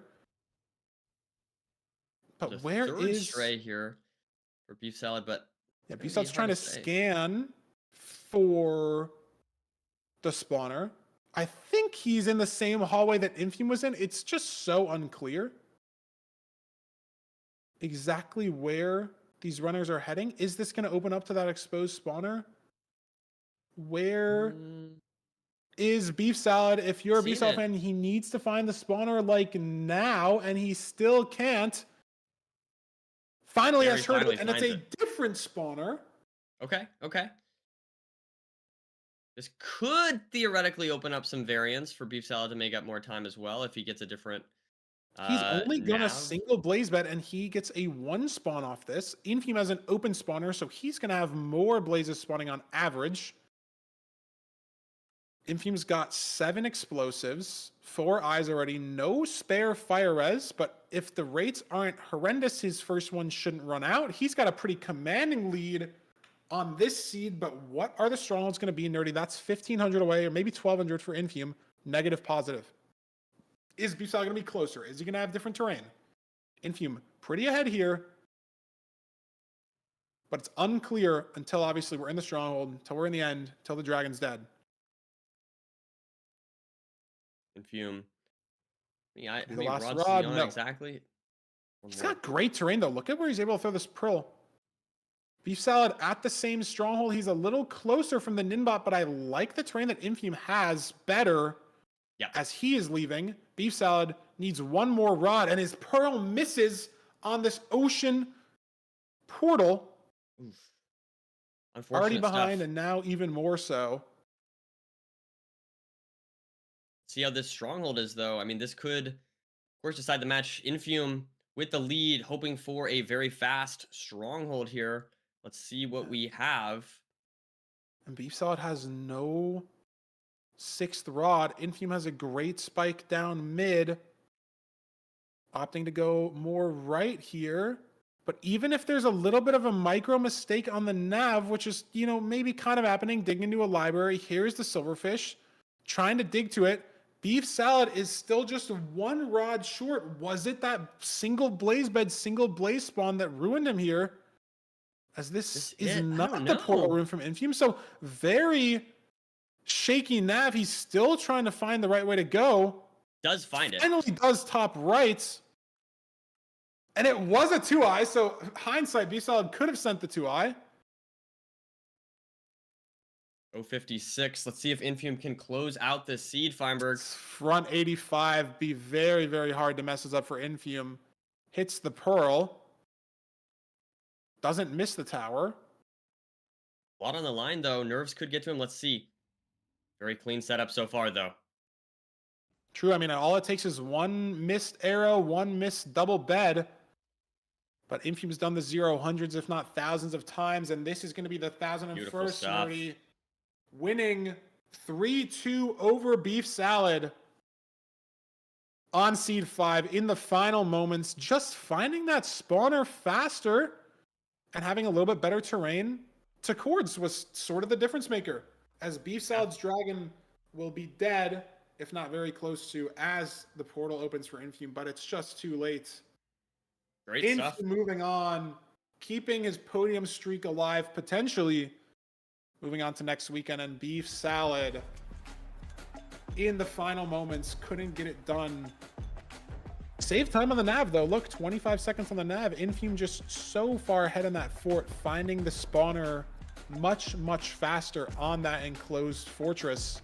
And the strays that Beef Salad had couldn't make up enough time. Yeah, overall, I think Infume had a pretty solid day. Definitely a little bit of shakiness here and there throughout from both runners, but overall, I do feel like both did play well. Hey, we got kind of what we asked for, right? A pretty clean final seed from both of them, and you love to see it. I mean, great stuff. Infume moving on to next week. I do think we have an interview here, so excited to see what Infume has to say. But yeah, great 5th seed. We got another game, best of 5. I just love best of 5s, Feinberg, and I'm just grateful to have those. Let's see what Infume has to say about that match. See what his experiences, his thoughts were. Infume, welcome to the booth. How are you feeling after that nerve-wracking Game 5 series against Beef Salad? What are your initial thoughts? I'm still shaking a little bit. I'm like still very like shaky overall. It's just, man, I was thinking going into this like third playoffs. I had the one that did bad, the one where I have one where I did well. So I figured maybe kind of like I'd relax in that situation. But it's just like the nerves never get easier, man. The nerves never get easier. What's going through your head after a loss? Because you had like one seed where you took some deaths, one seed where you had like a little shakiness in the bastion. Like what do you tell yourself after the losses to get back into things? Yeah, I mean, after the first seed, I wasn't too concerned because I mean, going into it, I was a little surprised with how nervous I was, but going after that, like I see, like I just mess up a lot just because of the nerves. It's just like I felt fine because I'm confident that I can beat Beef Salad. I'm confident I am a better runner. So I was like I think I told myself like get the one seed out of the way, get the nerves out, and I'll give him a gentleman's sweep. But obviously it didn't happen. But I still took the dub, and then as well after that that second seed loss, I'll say like it's just another thing. I am okay with the decision I made. I got hit through the crack of the blocks for the Wither Skelly. It's just, I mean, it's a decision I always make. It's just I have to live with the consequences because it is a risky play to make. Yeah, you did play for the Strays, and Beef Salad played for the Spawners. It's always interesting to see you kind of go for like slightly weird plays. But yeah, walk us through what made you. Was it just the SSV? Was there anything about the seed in particular that made you go for the slightly riskier play there? It was almost in your favor, I will say. Like if that eye didn't break, like I mean, you would have been good to go. Yeah, I remember I looked back, I saw I blinded on 6 and he was blinding at 3 at the spawner, obviously with pre-craft, so I'm like, I maybe lose a little bit of time to that, but I felt like I was in the lead, at that moment. But I mean, it is just a thing. I try to do it a lot on fortresses, like especially open or SSV warps or whatever. Like if I think it is good enough to play for strays, I'll try to lower my render distance, check if I have any blazes that I could play for strays. Sometimes it doesn't work out. I lowered on that fortress. I got plenty of blazes, so I thought I could play it, but I didn't really take into account how many Wither Skellies I had. So like after I get those blazes or any like those like that literally that one last blaze, that last rod is just like it was just really hard to manage all those Wither Skellies, especially because that seed only had 5 COD. It's a hard thing to balance where I know the strays are better, but you really only have the flexibility to do it on seeds where you have the food and health to be like flexible and be willing to take some damage. And yeah, I mean, giving the option, you're good. Give it the option for strays, I think, is smart, right? And then just sort of, you're giving yourself the ability to make that decision, right? Like, are we going to go for? Obviously, if you get strays, there's one blaze next to 4 skeletons, you might not go for it. You're not forcing yourself to do it, but the option there. And I mean, if that last blaze didn't take the last rod didn't take like 4 blazes, and the situation's obviously very different. I think Beef Salad sent a 1-eye on that seed as well, but I guess. The final question, chat's really wanted me to ask. Oh yeah, I don't remember what seed it's on, but the baby fox stealing your eye. That's something that I've only seen in clip comps before today. But like, yeah, I've never had it happen to me. Question. I just want you to talk about it. Like I don't know. I don't. It was because I had to throw 2 eyes, and it was the second eye that the baby fox picked up, and it's like I tried to like take out the fox, like I want to get the eye back, obviously, but like I felt like okay going back because I knew I had a full cycle of blazes at my spawner. I figured like it's 50-50 whether or not I'm gonna get 2 out of 4. And then like still with that time overlap that I have of like a max like 25-30 seconds for the next cycle to spawn, I knew I'd be okay. But it was just like so that's why I didn't like fully commit trying to get to the fox, but it just made it worse as well.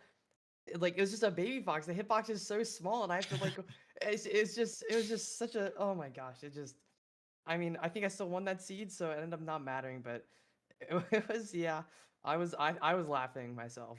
That was an amazing moment. We might need this the strat devs to put a fox killing practice little segment maybe in the MCSR practice map. That's the 3rd time we've seen it now, so it's obviously a common enough occurrence to have to chase down these baby foxes. But you didn't let it get to you, Infume. You're moving on to next weekend, and you're going to be playing the winner of Loki versus Nahan, which is the next matchup. Any words you have to say? Any thoughts on the specific player that you sort of want to play or situation? I mean, you played Loki last season, beat him 3-1. You think there's going to be a repeat of that, or what are your thoughts? I mean, I think comparatively to last season, I think Loki's been playing more, and I think he's in a better situation. I know last season you didn't have the best sleep, so he didn't play that well. So if he wins, I like Loki. I have a lot of respect for him. He's a phenomenal runner, but maybe just get a little less sleep. Just like it's just like it's help me out a little bit. But I think I would personally. I think I would enjoy playing against Nahan because I would say like I'm good friends with him, so I think having like a kind of a friendly matchup like that, where like additionally as well, like being able like you're playing your friend, you know, maybe not as much nerves. So I think I would very much like to play Nahan, but I mean I know me versus Loki would be a lot better match for this final weekend of playoffs. Yeah, I I mean, mean, we need the drama. We need the drama, and we can't have everyone be nice to each other. Everyone be friends. We need to have some drama here. So I mean, yeah, maybe there's been enough drama with all these full game 5s, man. that is this that's enough fair. for That's me. fair. I can't complain. I can't complain. That's fair. That's fair. well, Infume, we'll see you next weekend. You moved on again. Is the third playoffs going to be yours? Lots to see next weekend. We'll see you back here. Great gameplay, great best of 5. We'll see who you're playing next weekend. Thanks for joining us. Thank you. Of course. Glad to be here. Working for you. Well, Well- there we have it. Another game 5. That's hey, I'm so happy about that. That's amazing. Yes, and we have one more game left today, Nerdy, just one. Nahan versus Loki, Battle of the Steve Skins. Let's look at the bracket, see exactly how it's shaping up for the last match of the day, the last player to fill out our quarterfinals. Like we just said, going to be playing against Infume, the winner of this next match. And then we have Steez versus Hacks, Aquacord versus Skycrab, Dugal versus Blazemine. Very, very different bracket, yet similar in some ways to what we saw last season. But it's not fully filled out yet, Nerdy. We have one more game. And we will be taking a 2-minute intermission just so we can make sure things are set up before our Loki versus Nahan match. And then we're going to get right into it. Steve versus Steve, Battle of Steves. It's going to be a great match. So don't go anywhere. We'll be back in literally 2 minutes.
Welcome back from our very short break. Hopefully you guys got some water, stretch your legs, or just sat patiently waiting for the timer to tick down.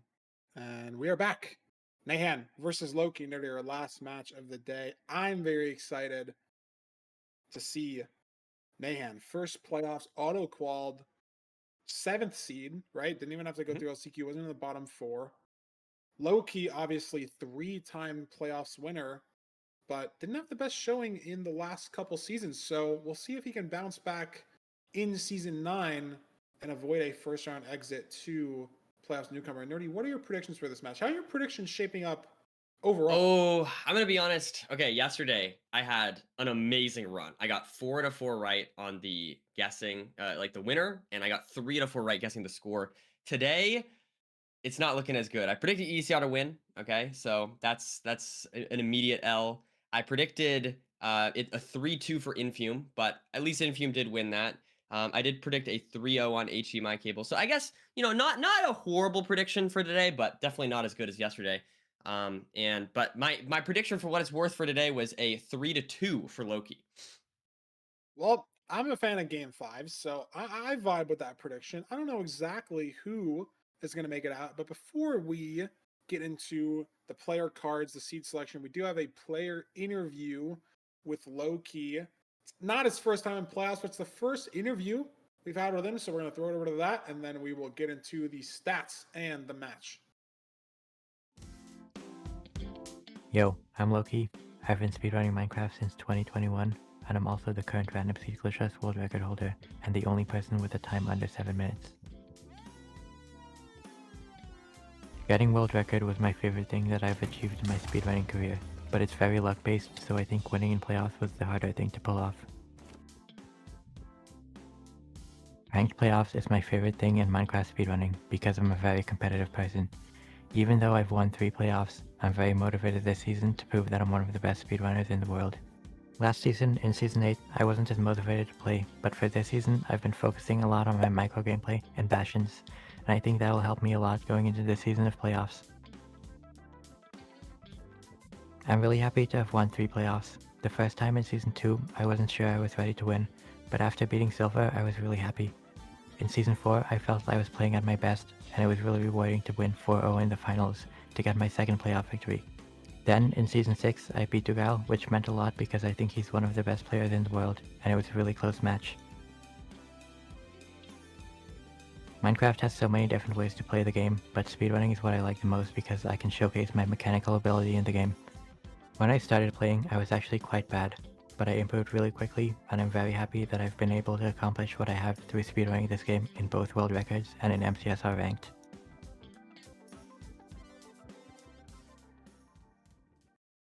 Yeah, what a unique interview. I mean, not only just the first time that we've gotten a chance to truly speak to Loki, but those are questions that you can't really ask anybody else. Like, oh, what does each of your playoffs win mean to you? What does world record mean to you? What does, being the best player ever of all time ever mean to you? Like, you can't throw that interview question on anybody else. Like, it's just crazy aura situation. Thank you to Lore for editing that video.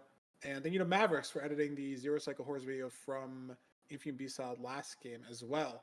Let's get into the player stats, Nerdy. Let's see if the rank-specific stats hold up, because I know Nahan's got some pretty good numbers. Battle of the Steves got different shirts on, but look at the averages, Nerdy. Pretty close. So are the best ranked times, and I mean, they haven't met too much in the ladder specifically, but Nahan's up 2-1. These are pretty close. Yeah. No, I mean, so this is going to be really interesting. So the reason why I think, so Loki obviously has been practicing, and like he said, he's been getting back into getting good, but Nahan's been grinding. Nahan's been playing a lot. Like, look how many more matches he has this season.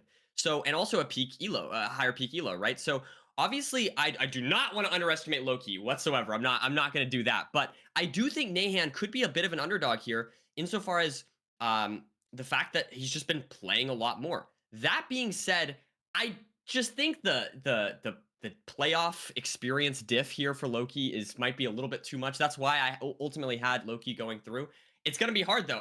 I don't know. Battle of the Steves, but I feel like the two Steves could not be more different, right? We got one player who's been grinding as a bit of a new player when it comes to playoffs. The other player, maybe not playing as much, but still playing a lot, and is the most decorated playoffs in playoffs history. So, super excited. Yeah, I think playoffs is such a mental battle. Being able to go back and forth with the same player over 5 seeds, different overworlds, keeping your composure. 824 room portal average. I mean, it might. I don't know what the sample size is on that, but like that. That's pretty disgusting. Yeah.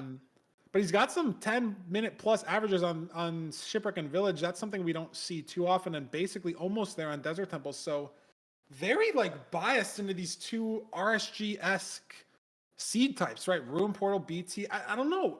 Obviously, I'm not trying to say that, oh my God, he's only good at 2 seed types, because like this 824 is like absurd. And the 75% win rate on BT, low 9, that's absurd. But I mean, you look at the village, that's 10-01. I mean, Nahan's not giving him too much of a run for his money on that average and win rate as well. But if we get into more of these decision-making based overworlds, especially Loki's saying he's been focusing more on his micro, could give Nahan the advantage here.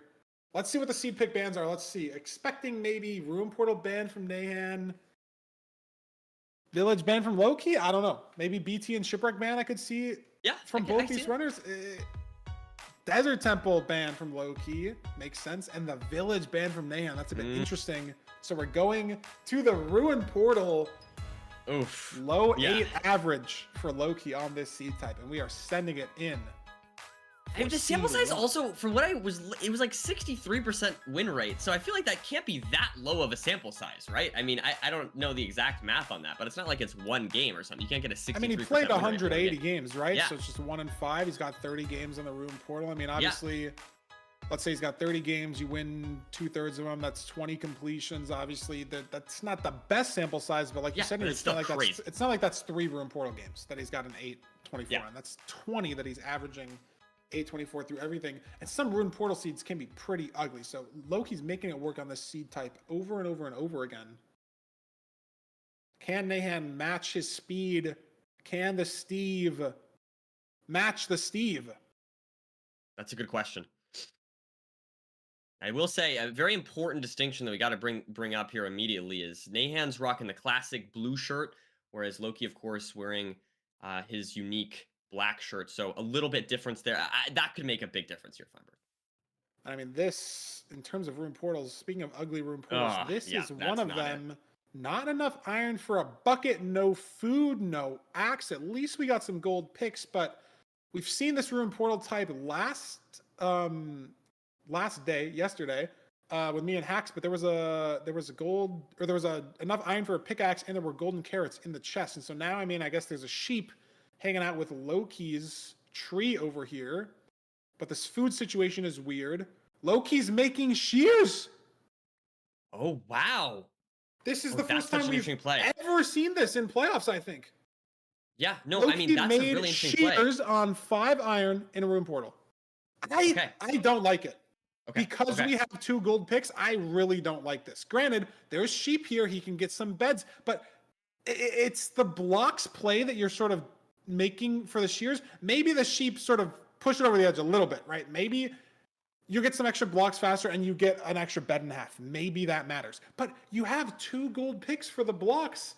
I don't know if I like this play. I mean, we'll see. It all depends on the Bastion, but this is very risky for Loki on seed 1. Maybe this is when you take the risk. I don't know. Is it better to take a risk on seed 1? Is it better to take a risk on seed 5? Mentally, I don't know.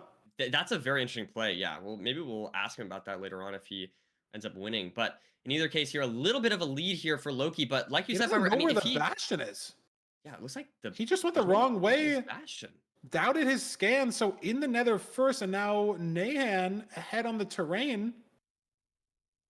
And are these blocks even going to matter, right? Like, look, Nahan's able to use this entire gold pick for 20 blocks, and this gold pick has Unbreaking. What? He just mined 20 Netherrock, and this pick is not even off of green durability. So why did he make the shears? I mean, look, why did he make the shears? Let's see the iron at the top here. Is this punish going to be absurd, or is it going to be not that big of a deal? We have 6 chests up here on upper housing, and we have 6 iron nuggets in the doubles, so it literally doesn't matter whatsoever that he needs 3 iron instead of 3 nuggets. So, WVP, I guess. Never punished. I mean, it definitely can matter in other seed types. So that was a very interesting play by Loki. It's hard to say, like you said with the Unbreak. Maybe he just didn't realize the Unbreaking situation. Could be lots of things going on there, but in either case, I will say the biggest thing here I feel like is just missing that spike, I mean, Loki right? Loki just missed movement on this housing. He just misplaced 3 leaves, mismined 1 block, made shears in the overworld. I think he burned wool or mutton in the overworld as well from the amount of sheep that he killed. The micro's not looking good, Nerdy. Yeah, this could be just a warm-up thing. I mean, we saw Infume having some shaky gameplay on that first seed in our last match we commentated, Feinberg, but yeah, I agree with you. There's definitely some inconsistency here in Loki's gameplay so far. And maybe it's the nerves. Maybe it's, you haven't been back in playoffs in a while. You had a pretty early exit for Loki's standards. Obviously, I mean, he got out in round 2. But as someone who's won 3 playoffs and podiumed a couple more, it feels like an early exit when you're not making it to the final day for a man of Loki's caliber. And Nahan hasn't really been letting these nerves visually affect him as much. I haven't seen too much, block misplacements. Yeah. Loki missed a gold block as well on the backups. Got a Piglin grab one of those. Hasn't happened to Nahan. Hasn't slipped off the backups. This is kind of the thing you might expect also from, the less experienced player, right? I mean, these like minor slip ups and stuff, but it could be just like, I don't know, just getting kind of back into the swing of things. That's my prediction. I mean, maybe I'm an optimist, Feinberg. I just want to see the best gameplay we can see from all these runners. But at the end of the day, I do feel like these are a little bit uncharacteristic of Loki. I thought the stream just lagged because Nahan's Pearl just took like 7 seconds to land. Was that did that happen to anybody else? Like his screen, and then he like fully froze on the movement as well. But Loki's in the forward first, better terrain. And Nahan, oh my god, barely doesn't die. Maybe that's the mechanics nerves finally getting to Nahan. But he keeps his composure, had a crazy downwards momentum Pearl. And very, very smart, avoided block clutching, would have taken maybe 10 hearts of fall damage. And with only 3 hearts available to him, that would have been disastrous. Yeah, but I will say both runners on pretty low HP here. This is definitely a little scary. Lots of potential for deaths, like a Blaze spawning on them. Nahan, yeah, Blaze Especially spawning Nahan. in the Blaze TNT. I don't know if he's crafted his explosives yet for the pre-crafts. He has not, and sure, Loki was behind in the Bastion, but he's heading to the fort now. And looking at just the quality of the inventory of both these runners, Loki's inventory is so clean. And maybe now he's dialed into that micro. He's shaken off those initial mistakes, but his inventory so clean. And look at the pre-crafts. Oh my goodness. Yeah, Nahan Just hasn't wonderful Blaze stuff. bedded. Also is like going to be just kind of hesitant to kill these Blazes. I feel like in general also could just have a Blaze spawn on him. He's going to take another little bit of damage here. But any Blaze spawning on you, just instantly dead. And you have to put out this lava. So do you stand in the portal to put out the lava, or stand, in the spawner on the Blaze? He's not going to. Just losing time. Is not getting an eye, so can't blind and overlap that with the hunger reset yet. A little bit scary, but we'll have to see what Nahan, how he Now he handles gets the a Blaze, situation. and this is just a 1 spawn, and it's in the lava. And that is disastrous for Nahan. As now the plumbing is more than a one-man job. Multiple streams of lava here. That Blaze is taking what appears to be a trip to the sauna for a few seconds. And it's going to And use it's it just as a more and burn an more anchor as micro well. time loss. Yeah, like, because he doesn't even have an eye yet. Yeah, exactly. And, he he loses the rod. loses the rod. Oh man, this fortress just going an absolute disaster here so far for Nahan, unfortunately. And I feel like it all just kind of spiraled. It snowballed from just being on low HP from those It's pearls. just the pearl mistake. Yeah. 1 bad pearl, a little bit too far off the block. Second one, can't even block clutch off that. So 3 pearls in what should have been a 1 pearl job, and those 5 hearts. Impressively bad for Nahan. Basically the worst possible punish. Yeah, and Loki, meanwhile, just sitting here waiting for the Blazes in a very comfortable position. Nahan is, is behind, is able, obviously, to catch up to some degree, but this is going to be difficult for him, given that you're going against Loki. Yeah, I mean, he was 4 rods behind there for a moment and hasn't measured. Loki just needs 1 more rod to leave. He doesn't get it there, but he's gotten so many more Blazes off of these spawns just from not having the lava mishap situation. So Nahan might need even an extra spawn cycle no matter what. Loki gets the 6th rod.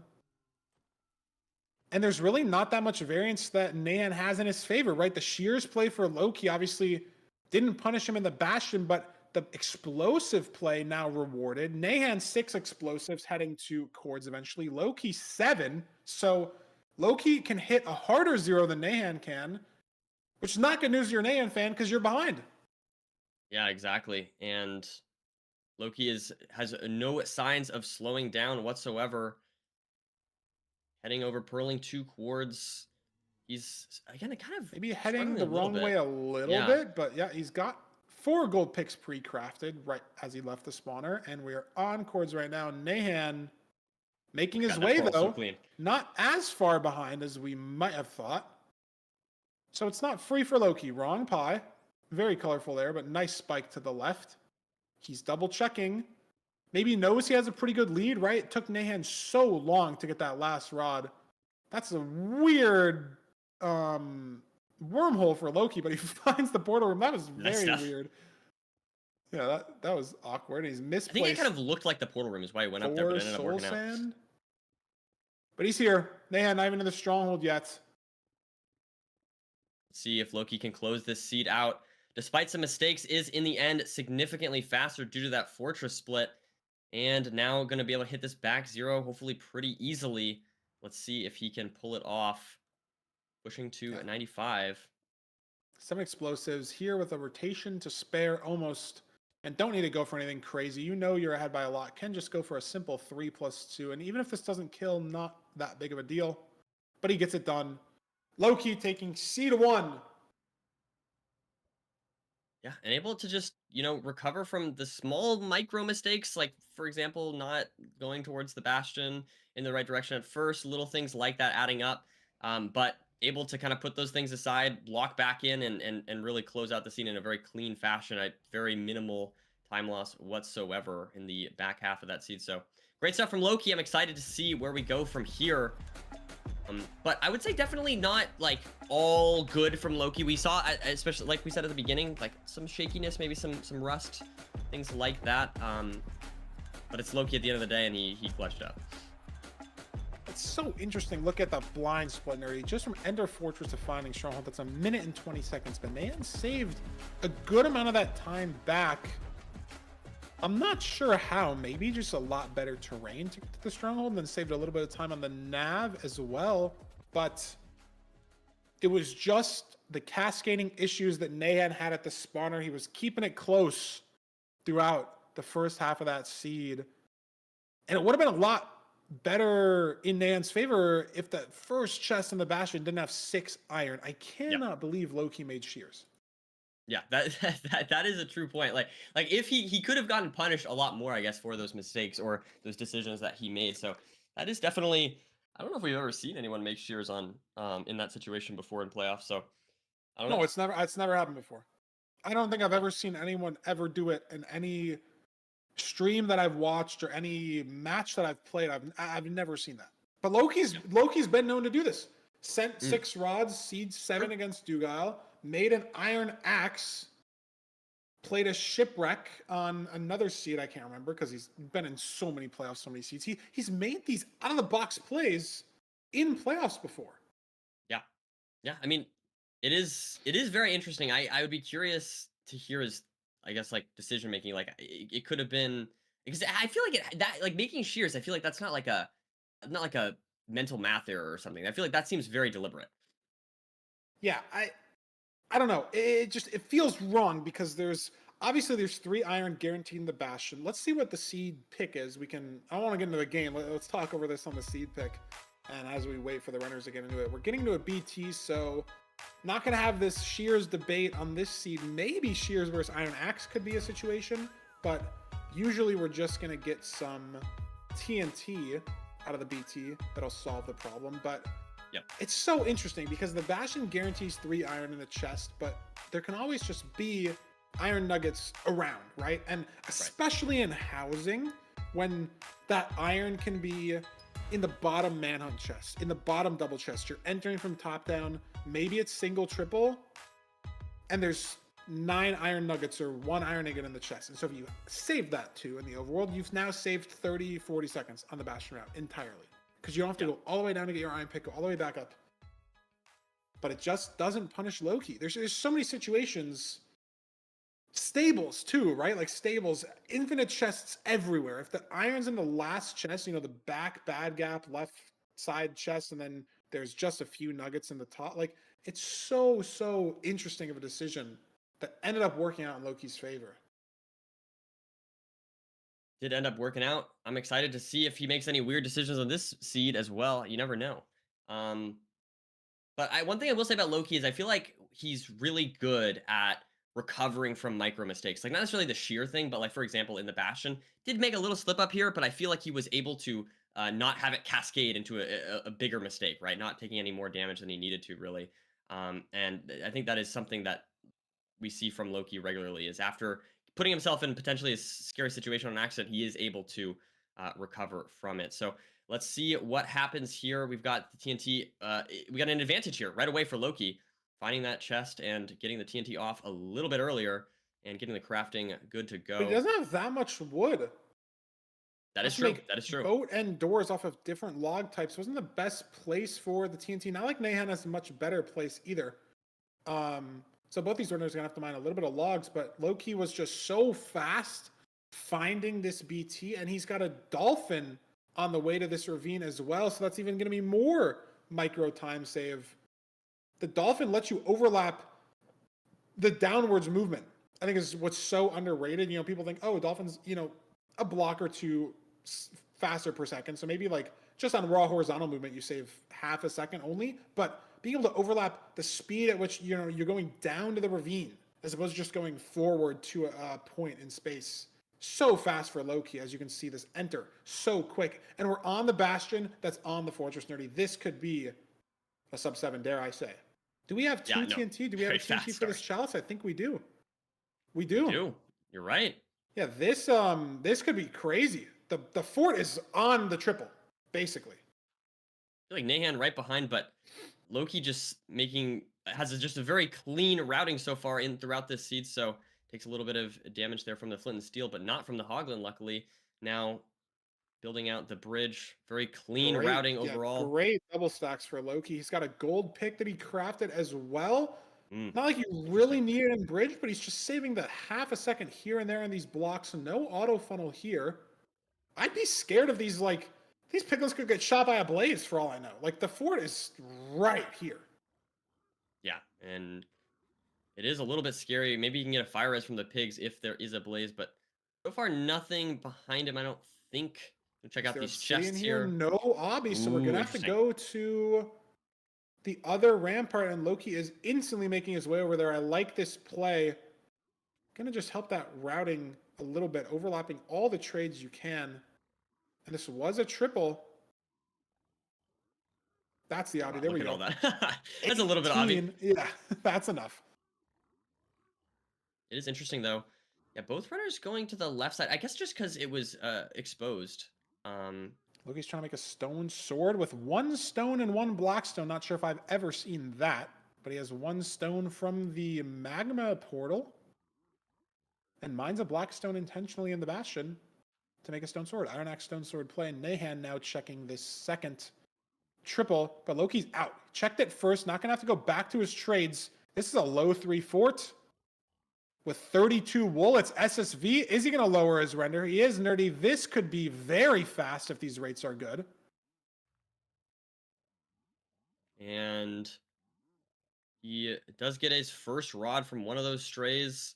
I mean, like you said, Feinberg, this pace is That's right, number ridiculous. 2, and the strays aren't looking great. He's going to prone the spawner here and maybe give up on the strays. So many Wither Skellies here. Can he get a couple of these guys off? Overlapping the spawner time. He's got 2 blazes here. This could get him up to 4 rods. Luckily, a lot of those guys with a 1 wide gap preventing them from getting over to him. So now he is going to use the bed and TNT. Oh, and that zombie piglin mad at him, but that's going to be the only guy in this fort. Yeah, I think he's safe. So not that big of a deal. And the pace, Nerdy, has fallen off a cliff just a little bit. Not the best strays for Loki. Nahan opting to not play strays at all. He's going to be doing Blaze, Bed, and TNT, just like Loki did here on the spawner. So if the rates are really bad, this could be good for Nahan. You know, fast spawner cycles. He did go to the spawner right away. There's a but 5th Loki rod, has though. 3 blazes to kill to get 1 rod, and There's there a it 6th. is. And a 7th. So he's 100% should be okay here. I mean, this is... I was going to say, I thought there was a Wither Skeleton here. I almost just assumed Loki would have handled that already, but yeah, it does take a little bit of damage there, and that could slow things down just a little bit for him. Maybe not able to pearl as aggressively. We'll have to see. He's throwing 2 eyes. He doesn't have to pick these up, which is good news. But you're hoping it's that closer offset, and it is. Loki, you don't have to pick these up, buddy. Unless he threw 2 eyes.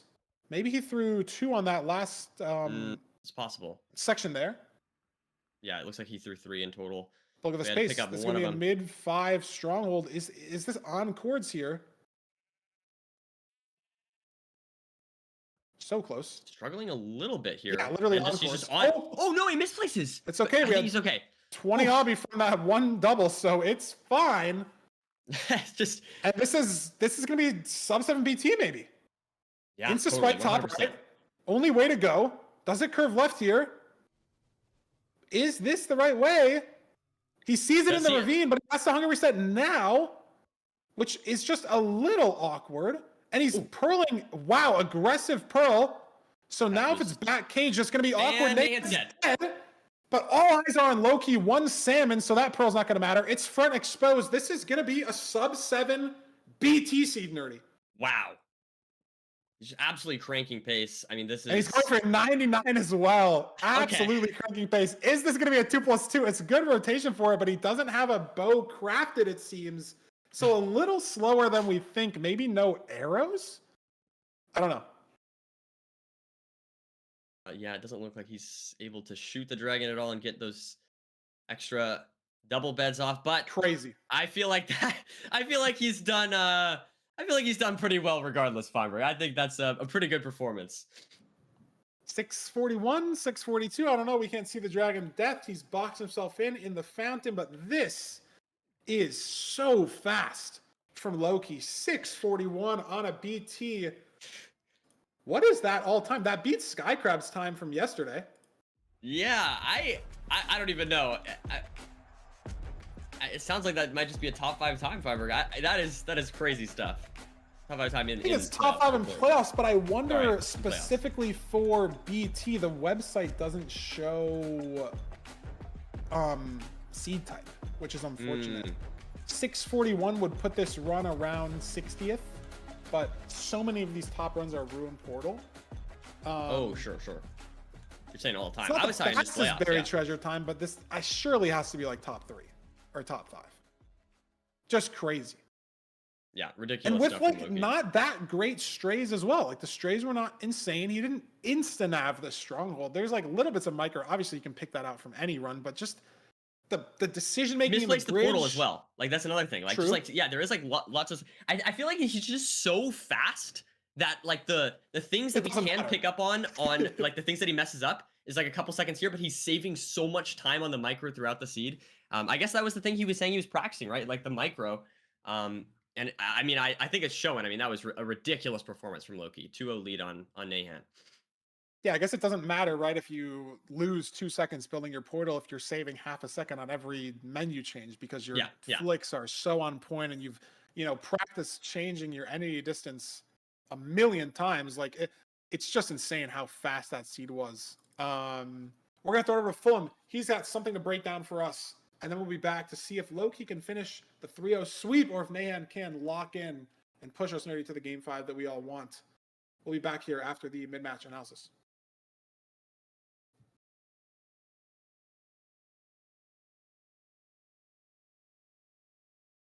Amazing. So let's talk about the Steve offs. Nahan versus Loki. Loki is 2 seeds to 0 up. And I just wanted to point out a little thing that I think the commentators may have missed, which I absolutely loved from Loki. Now, Feinberg said that he was aggressive with his pearls towards the portal room. After the spike, he noticed the idea and he can see the portal room exposed in the ravine right here. And this is known as Fyro's Law. When there is a room of the stronghold that is exposed, every other block within the stronghold can be overwritten with cave air. However, the portal room cannot. So if you see a room that is clearly jagged out of a ravine that looks very unnatural, not dissimilar to this, obviously we can see the iron bars which give it away. However, it's still a very, very useful strategy here to allow him to be able to find this. But that's not the main thing that I wanted to talk about. So he pearls here towards it, leaving himself on half a heart, and then pearls to hunger reset, resetting his health and his hunger. But after this, grabs his pearls, instantly pearls towards the portal room, and because it's within his 3-second respawn window, he takes no damage as he is invulnerable to damage before the pearl lands. Meaning he takes 0 damage from that pearl while being able to travel a couple of blocks. And those are the kind of micromanagements that he might be able to, that he may have been mentioning earlier on in his interview. He was talking about how much he was caring about the micro at the moment, looking into every improvement that he possibly could. This extra 1 second, it means he doesn't have to place those 4 or 5 blocks between this ravine here, instead saving all that time with no downside, no damage taken, and just 1 less pearl. But he's got 10 for the 0 cycle. And of course, the 0 cycle was very clean, able to take things out without needing a bow, had the advantage over Nahan, and brings himself to a 2-0 lead so far. I'm going to send you guys back to Feinberg and Nerdy right now to see if Loki can take out 3-0 or if Nahan can make a fight back for the reverse sweep. Yeah, well, Fulham is right. We definitely missed that. It wasn't even on my radar. Like being that fast to get it's just damage crazy on that pearl that's just absurd. But yeah, ridiculous stuff. That's what Loki does. That's what your 3 times I feel like winner does. Just pushing every little tiny time save that he can have, even if it's a little bit risky. I feel like he goes for it. It's so exciting to see. I mean, like you said on that last seed, pushing to 99, even though his opponent wasn't even in the stronghold. Like, just crazy stuff from Loki overall. We're on to our 3rd seed, Nerdy, the only seed type left, the Shipwreck. Nahan has to win, and then he has to win out, which means Loki gets to pick the next 2 seeds if Nahan wins both of them. So back against the wall, Nerdy, and this graphic honestly couldn't be more confusing. Thank God we have somewhere for the usernames yes on this graphic, because it's just Steve times 5. But we're in the Shipwreck, low key. And look at the times are so funny, right? 9:42 and 6:41. If you ask people to put these times next to the seed types, they would flip them. Or you would be like, oh, why are you asking me? They're going to metagame the question. It's like, oh, you're obviously asking me for a reason, so maybe the 641 is the BT. But it's just crazy that sub 7 on the BT and then 942 on the room portal, so different. Showing that Loki can just make it work no matter what as we get into potentially the final seed of the first playoffs weekend, unless Nahan has anything to say about it. But he doesn't even spot the Shipwreck yet. There's already Loki so immediately. much time loss. That's literally 12 seconds. And we haven't even done the crafting. We haven't even done the portal. We haven't even found the ravine. He's going to take a little bit of drowning here. We'll have to see how much Nahan takes. That could end up mattering a little bit. Taking heart and a half there. But you do have a lot of carrots, so, if you get like a bridge here, it should be totally chill. Looks like Nahan going to be taking similar amounts of damage there. And there's some shears, no iron axe coming out from Loki. You're not going to expect that from Nahan either, right? You mine down, get some stone.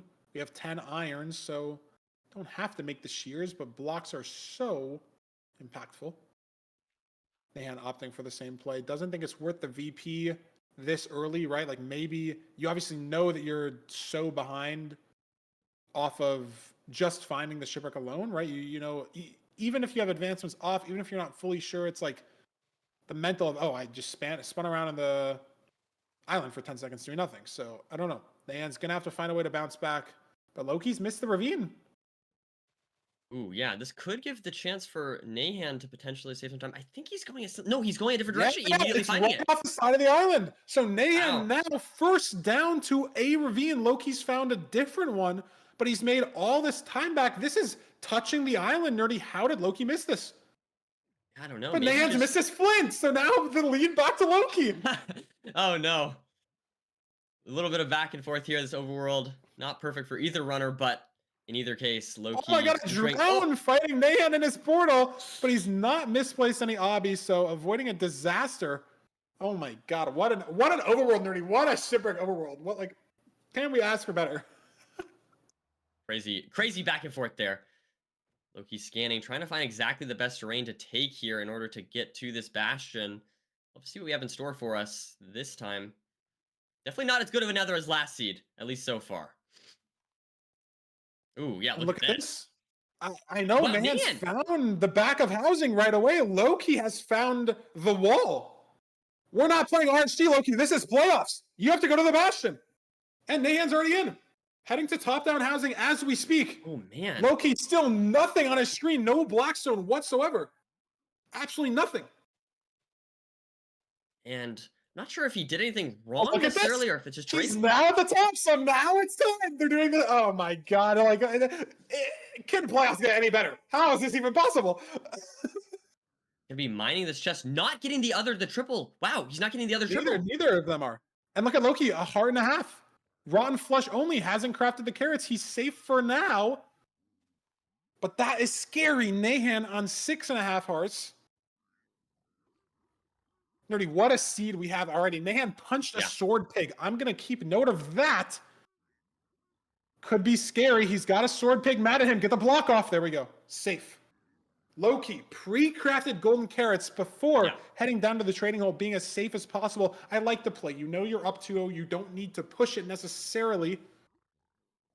Better be safe than sorry. And if the seed comes down to those couple seconds, there's a lot more that Loki could have saved in just getting to the Bastion. Can't really blame it on those golden carrots. That makes sense. But yeah, definitely interesting play so far. I think we're going to see...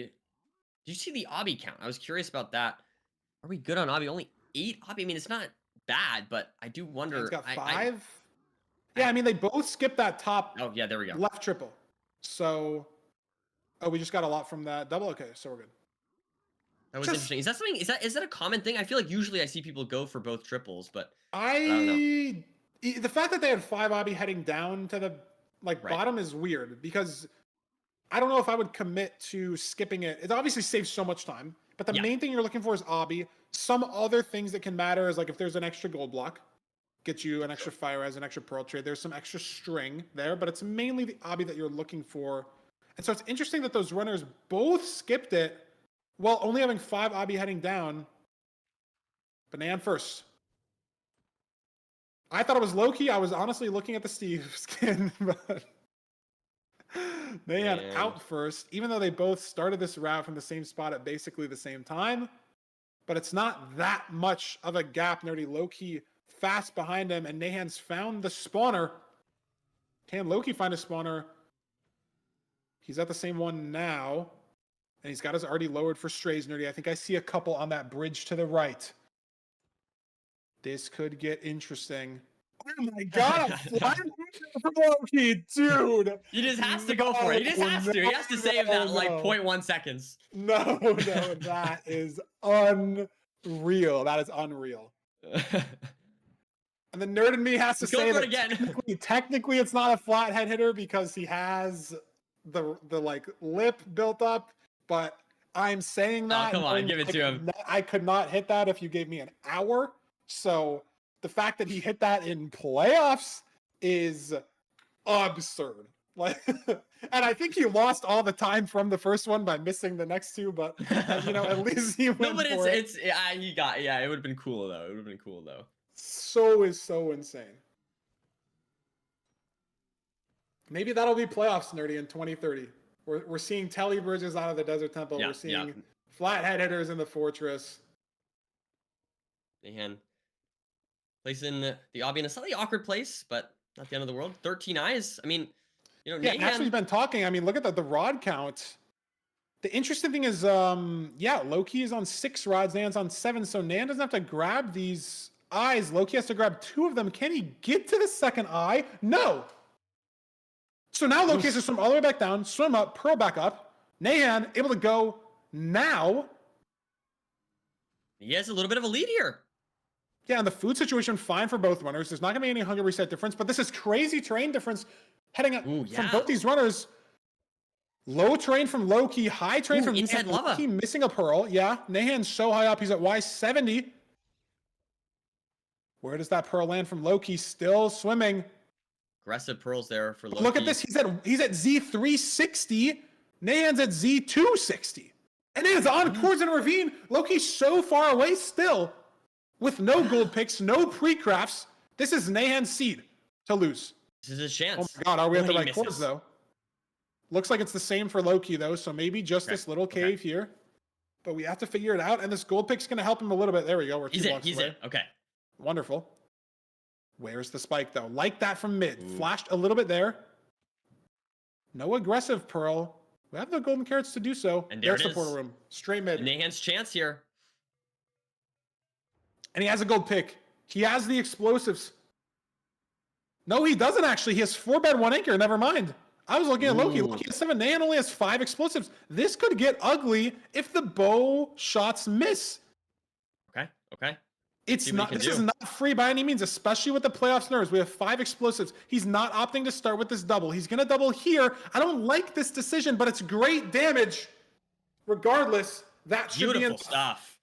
Wow. There it is. And Nahan secured himself the right to play a seed 4, making Loki work for it just a little bit.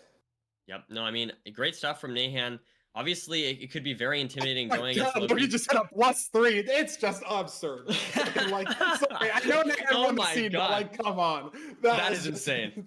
That is crazy. Sorry, like, dude, how is that real? How is that real? I'm looking over and I'm like, he totally messed up this +2. And then he just rips the anchor. Man. That is crazy. So, I mean, 19 seconds later in the end, but we do at least get to see some flashiness from Loki. I am excited to see this. We get to see more gameplay from these two. I mean, this has been a good battle. I mean, hey, that's a confidence booster for Nahan. I mean, yeah. Overall, better terrain nav, I feel like, to that stronghold. I mean, just great stuff from Nahan, able to, despite being 2-0 behind against arguably the greatest ranked player of all time, is able to clutch up and win a seed pretty decisively, I'd say. Yeah, I mean, just so much happened in that seed. They took so much different terrain to the Bastion. I mean, just unreal. Like, I don't know. We have Fulham analysis. Maybe you're going to break down that terrain. Maybe you're going to break down the task situations from Loki there. But we're sending it over to Fulham for another mid-match analysis. And then we'll be back for Seed 4 in just a minute.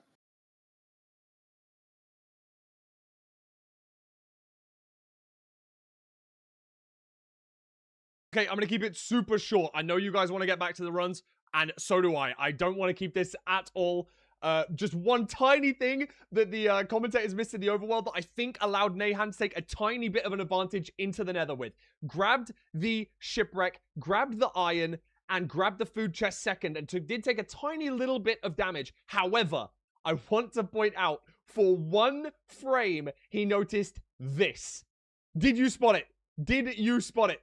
As he hovered over the boots, they are depth Strider 1. He picks them up, puts them on, and it allows him to get back to the island ever so slightly faster, allowing him to take a tiny little bit less damage and gets him into the nether a little bit speedier. That is literally all I want to say. Back to Feinberg and Nerdy. That's enough. Great. I mean, nice. There you go. Sweet. I didn't notice that at all. Some tasks from Nahan and tasks from Loki. Maybe it's the Steve skin buff, Nerdy, but let's see what Loki's seed pick is for Seed 4. Is he going to throw it over to the BT, throw it over to the room portal? Is he going to pick Nahan's ban, which I think was the temple? Maybe it was the village. I don't remember who banned what.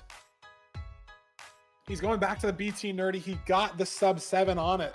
Can we get another one? I don't know. It's a weird If anyone can, Loki can. I think it's a weird pick because, I mean, maybe my mental's worse than Loki. Maybe your mental gets a little hard, and if you win 3 playoffs, if you have world record, yada, yada, yada. But Loki lost that last seed by 10 to 15 seconds. He didn't go to the right ravine. Yeah. He had a 10-second lead on just looting the Shipwreck. Yeah. And he lost all that time back, missing the ravine in the overworld, and we're going back to an ocean sea type.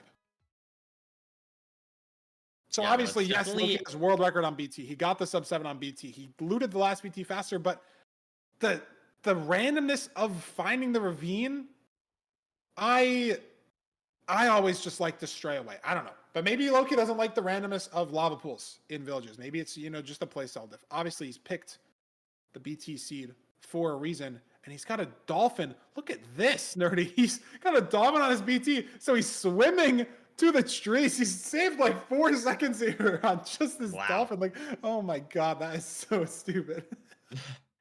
Good stuff there to start off the seed, and we're gonna see this crafting come out immediately. Very clean stuff. I mean, I think this is pretty standard, what you'd expect. Don't need the shears because of the TNT. There's Need some to get a few more logs here, gravel and then we should be good to go. Meanwhile, on the Nahan coast getting here, the last not full. going for the gravel. Loki being very intentional about looking Yeah. for this ravine. Nahan heading a little more going right different than directions Loki again. is. Same direction, but just a little more offset. Maybe not, actually. I think they might be going in slightly different directions again. They are going different directions, and Nahan's found a ravine that Loki hasn't. Loki's at a different Yeah. ravine now, and he finds one, but it's farther away. So again, Nerdy, Loki off the island first, at the ravine second. Nahan's flint also again flies away from him a little bit. So both these runners Very reminiscent. down the ravine at the exact same time again. Like, I guess there's no drown for Nahan this time, so. But Well, he's aimed it's just a just the second same. earlier. It's the same. We're playing the same. You didn't flip the page on the script. Like, My bad. you I just forgot sharpied about that. You sharpied out Shipwreck and wrote in BT, but we didn't Yeah. change anything else. So I mean, it's kind of boring. I don't know. Well, I just wanted to make sure we get to a game 5. That's what I want. I want Nahan to win again. So, yeah, let's see, though. We do have this bastion. I believe that's a treasure in the background there. You can see the fortress as well, so the spawner should not be an issue. Nice gas kill for And- Loki. No wall Good in the stuff. way of this bastion. Both these runners taking very similar terrain. Make sure to not slip and fall here. And Loki saved a lot of time despite having entered like only a second earlier. Just a little more confident on that micro movement. Nice little boat clutch there. Getting down to the gold block. Nahan missing his boat clutch there, but he's pretty far behind. And this fortress, Nerdy, is right on the treasure. So, not going to be able to save too much time on that movement specifically. And Nahan having to take this pretty slow. He ate a cod before starting the route. Loki already mining these top rampart gold blocks. How is Nahan going to save this time? What can he do? Is it going to be a Strays play, Strays situation? How do you save micro against the micro king, some might say? How do you do that? Nahan has to figure it out. Really tough. But hey, we don't want to underestimate Nahan. One last seed, right? So Exactly. Loki is playing pretty well overall today, but Nahan, right on his tail at the very least. Loki has just been playing the seed so well. I mean, going down to check the chests now. Are we going to need to go lower treasure? How much obby do we have? Already 7 from trades. Going to be in the gold or the double chest here. 6 obsidian, so we're up to 13. Should be getting 20 here. And again, the Clean fortress, stuff 1 overall. pearl away. We have a stack of string, 2 stacks of pearls. We have be TNT good to for go the here blaze pretty bed plus soon. TNT. Loki's got the diamond sword as well. I think Nahan's got to hope Nice. for a stray miracle. Yeah, I mean, it could be that, could be Stronghold Nav. There's lots of little ways for him to save some time here. He's going to be pearling out pretty soon here, so not too far behind. I'd say basically pretty similar. I don't think he lost too much time in the Bastion, unless he has to wait here. Oh, he has to wait here. Okay, so maybe losing a couple seconds here. I mean, Loki's just on fire right now, I feel like. That first seed, there was a little bit of shakiness, but he's been playing very well since. Nahan now pearling onto the fort. Not quite the spawner, though.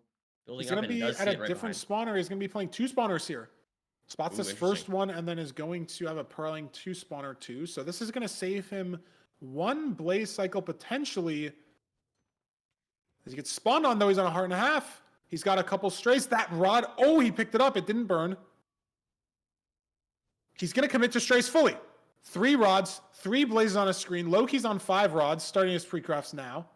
Nahan, 2 more strays to the right. He's got some pearls to burn. 1 more stray to the left as well. This is a full stray commit for Nahan, and he's on 6 rods. He has a rod advantage right now over Loki. And blinding at a different spot, maybe we get different strongholds. Loki's thrown 2 or 3 eyes right now. Let's see. Does he get punished for that at all? I'm going And to go man, down maybe here. better Ooh, train. Can Loki where's pick the up this pearl? second eye? Did he get it? I think don't he know. barely got it. It sounds like he probably did. He's But confidently entering back. Nahan maybe has to measure 2. Yeah, but he can pick Mushroom these Island. up on these mushrooms. This is an interesting situation I don't think I've seen myself in. And look at Loki, Nerdy has to wait for this cycle. And if he has to wait max time, True. There's the rod, though. No, he can go. And Loki is pre-crafted. Nahan is not. Is it the same stronghold? I think so. Yes. Both these runners heading towards the treasure bastion. Loki can throw maybe one extra pearl. He's on cords right now. And I think the pre-craft is what's going to pull him ahead, because not only is Nahan behind on the nav, but he's behind on, oh my God, skeleton for Nahan. But is he finding better terrain? He's got to deal with the skeleton, though. He leaves the skeleton in. Both these runners really trying to deal with this terrain. Loki should be in the stronghold here now. Does get a good spike down mid, I think. Yep, that looks good to me. Good, but he has the hunger reset. Is he gonna? When's he gonna get the hunger reset off? It's just Nahan still has to pre-craft, but I think he's heading a different direction for the nav. Loki trying to wormhole here. Nahan's gonna go down mid. I think Loki went top left. Yeah, so no, this could be it. This light source to the left here. No. Is that it? Yes. Yes. Wow. Wow. And Loki's dead. He did no, okay, no, but sorry. It's just too late. Nahan has the 0 to send us to seed 5, potentially 6 explosives on an open cage. This should be free. He hit it with 5 last seed. Wow. Let's see if Nahan can close out the seed. I mean, overall, well played to Loki until the very end. In the stronghold here, Nahan saving a lot of time. Let's see if he can close out the seed. Does Nahan have a spare? Nahan doesn't have spare. Why not? He has to, so he can't go for a double bet here. He has to just +1. He can't. But it should be fine. Great damage. Okay. Has the last anchor. Beautiful stuff. But that's so interesting, because Loki, if he was in this situation, would have been able to go for those +1s. That's like a relatively slow 0, right? 6 rotations for Nahan. Loki could have potentially 2+2, or I mean, we saw him 2+3. It's just the nav. Loki got the spike mid, and he never sent mid. He finally now heads mid, and finally now heads the light source. He just never went here off spawn, and that's the whole seed. Down to the stronghold, and now we're on another game 5, Nerdy. It's another game 5. I mean, that's crazy stuff. 5 seconds into the stronghold. I honestly thought he saved more time than that. You can see 20 seconds faster into the fortress. So Nahan doing a very good job, ending up saving 15 seconds in that entire split going to the stronghold. So great stuff from Nahan. And I mean, at the end of the day, you got to nav, you know, it doesn't matter if you have like a little bit of a lead going into the stronghold. What matters is who wins the seed first, right? So great stuff from Nahan, playing the seed better overall and taking us to a game 5. Yeah, I mean, that's just crazy. I don't know. I thought he got a great spike mid. I'm surprised that after he missed it top left, he didn't go back mid and check. I mean, I don't know exactly what angle he got. Maybe he was getting another fake spike in that stronghold, but Loki was up 2-0. Now it's tied. He's got one more seed pick. The buried treasure backfired. And again, Nerdy, he missed the ravine. That overworld's so similar to the first one. So is he going to send it to the shipwreck? Are we going to send it to a land-based overworld type? Where are we going for seed 5? Shipwreck. Wow. 4 ocean seeds in this 5-game series. Battle of the Steveskins, we're back to the ocean. And I mean, if Loki can find these ravines, he has such a lead on these seeds. That's just what he struggled with on the last 2. Yep. So hopefully, from Loki's perspective, hopefully, you know, you see those hitboxes off the rip. You see something to indicate, maybe you just see the ravine itself. But yeah, it has been kind of awkward just finding those ravines, as you said, Feinberg, and we'll have to see if that punishes him going into this next seed. Yeah, we're gonna have to get into the gameplay. Where is the shipwreck gonna generate? Where are the ravines gonna generate? Like, just depends on what the seed looks like. And cannot believe Nahan is in this. After Loki being ahead towards the stronghold on both these last 2 seeds. Yeah, I mean, I think maybe we've been just underestimating Nahan overall. I mean, on that last seed, right? Yes, Loki did mess up the nav, but I mean, Nahan was only 5 seconds behind going into that stronghold. So he's been playing really well. Saved a lot of time on the strays and maybe a little bit on terrain to cords as well, even with dealing with the skeleton. Loki not grabbing the gold nuggets. That might be a big play or a big difference. Is Nahan going to grab them? It looked like enough for 1 ingot, maybe even 2. He didn't even grab the gold. He didn't even grab the gold. Nahan's 2 gold up now. What? Which you can't craft anything with, but that's distraction gold in the Bastion. I feel like that's a big deal. Yeah, I mean, you could make a Loki shovel has too. no gold. I don't know. I'm surprised by that play by Loki. We'll have to see if it ends up mattering. But And he looted the iron chest first and then the food chest. So it wasn't like he looted the iron chest and then was leaving the shipwreck. He had to swing back towards it anyways. So now he's just 2 gold down. And again, this probably won't matter. He was 2 iron down on seed 1, and that didn't matter, but it could, right? They could need that for distraction in a stables triple, in a top-down housing, in a manhunt housing. Could need that gold. Could be the difference on this seed, Nerdy. yeah, and I'm very curious to see if they go in like a similar direction, because I feel like both Ocean Seas before we saw them go in completely different directions. Loki going off towards the back left here. We'll have to see. Does Nahan go this way? Nahan looking like he might not. Finally, but but looks like Nahan Loki just has finds to it. find the direction and then he will commit to it, but just ran a little bit around the island. So finally, Nerdy, they're at the same ravine. We didn't see this since seed 2. Yes. But they are here, and Loki's flint being dragged down by the magma here. Is Nahan going to save his flint? I think maybe he's 1 gravel off of the flint, or he picked it up already. But Loki in first.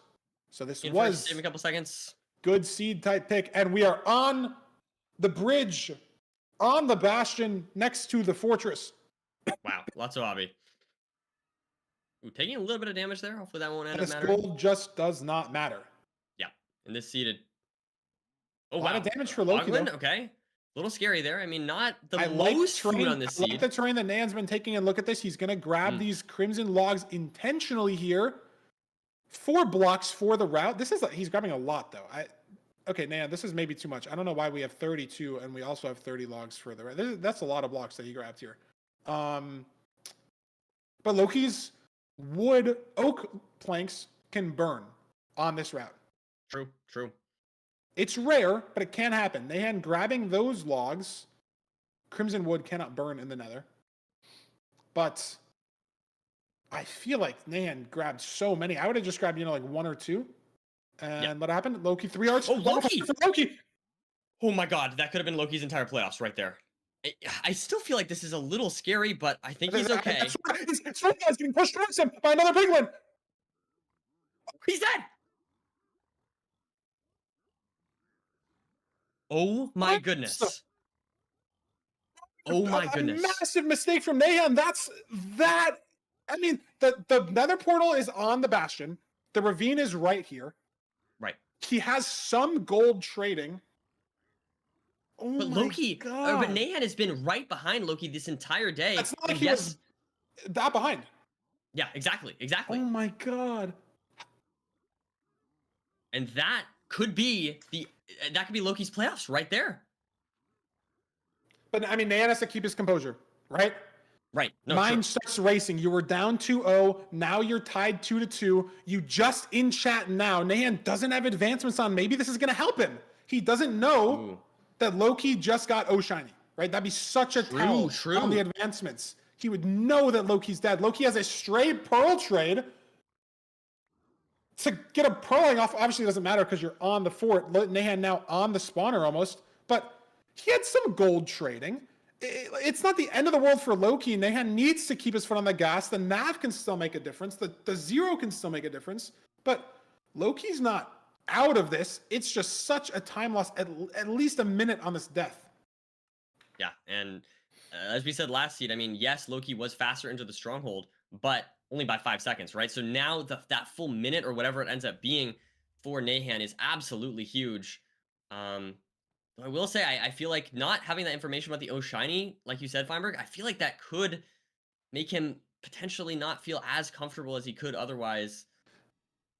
I was thinking maybe it doesn't make him feel as nervous. I feel like maybe being I guess that's maybe fair. being ahead here, I feel like would be bad. You start thinking like, I'm down 2-0. I'm playing Loki's 1-3 playoffs already. Like, this is my first playoffs. I'm playing my best. What can you do, right? And then you win seed 3. You win seed 4. And now it's like, wow, like this is real. This is like, this could happen. I could beat Loki. And then you see that he dies. And then you start overthinking. It's like, oh my God, if I don't make a crazy mistake, I'm going to throw. And then you start overthinking every micro thing that you do versus a neck and neck seed where you kind of know you have to play all out. You get more comfortable. I don't know. It really all depends. Probably depends on the person. Yeah. That is interesting. But that's the way that I would kind of think about it. It's just like, can you keep your composure finishing out the seed when you kind of know it's almost already all over? Nahan on 6 rods, excuse me, has to throw 2 here in the ocean. And Loki's making him work for it. He's on 4 rods. He's not that far behind. Nahan is throwing a 3rd eye to measure at this point. So he cannot pearl down and pick up all 3 of these. He's going to have to swim. None of them break. So a little bit lucky for him there that 3rd eye doesn't break. Loki is going to be on 6 rods after this, on 7 rods as well. So he doesn't even have to pick up this last rod, but Nahan is still ahead, Nerdy. 7 explosives. So most 0 is going to be hittable. Has a gold pick for cords. It's still going to come down to Nav. Loki's going to need a miracle. See, maybe, I mean, it could, like you said, Feinberg, he could get a bad nav, but hey, he did the last nav pretty good. So cords, right? Nahan digging under lava here. Loki has a gold pick, opting to go more right here. Out of food, but can throw 1 more pearl. Nahan, gold pick is not doing much against these magma blocks, and look at the terrain that Loki's found here on the right. Nerdy, this is closer than we think. Loki's lined up on X. Loki's digging to quartz first. There's no way. Quartz first. How is this possible? How did he do this? Death in the bridge. No. And Nahan is inside a block. He's inside a ruined portal that spawned or something. What is going on? No, not ruined portal. I'm sorry. I have no idea. Do not die again. I got completely confused by Nahan's screen. Finally, now heading into the stronghold. Loki, no good spike. Look at this, no good spike. Nahan still caved as well. Loki looking for the spike, still nothing. Is it cold? Is Nahan gonna get a spike? Loki, absolutely nothing, Nerdy. Nahan on half a heart in this same situation, and no spike as well. Where are they gonna go? Nahan's not. Loki finds it. There's no way. Reset. It's just the 0-8 explosives open. Wow. 94, 97, not a great pearl. Slips a little bit. It's 94, so should still be able to get to 99 here. Has a rotation to spare, Nerdy, and Loki, barring a massive mistake on this 0. How does he pull it back? 1 bed to go. I'm speechless. How is it possible? I don't know. Oh my god. I just fully thought in my head, I'm like, Nahan's moving on. Wow, we get an upset. As soon as Loki's out round 1. Oh my god. Oh my god. It's the terrain to stronghold. Loki must have saved like 40 seconds on that. Wow. I guess he just saved all the time that he lost. Either way, nav either way, I guess. Dude, how is that possible? How is that possible? Like, look at the splits. He only lost a minute on the death. That's not even that bad. Basically the perfect situation for a death, right? The ravine's right on the island, the portal's right on the bastion, your trades are already going. I feel like I looked away. I was watching Nahan for a second, and then Loki's just fully caught up. It's just ridiculous.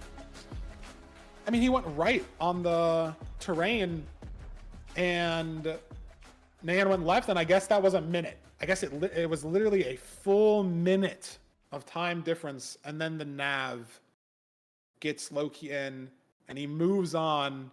I cannot believe that seed 5. I cannot believe that series. I can't believe it.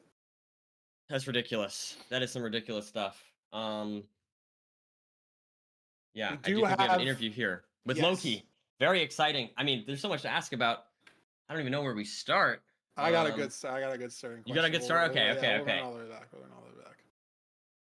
Loki, welcome. What a series. What a match between you and Nahan. And I know that seed 5 was crazy, but let's cycle back all the way to seed 1. Talk me through your decision making on crafting shears in that room portal overworld. I actually forgot that entire seed.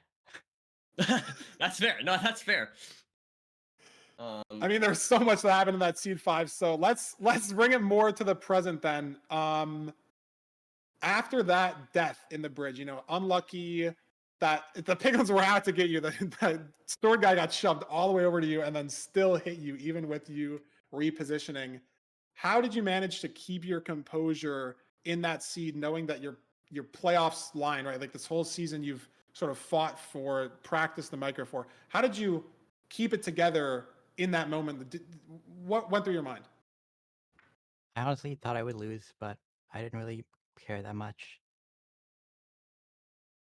No, I mean, you I saved a think that's minute fair. on the stronghold nav. You brought it all back, going right instead of left. I mean, I have to look at that terrain. It seemed like you and Nahan kind of did the same thing, and then you saved a minute. I don't know. I mean, Nerdy, you got any other questions? I wanted. I mean, I know you said in the pre-match interview that you were practicing your micro. I was curious about if you recall on seed 2, you hunger reset in the stronghold and then instantly pearled and didn't take any damage because you used the damage immunity window. Is that something you've practiced, or is that like that was a crazy play to me, and I'm just curious if you have any words to say on that. That was unintentional. Oh, really? Yeah. That's crazy. You were just so fast that you just didn't take any damage. That's so cool. That's so cool. That is an aura answer. Unintentionally so fast that we can avoid the damage. No, Loki, you got to say, yeah, that was completely calculated. You know, you practice that every day and you finally got to use it. No, but that's awesome. On seed number 3, you went for you got a +3 on the 0. You did not win that seed, but I guess I also have to ask, was there any reason for that? Was that for style points? Was that just because you like what made you go for the +3? It's really easy. I don't know. I just did it for fun. I mean, hey, there we go. Amazing answer. I love it. That's fantastic. Okay, well, I agree. It is very easy. I would hit that first try. I'm sure. I don't know. All right, great answers, Loki. Thanks. You got anything more, Fiber? You got any more questions? No, I mean, this could be your 4th win. I mean, obviously speaking too soon, but that being able to come back, I guess it's not really a comeback because you were up 2-0, brought it back. But on the last seed from the death, you will be moving on to play Infume next weekend, and you lost against Infume last season. So any words for him? Any different way you're going to take this matchup? It was the same. It was a quarterfinals match against Infume. You lost 3-1. Anything different you're going to do, or you think you just sort of improved enough this season that it's going to be an easy win? I don't know. What do you think? I'm not washed anymore, so I should win. Hey, there we go. Love to see the confidence. Well, thank you so much, Loki, for the interview, and congrats on the win. Very well played. I still cannot believe that seed 5. So, yeah, congrats, man, and good luck next weekend. Thank you. Well, Nerdy, that's a scary thought to have, that the 3 times playoffs winner can be washed even in the first place. And the fact that he says he's no longer washed anymore. I think he proved that today. I mean, sure, he did lose 2 seeds and he did take a death on another one, but I think he played pretty well overall, and you definitely we definitely got to see some flashiness from his gameplay, which was very cool. And I mean, Nerdy, especially if Loki's not watching, we're shout out to Nahan for winning 2 of those seeds as well, right? He lost the seed that Loki died on, right? So that really didn't get overlap, but that means Nahan won 2 seeds where Loki didn't die, right? Like he just outpaced Loki the whole seed. Better nav, better terrain, better bastion routes. Big shout out to Nahan. First playoffs against 3 times winner. Big shout out taking 2 seeds off of him. And I mean, we'll just have to see. Let's start with the bracket. We have to see how the bracket continues to evolve, but I don't know. I hope for this as well personally, but like if I'm Nahan, I'm rooting for Loki, because then let's say Loki 3-0 Infume, Loki 3-0 Blazemine, Loki 4-0 Skycrab or whatever, and then Nahan, you're like, oh yeah, I took him to game 5. That was me. I'm the second best in the bracket. That's the way you can think about it. Yes, so yes. The Steve skins are supporting each other after this battle that we just watched, and I'm the same way for Hacks. Hacks, let's 3-0 Steez, let's 3-0 Awkward, because you gotta hold on to that, like, because if you lose to the winner, then you could be the second best player, and so that's, I mean, Nahan gave Loki a crazy run for his money in this last match that we just saw. So possible. Yeah, crazy stuff. I will say, I mean, listen, I'm just very happy with this bracket because, listen, all I'm saying, I got 7 out of 8 right. I mean, come on, that's pretty good. No, that's pretty good. I'm feeling pretty good right now. 7 out of 8 of the match predictions right. I think I got most of the actual things right as well. I predicted a 3-2 on Nahan Loki. So I'm feeling like a prophet right now, Feinberg. That's how I'm feeling. Good. Nerdy. And I will say, unofficial Pick'em's website saw a little fan project running around the other day. There are 80 people that are 7-1 on their Pick'ems. Nerdy, guess how many people are 8-0 on their Pick'ems? Wait, how many people are there total? 1,800 total people. 80 people are 7-1. Guess how many people are 8-0? Hold on. Wait, can I get like a second here to like...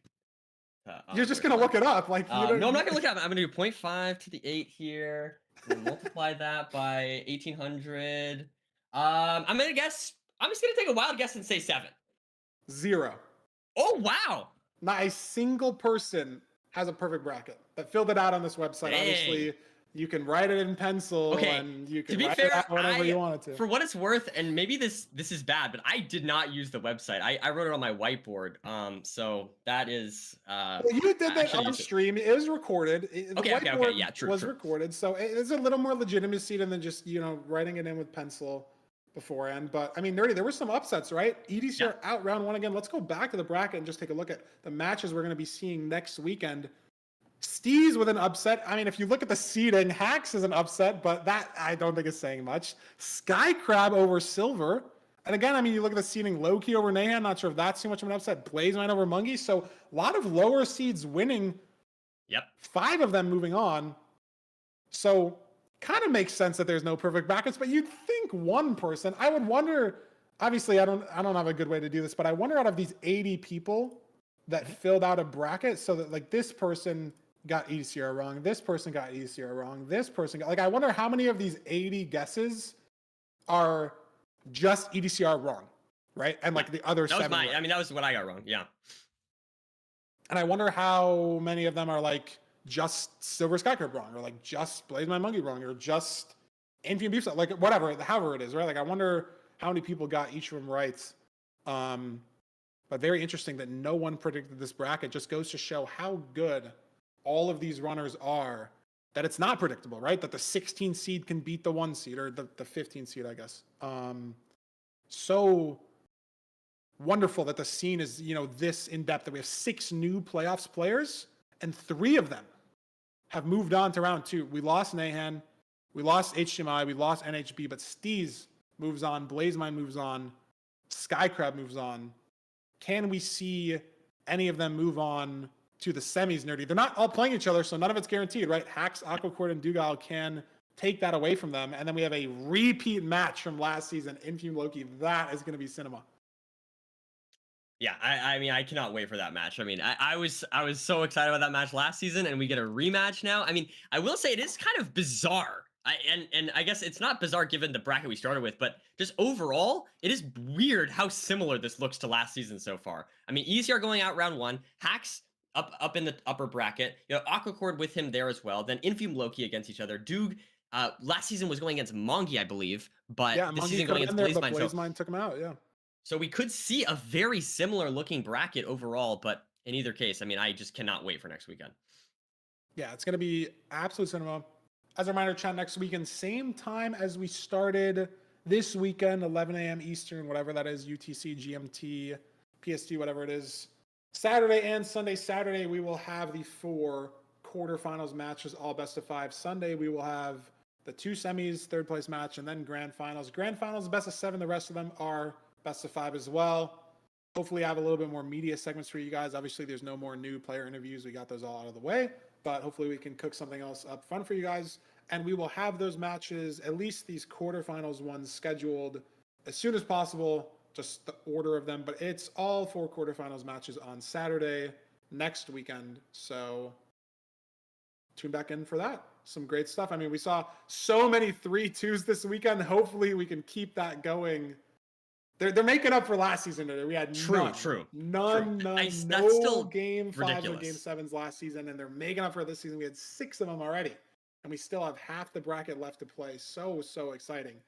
Some great Minecraft. Thank you to the refs today. I think it was Lore and Rokes, but I'm not entirely sure. I was very tired this morning.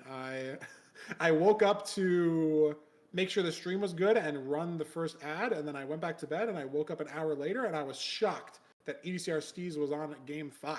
And then I watched the rest of that, got out of bed, and got ready to come. So definitely a different vibe than yesterday for me. I couldn't sleep after the games yesterday, after the cinema. It was I very went to bed at exciting like stuff. 6 a.m. or something. It was crazy.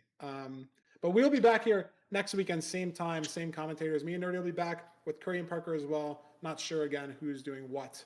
But we'll have those matches scheduled. You'll be able to find that in the Discord. It'll also be updated on the website whenever we have those out, hopefully by the end of today. Yeah, I mean, that's all I got. We'll see you guys next weekend. Nerdy, do you have anything else? I don't know. No, that's it. Thanks for always. I love being here. So yeah, I'm excited for next weekend. But yeah, that's all I got.